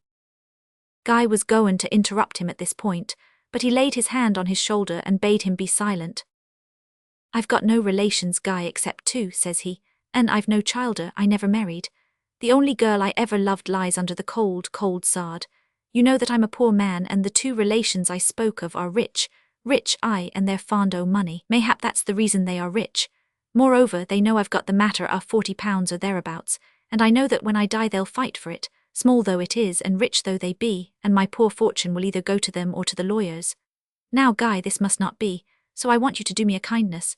I'm too old and frail to go about matters o' business, and I never was good at what they call business in my best days, so I want you to pay all my debts for me and bring me the receipts." "I'll do it, Jeff," said Guy, "and much more than that if you'll only tell me how I can serve you, but you mustn't speak in that sorrowful way about dying." "Sorrowful," cries the old man, quite surprised like. "Bless your heart, I'm not sorrowful. Don't the book say it's better to be absent from the body and present with the Lord? Ah, you may grin as you please, Nick, but I give ye the 'zact words o' the old hypocrite. No, no, Guy, continued Jeff, I'll be right glad to go. Many a sad yet pleasant hour have I spent here, but I'm weary now and would fain go if the Lord will. Now it's my opinion that I've just 2 weeks to live. Jeff, exclaimed Guy. Don't interrupt me, lad. I've got 2 weeks to live, so I want you to go and arrange about my funeral. Get a coffin made. I used to be 6 feet when I was young, but I dissay I'm shorter now. And get the undertaker to cast up beforehand what it'll all come to and pay him and bring me the receipts. Will ye do this, lad? I will if you wish it, but if I didn't wish it, I wouldn't ask it. Well, Jeff, said Guy earnestly, I will do it. Thank ye, lad, thank ye. I knowed ye would, so I brought the money with me. Here it is, £40 all told. You'll pay for the things and bring me the receipts and keep the rest and use it in the service of God. I know I can trust you, lad, so that's enough. All I want is to prevent my small savins goin' to the winds, or to those as don't need 'em. You understand how to give it to those as do. Is that all? Said Rodney Nick impatiently. No, that's not all, replied his companion, though if it was all it's a rather curious fact, for which ye might thank me for talkin' the trouble to tell you. But you're thankless by nature. It seems to me that nother you nor me's likely to trouble Guy Foster to look arter our spare cash in that way. But that ain't the end o' my story yet. What, you didn't rob 'em? You didn't pitch into the puppy and ease him o' the shiners? Rodney Nick said this with a sneer, for he was well aware that his boastful companion would not have risked a single-handed encounter with Guy on any consideration. No, I didn't, it warn't worth the trouble, said Oric, but you shall hear. Arter the old man had said his say, Guy asked him if that was all, for if it was, he didn't see no occasion to make no secret about it. No, said the old man, that's not all. I want you to take charge of a packet and give it to Bax after I'm gone. No one must break the seal but Bax. Poor Bax, I'd thought to have seen him once again before I went. I'll leave the old house to him. It ain't worth much, but you can look arter it for him, or for Tommy Bogey if Bax don't want it. Many a happy evening we've spent in it together. I wanted to give you the parcel here out on the dark sandhills where no one but God hears us. It's wonderful what a place the town is for eavesdropping. So I made you come out here. You must promise me never to open the packet unless you find that Bax is dead. Then you may open it and do as you think fit. You promise me this? I do, said Guy, as the old man pulled a small packet, wrapped in brown paper, from his breast pocket and put it into his hands. Then they rose and went away together. Well, said Rodney Nick. Wells, echoed Long Oric, what then? What next? What do you want to do? Inquired Rodney. Do, cried Oric. I mean to get hold o' that packet if I can, by fair means or by foul, that's what I mean to do, and I mean that you shall help me. The reader may imagine what were the feelings of the poor old man, as he sat in the dark corner of the cave, listening to this circumstantial relation of his most secret affairs. When he heard Long Oric's last words, and felt how utterly powerless he was in his weakness to counteract him in his designs, he could not prevent the escape of a deep groan. The effect on the two men was electrical. They sprang up, filled with superstitious horror, and fled precipitately from the cave. Old Jeff staggered out after them, and made for the cottage of his friend Coleman. The latter met him near the threshold. Why, Jeff, is this you? I've been searchin' for ye more than an hour, and come to the conclusion ye must ha' gone home. But why, you're ill, Jeff? I'm ill, come, help me home.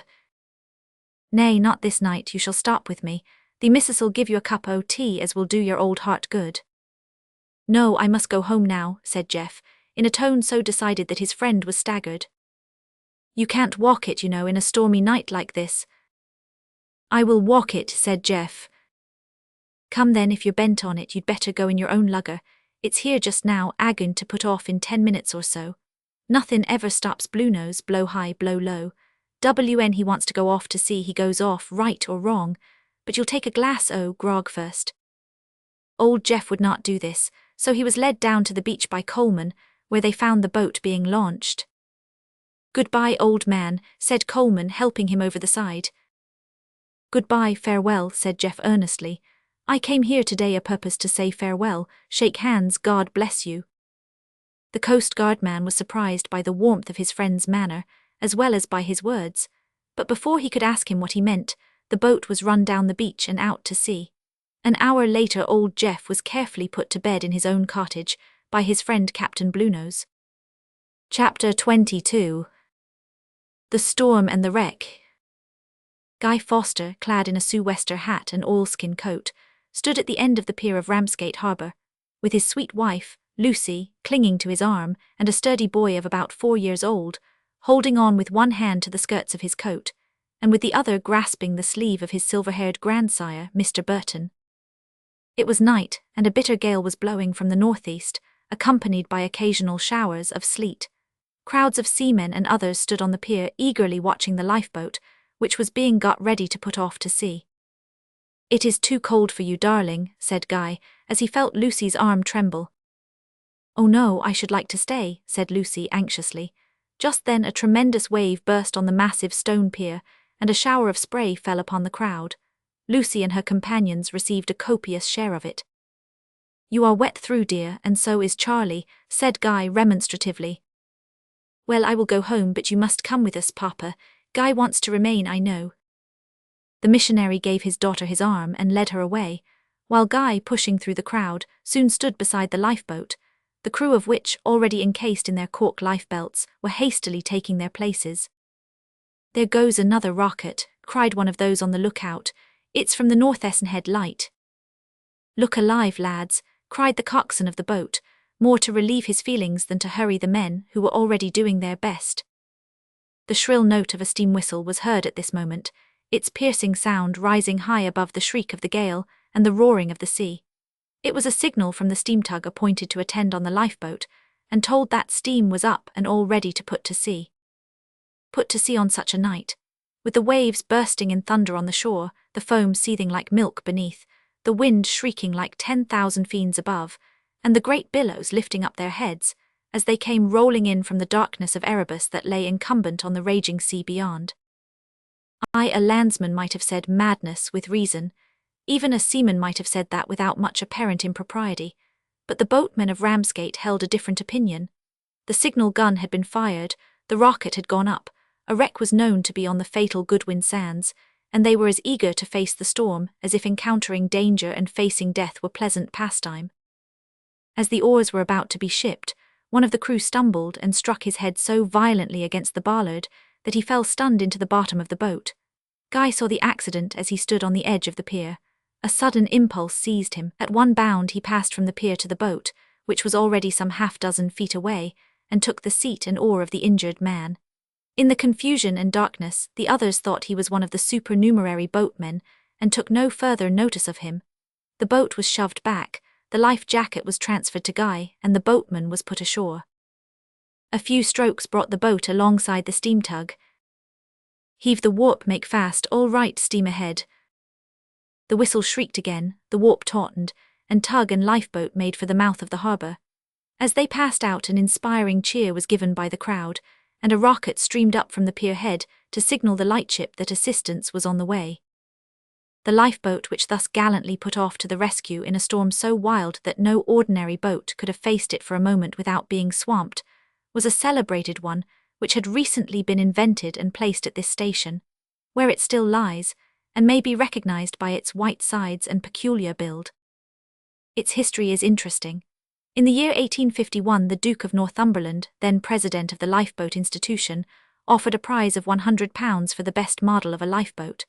The result was that 280 models and plans were sent to Somerset House for examination. The prize was awarded to Mr. James Beeching, boat builder at Great Yarmouth, who was ordered to construct a boat, after the pattern of his model, 36 feet long, with 12 oars. The boat was built, and was found to be the most perfect of its kind that had ever been launched. It was the first self-righting boat ever constructed. The three great points to be attained in the construction of a lifeboat are buoyancy, the power of righting itself if upset, and the power of emptying itself if filled with water. Up to this date, the lifeboats of the kingdom were possessed of only the first quality. They could not be sunk, that was all. Of course that was a great deal, but it was far from sufficient. Mr. Beeching's boat united all three qualities. Its self-righting principle was effected by means of two raised air cases, one at the stem, the other at the stern, and a heavy metal keel. When overturned, the boat attempted, as it were, to rest on its two elevated cases, but these, being buoyant, resisted this effort, and turned the boat over on its side, the action being further assisted by the heavy keel, which had a tendency to drag the bottom downwards.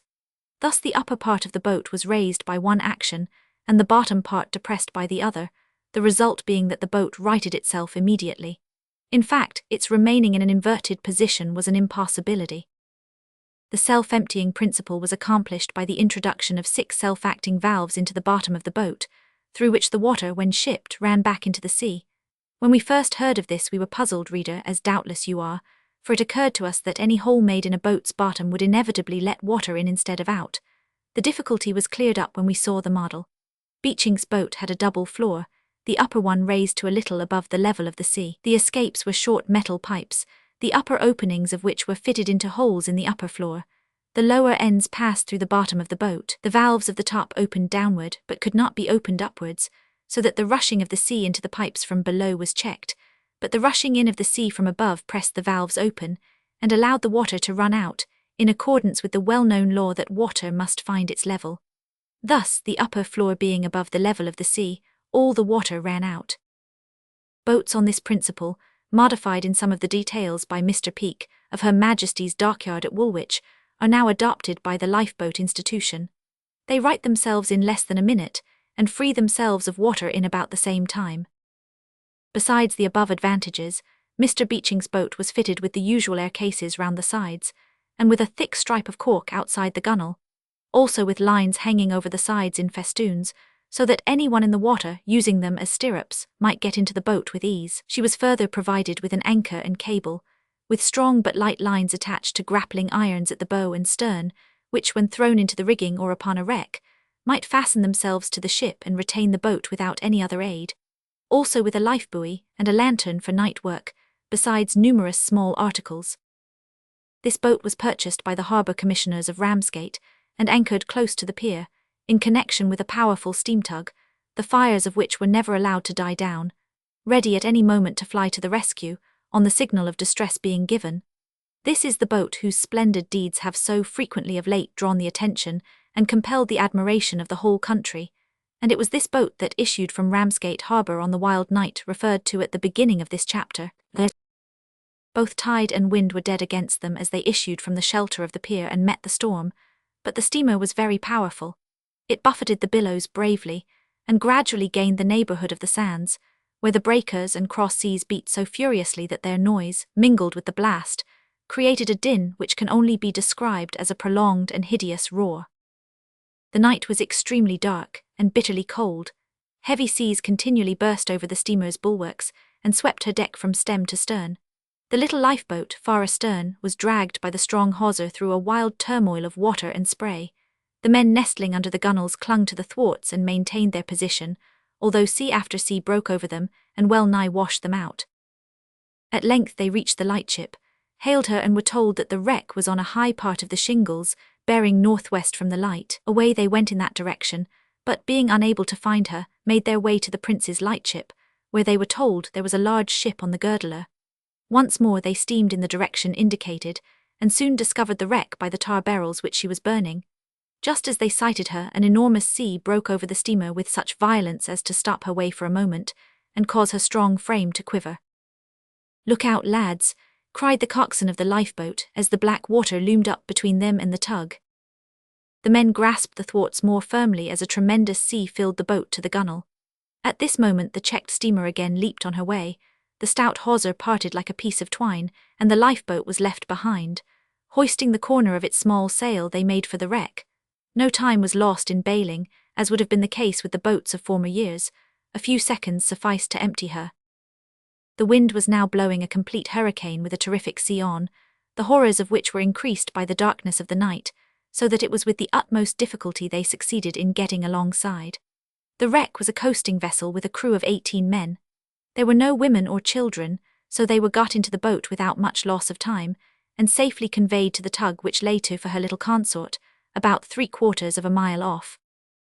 The lifeboat was again taken in tow, and they proceeded together towards Ramsgate, when another gun and signal rocket recalled them to continue their arduous duties. The sleet of a winter's night beat furiously in the faces of these boatmen, as already much exhausted, they once again faced the storm, but the streaming rocket and the signal gun seemed to infuse new life and vigour into their hardy frames. Out to sea they went again, and having approached as near as they dared to the breakers, worked their way along the edge of the sands, keeping a bright lookout for the vessel in distress. Up and down they cruised, but nothing could be seen of her. At last, on the eastern side of the sands, they descried a large ship looming against the dark sky. "There she is," shouted the coxswain. The hawser was slipped, and the boat, detached from her bulky companion, pushed into the very vortex of the breakers. To say that no other boat could have lived in such a sea would convey but a faint notion of the powers of this boat. Any one of the deluging billows that again and again overwhelmed her would have swamped the best and largest boat that was ever launched, and although the old lifeboats might have floated, they certainly could not have made much progress in such a sea, owing to the difficulty of getting rid of the water. But the Ramsgate boat was empty a few seconds after being filled. The men had to take no thought as to this, except to see to it that they should not be washed out of her. On getting alongside, they found the wreck to be a very large ship. Its black hull towered high above them, and the great yards swayed with fearful violence over their heads. A single glance showed that she was crowded with men and women. The grapnels were thrown, and Guy, starting up, seized the immense boat hook, used by lifeboats, and stood ready to hook on to the rigging. He succeeded in fixing the hook, but a violent lurch of the ship tore the handle out of his grasp and cast him into the bottom of the boat. Just then a man was seen to run out on the main yard, and slip down by a rope close to the sea. The boat sheered up towards him, and several arms were stretched out to save, but the boat glided away and the succeeding wave engulfed him. Only for a second, however. When it passed, the man was still seen clinging to the rope. The boat once again sheered up so close that he was induced to let go his hold. He dropped into the sea close alongside, caught one of the lifelines, and next instant was in the boat. "All right, give me the boat hook," he cried, seizing the handle as he spoke, and affixing it with the strength of a giant to the chains of the ship. The tone of this man's voice thrilled to Guy's heart. He sprang forward and seized him by the arm. One glance was sufficient. "Backs. Guys." There was no time for more. The astonishment of both was extreme, as may well be supposed, and that of Guy was much increased when he heard another familiar voice shout, "All right, Backs." "All right, Tommy. Let them look alive with the women and children. Get up a light if you can." There were others in the lifeboat who recognized these voices, but life and death were trembling in the balance at that moment. They dared not unbend their attention from the one main object for an instant. Someone in the Trident, for it was indeed that ill-fated ship, seemed to have anticipated Bax's wish. Just as he spoke, a torch made of tar and oakum was lighted, and revealed the crowded decks, the raging sea that sought to swallow them up, and the lifeboat surging violently alongside. It was an appalling scene. The shrieks of the women and children, mingled with the howling wind, the rush of the waves on the ship's side, and the shouting of men, created a din so horrible that many a stout heart quailed. Fortunately, the men who were the most active in the work of saving others were so taken up with what they were about, that there was no room for thought of personal danger. The first human being placed in the boat was a little child. Its mother, despairing of being saved herself, pressed through the crowd, held her little one over the side, and cried out, "Save my child." Bax leaped on the air chamber at the bow of the boat, and grasping the shoulder of a boatman with one hand, stretched out the other towards the child. But the boat swooped forward and brought him close under the chains, where a sailor held a woman suspended in his arm, ready to drop her into the boat when it should come close alongside. It did not, however, approach sufficiently near. The next wave carried them back, and enabled Bax to seize the child and lay it in a place of safety. The mother was soon beside it, and in a short time the boat was quite filled. Bax then leaped into the mizzen chains. The lifeboat pushed off, and conveyed her cargo to the steam tug. They took off 25 women and children the first trip. The steamer then towed the boat into position, to enable her again to make straight for the wreck. By this means much valuable time was saved, and more trips were made than could have been accomplished in the time by any lifeboat without the aid of a steamer. All the women and children, and some of the male passengers, had been safely conveyed to the tug, when an accident happened which well nigh destroyed the boat. This was the sudden falling of the mainmast of the Trident. With a rending crash it fell on the boat, overturned it and held it down, so that its self-righting principle was neutralized. The crew, being secured against sinking by their life jackets, succeeded in clambering into the ship, many of them more or less bruised and cut. The coxswain, however, did not appear. He seemed to have been lost. "He's under the boat," gasped Guy, who, having been entangled in the wreck of the mast, was the last to get on board. "Axes, men," shouted the captain of the Trident. £100 to the man who saves him," cried a voice from the quarterdeck. Who is this that is so liberal of his gold at a time when £100,000 could not avail to save one hair of his own head? He clings to the mizzen shrouds with a face so ashy pale that Guy Foster scarce recognises his own uncle. "Ah, Denham, you have seen a storm and a wreck at last, in circumstances you little dreamed of when, years ago, Guy predicted that you would change your mind in regard to these matters, and it would seem that your experience has done you no little good." But although Mr. Denham shouted his best, no one heard him. Not the less on that account, however, did the strong men wield their axes and hew asunder the tough ropes and spars. Bax, as usual, was prominent in action. He toiled as if for life, and so it was for life, though not his own. Small was the hope, yet it was enough to justify the toil. The curvature of the lifeboat was so great that it was possible a portion of air sufficient to maintain life might be confined within it. And so it turned out. For 20 minutes they toiled. The boat was finally cleared. Bax struck the blow that set it free and dragged the coxswain out as it turned over.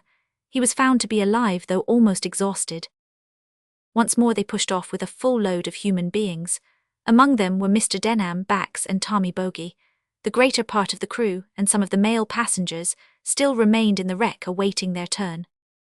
When the boat had advanced about 100 yards, a cry of distress was heard, but the noise of wind and waves was so great that they thought it might have been mere imagination. Nevertheless, so much were they impressed that the coxswain put about and returned towards the wreck.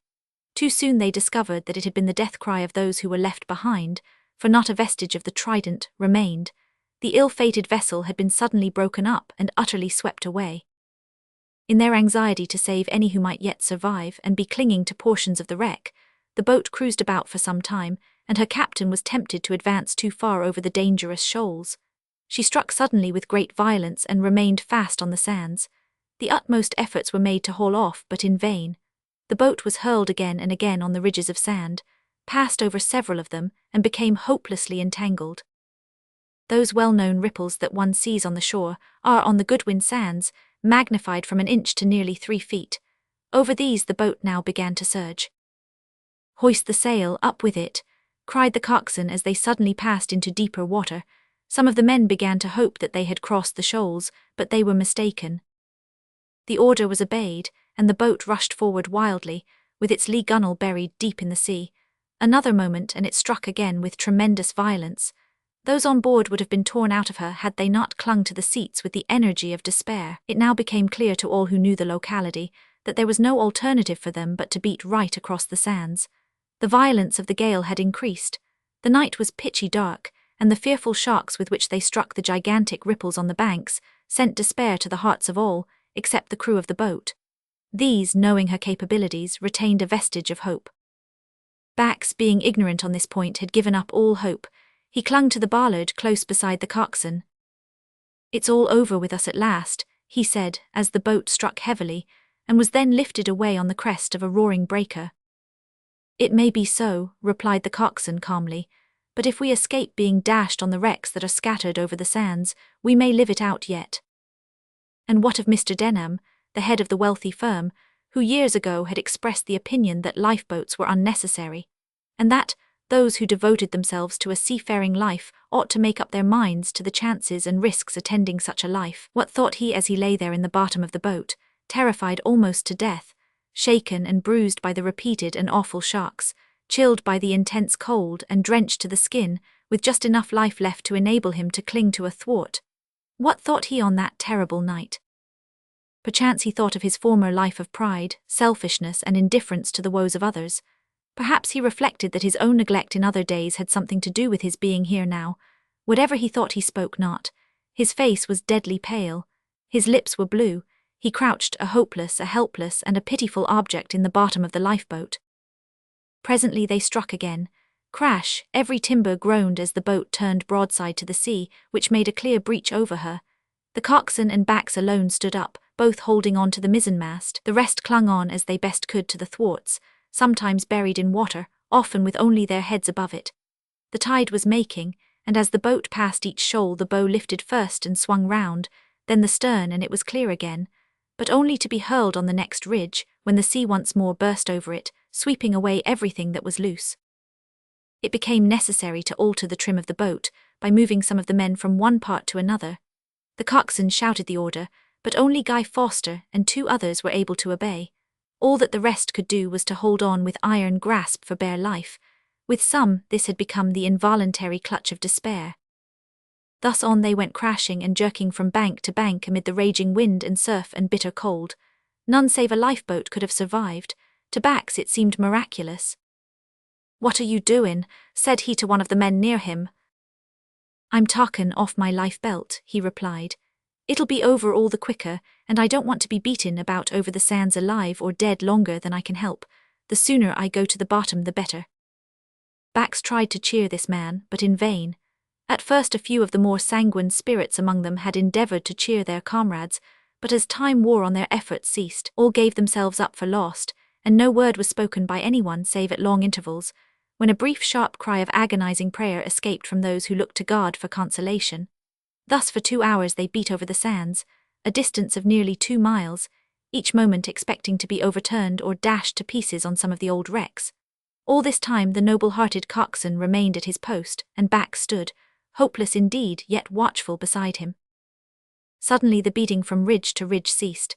The boat swung into deep water and rushed on her wild career over the foam. Those who were not utterly exhausted noticed the fact, and began to show symptoms of reviving hope and activity. Others, thoroughly worn out, remained utterly indifferent to the change.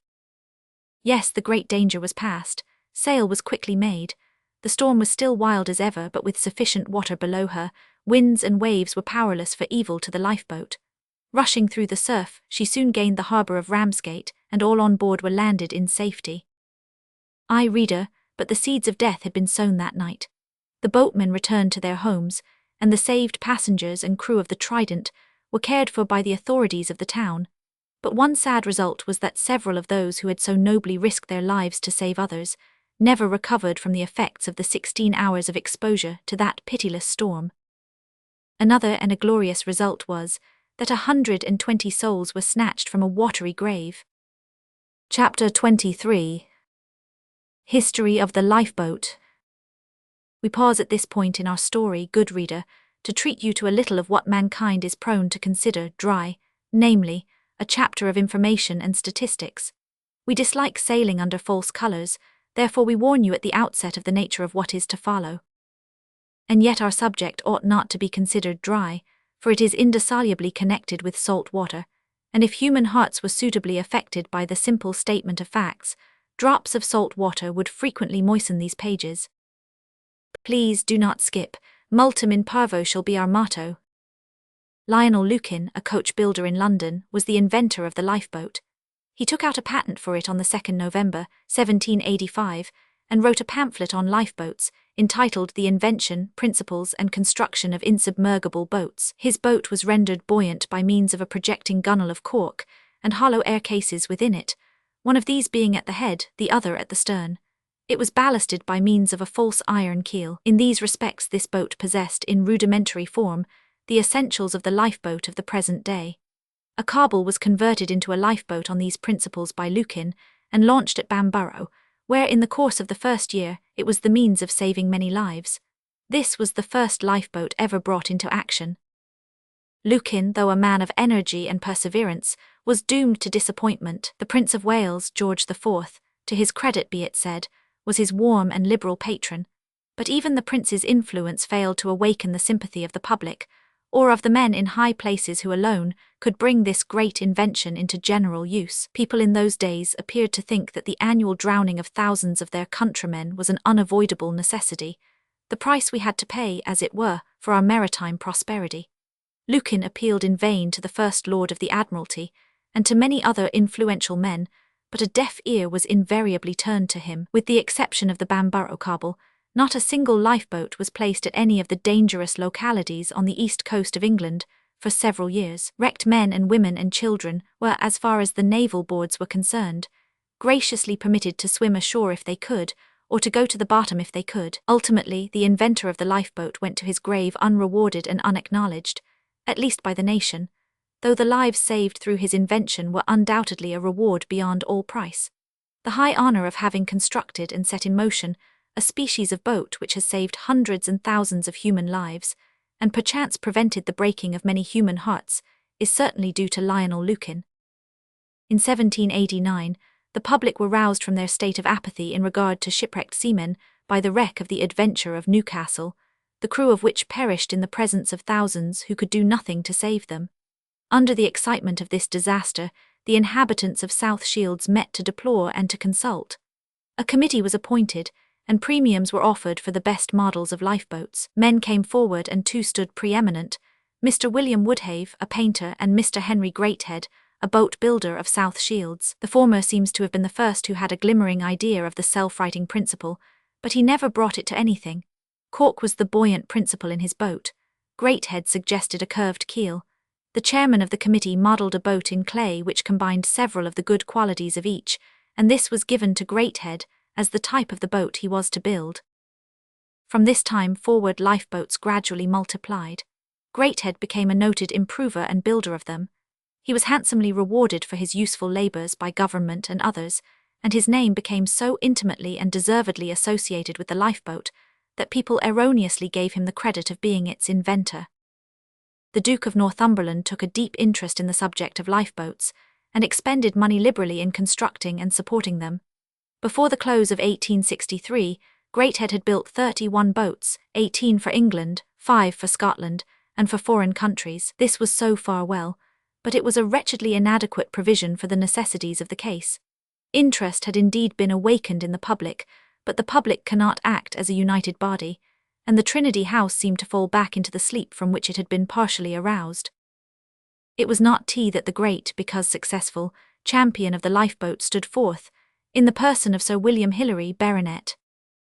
Sir William, besides being a philanthropist, was a hero. He not only devised liberal things and carried them into execution, but he personally shared in the danger of rescuing life from the raging sea. Our space forbids a memoir, but this much may be said briefly. He dwelt on the coast of the Isle of Man and established a sailors' home at Douglas. He constantly witnessed the horrors of shipwreck and seemed to make it his favourite occupation to act as one of the crew of boats that put off to wrecks. He was of course frequently in imminent danger, once had his ribs broken and was nearly drowned oftentimes. During his career he personally assisted in saving 305 lives.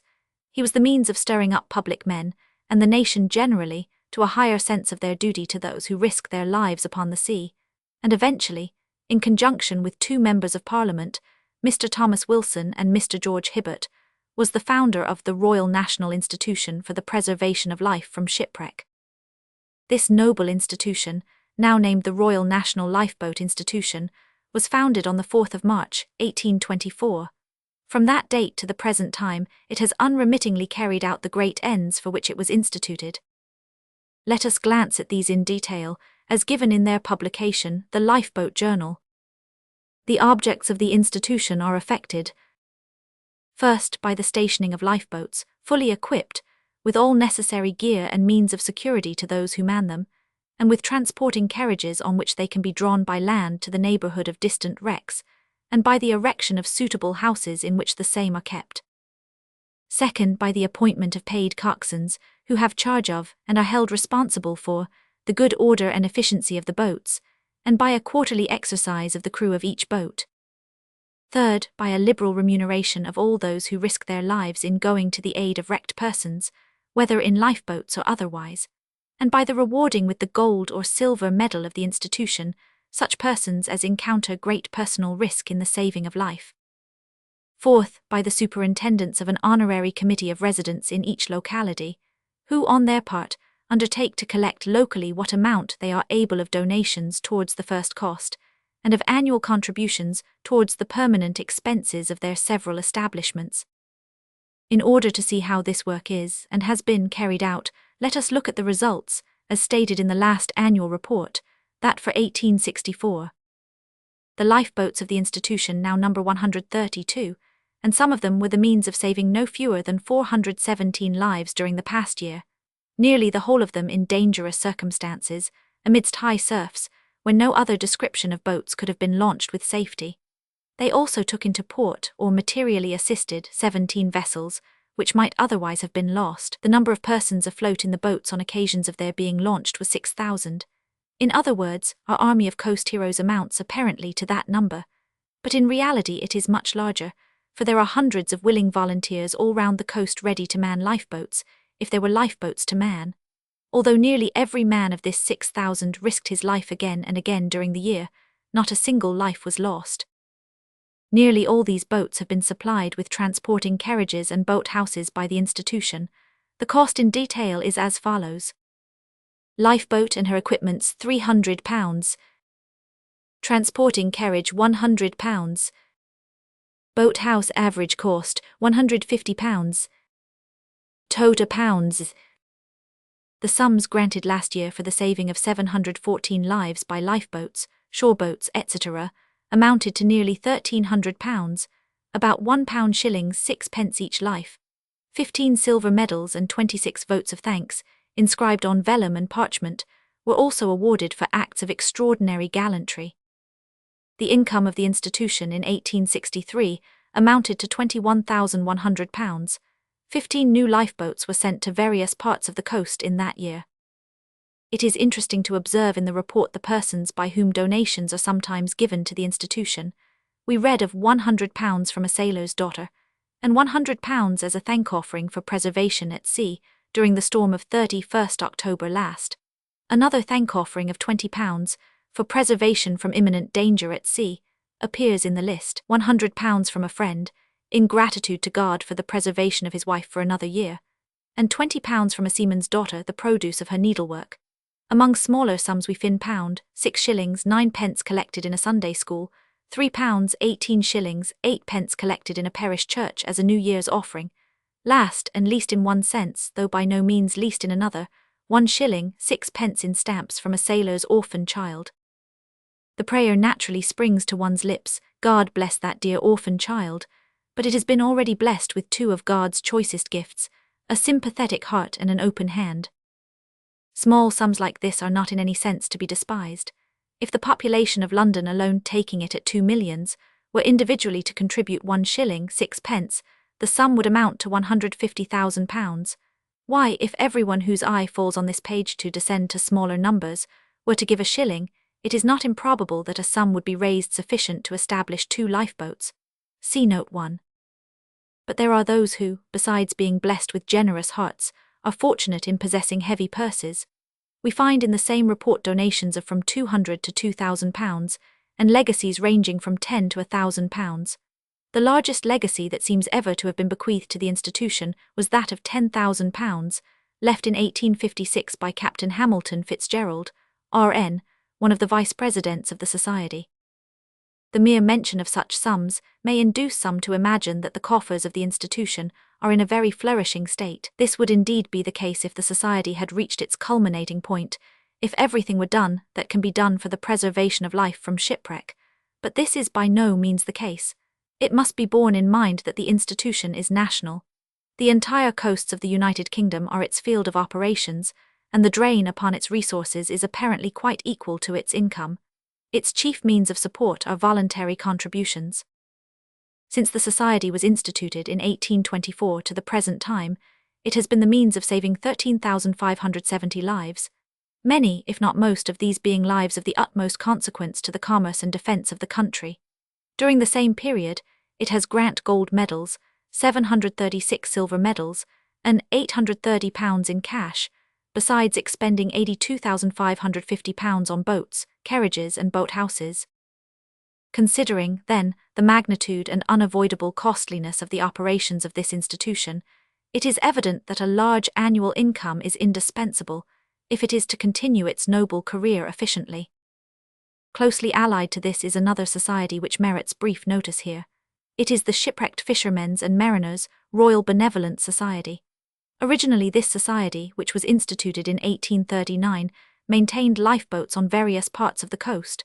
It eventually, however, made these over to the Lifeboat Institution, and confined itself to its own special and truly philanthropic work, which is to board, lodge and convey to their homes all destitute, shipwrecked persons, to whatever country they may belong, through the instrumentality of its agents. To afford temporary assistance to the widows, parents and children of all mariners and fishermen who may have been drowned, and who were members of the society, and to give a gratuity to mariners and fishermen who are members for the loss or damage of their clothes or boats. Membership is obtained by an annual subscription of 3 shillings. Assuredly every mariner and fisherman in the kingdom ought to be a member of this society, for it is preeminently useful, and no one can tell when he may require its assistance. The Lifeboat Institution and the Shipwrecked Fishermen's and Mariners' Society are distinct bodies, but they do their benevolent work in harmonious concert. The one saves life or tries to save it, the other cherishes the life so saved, or comforts and affords timely aid to broken-hearted mourners for the dead. Both institutions are national blessings, and as such have the strongest possible claim on the sympathies of the nation. Note 1. In case any reader should sympathize with us, and desire to act on the above hint, we subjoin the following address to which money may be sent: the Secretary of the Royal National Lifeboat Institution, 22 Charing Cross Road, London, W. Chapter 24. A Meeting, a Death, and a Discovery. Resuming our story, we remind the reader that we left off just as the Ramsgate lifeboat had gained a glorious victory over a great storm. Availing ourselves of an author's privilege, we now change the scene to the parlour of Mrs. Foster's temporary lodgings at Ramsgate, whither the worthy lady had gone for change of air, in company with her son Guy, her daughter-in-law Lucy, her little grandson Charlie, and her adopted daughter Amy Russell. Bax is standing there alone. He looks like his former self in regard to costume, for the only man approaching his own size who could lend him a suit of dry clothing happened to be a boatman, so he is clad in the familiar rough coat with huge buttons, the wide pantaloons, and the sou'wester of former days. His countenance is changed, however. It is pale and troubled. On the way up from the harbour, Guy had told him that he was married, and was surprised when Bax, instead of expressing a desire to be introduced to his wife, made some wild proposal about going and looking after the people who had been saved. He was pleased, however, when Bax suddenly congratulated him with great warmth, and thereafter said with much firmness that he would go up to the house and see her. On this occasion also, Bax had told his friend that all the produce of his labour since he went away now lay buried in the Goodwin sands. Bax was ruminating on these things when the door opened, and Guy entered, leading Lucy by the hand. "Miss Burton," exclaimed Bax, springing forward. "My wife," said Guy with a puzzled look. "Bax," exclaimed Lucy, grasping his hand warmly and kissing it, "surely you knew that I was married to Guy?" Bax did not reply. His chest heaved, his lips were tightly compressed, and his nostrils dilated as he gazed alternately at Guy and Lucy. At last he spoke in deep, almost inaudible tones. "Miss Russell, is she still?"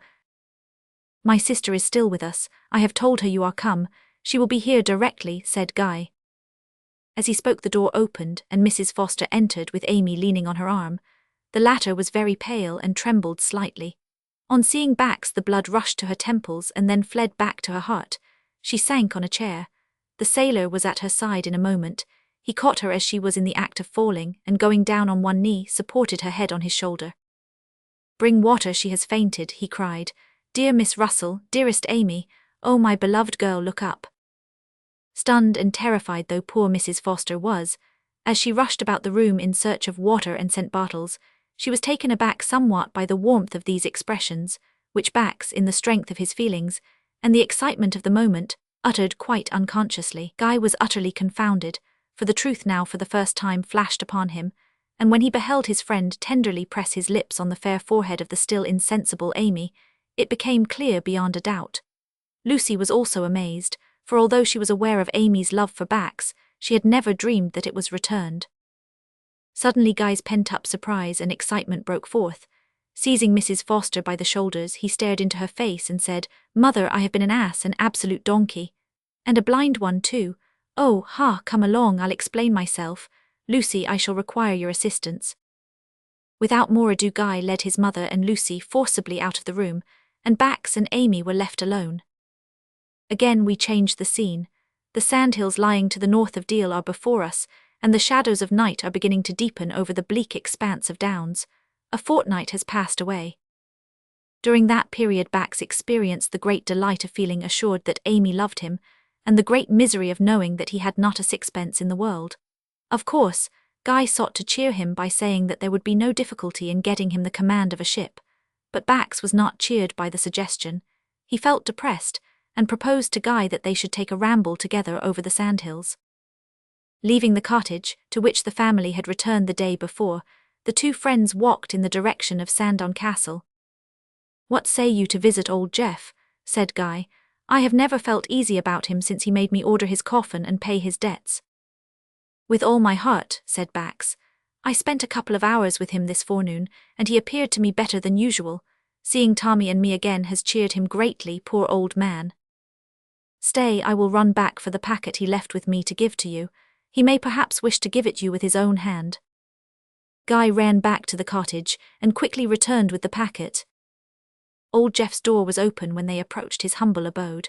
Guy knocked gently, but, receiving no answer, entered the house. To their surprise and alarm, they found the old man's bed empty. Everything else in the room was in its usual place. The little table stood at the bedside, with the large old Bible on it and the bundle of receipts that Guy had placed there on the day he paid the old man's debts. In a corner lay the black coffin, with the winding sheet carefully folded on the lid. There was no sign of violence having been done, and the friends were forced to the conclusion that Jeff had quitted the place of his own accord. As he had been confined to bed ever since his illness, about 2 weeks, this sudden disappearance was naturally alarming. "There seems to have been no foul play," said Bax, examining hastily the several closets in the room. "Where can he have gone?" "The tomb," said Guy, as Jeff's old habit recurred to his memory. "Right," exclaimed Bax eagerly. "Come, let's go quickly." They hastened out and, breaking into a smart run, soon reached the sandhills. Neither of them spoke, for each felt deep anxiety about the old man, whose weak condition rendered it extremely improbable that he could long survive the shock that his system must have sustained by such a walk at such an hour. Passing the chequers of the Hope, they soon reached Mary Bax's tomb. The solitary stone threw a long dark shadow over the waste as the moon rose slowly behind it. This shadow concealed the grave until they were close beside it. "Ah, he is here," said Bax, kneeling down. Guy knelt beside him and assisted to raise their old friend, who lay extended on the grave. Bax moved him so as to get from beneath the shadow of the stone, and called him gently by name, but he did not answer. When the moonlight next moment fell on his countenance, the reason of his silence was sufficiently obvious. Old Jeff was dead. With tender care they lifted the body in their arms and bore it to the cottage, where they laid it on the bed, and, sitting down beside it, conversed for some time in low, sad tones. "Bax," said Guy, pulling the sealed packet from his breast pocket, "had you not better open this? It may perhaps contain some instructions having reference to his last resting place." "True," replied Bax, breaking the seals. "Dear old Jeff, it is sad to lose you in this sudden way without a parting word or blessing. What have we here?" he continued, unrolling several pieces of brown paper. "It feels like a key." As he spoke, a small letter dropped from the folds of the brown paper, with an old-fashioned key tied to it by a piece of twine. Opening the letter, he read as follows. "Dear Bax, when you get this, I shall be where the wicked cease from troubling, and the weary are at rest. There is a hide in the northwest corner of my room in the old house, between the beam and the wall. The key that is enclosed herewith will open it. I used to hide Barky there in my smugglin' days, but since I left off that I've never used it. There you will find a bag of gold. How much is in it I know not. It was placed there by an old mate of mine more than 40 years ago. He was a great man for the guinea trade that was carried on with France in the time of Boney's wars. I never rightly myself understood that business. I'm told that Boney tried to get all the gold out o' this country by payin' 3 shillings more than each guinea was worth for it, but that seems unreasonable to me. Howsever, although I never could rightly understand it, there is no doubt that some of our lads were concerned in smugglin' guineas across the channel, and 2 or 3 of 'em made a good thing of it. My mate was one o' the lucky ones. One night he came home with a bag o' gold and tumbled it out on the table before me. I had my suspicions that he had not come honestly by it, so would have nothing to do with it. When I told him so, he put it back into the bag, tied it up and replaced it in the hide and went away in a rage. He never came back. There was a storm from the east'ard that night. 2 or 3 boats were capsized, and my mate and 1 or 2 more lads were drowned. The guineas have lain in the hide ever since. I've often thought o' using them, but somehow or other never could make up my mind. You may call this foolish, mayhap it was. Anyhow, I now leave the gold to you. To Tommy if you never come back, or to Guy if he don't turn up. Bluenose don't want it. It would only bother him if I put it in his way. This is all I've got to say. The old house ain't worth much, but such as it is, it's yours, or it may go the same way as the guineas. Now Bax, may God bless you, and make you one of his own children through Jesus Christ. My heart warms to you for your own sake, and for the sake of her whose name you bear. Farewell. Your old friend and mate, Jeff. Bax stooped over the bed and pressed his lips to the dead man's forehead when he had finished reading this letter. For some time the two friends sat talking of old Jeff's sayings and doings in former days, forgetful of the treasure of which the epistle spoke. At last Bax rose and drew a table to the corner mentioned in the letter. Getting upon this, he found an old board nailed against the wall. "Hand me that axe, Guy, it must be behind this." The board was soon wrenched off and a small door revealed in the wall. The key opened it at once, and inside a bag was found. Untying this, Bax emptied the glittering contents on the table. It was a large heap, amounting to 500 guineas. "I congratulate you, Bax," said Guy. "This removes a great difficulty out of your way. 500 guineas will give you a fair start." "Do you suppose that I will appropriate this to myself?" said Bax. "You and Tommy are mentioned in the letter as well as me." "You may do as you please in regard to Tommy," said Guy. "But as for me, I have a good salary and won't touch a guinea of it." "Well, well," said Bax with a sad smile, "this is neither the time nor place to talk of such matters. It is time to give notice of the old man's death." Saying this, he returned the gold to its former place, locked the hide and replaced the board. As he was doing this, a peculiar cut in the beam over his head caught his eye. "I do believe here is another hide," said he. "Hand the axe again." A piece of wood was soon forced out of the side of the beam next the wall, and it was discovered that the beam itself was hollow. Nothing was found in it, however, except a crumpled piece of paper. "See here, there is writing on this," said Guy, picking up the paper which Bax flung down. "It is a crabbed hand, but I think I can make it out. 'Dear Bog, you will find the tubs down Pegwell Bay with the sinkers on 'em, the rest of the swag in Fiddler's Cave.'" "Humph, an old smuggler's letter," said Bax. "Mayhap the tubs and swag are there yet." We may remark here that, long after the events now related, Bax and Guy remembered this note and visited the spots mentioned out of curiosity, but neither tubs nor swag were found. Quitting the room with heavy hearts, the two friends locked the door and went in search of those who are wont to perform the last offices to the dead. Chapter 25. The Conclusion. There came a day at last when the rats in Redwharf Lane obtained an entire holiday, doubtless to their own amazement, and revelled in almost unmolested felicity from morning till night. The office of Denham, Crumps and Company was shut, the reason being that the head of the firm was dead. Mr. Denham had died without a will. At the time when Guy offended his uncle by expressing his opinion too freely, Denham vowed in his heart that his nephew should not inherit his business or fortune. He resolved to leave both to another nephew, the son of a younger brother, at that time in the East India Company's service. But as death was a contingency inconceivably remote from himself, at least in his own opinion, he did not think it necessary to make his will at that time. He died, therefore, as we have said, without making it. He died also without carrying out any of his good intentions. It is a common mistake to suppose that a man has only to repent of his evil deeds, and that thenceforth all will be plain sailing. The habits of a lifetime are not to be overcome without a hard struggle, even in the most sincere of Christians.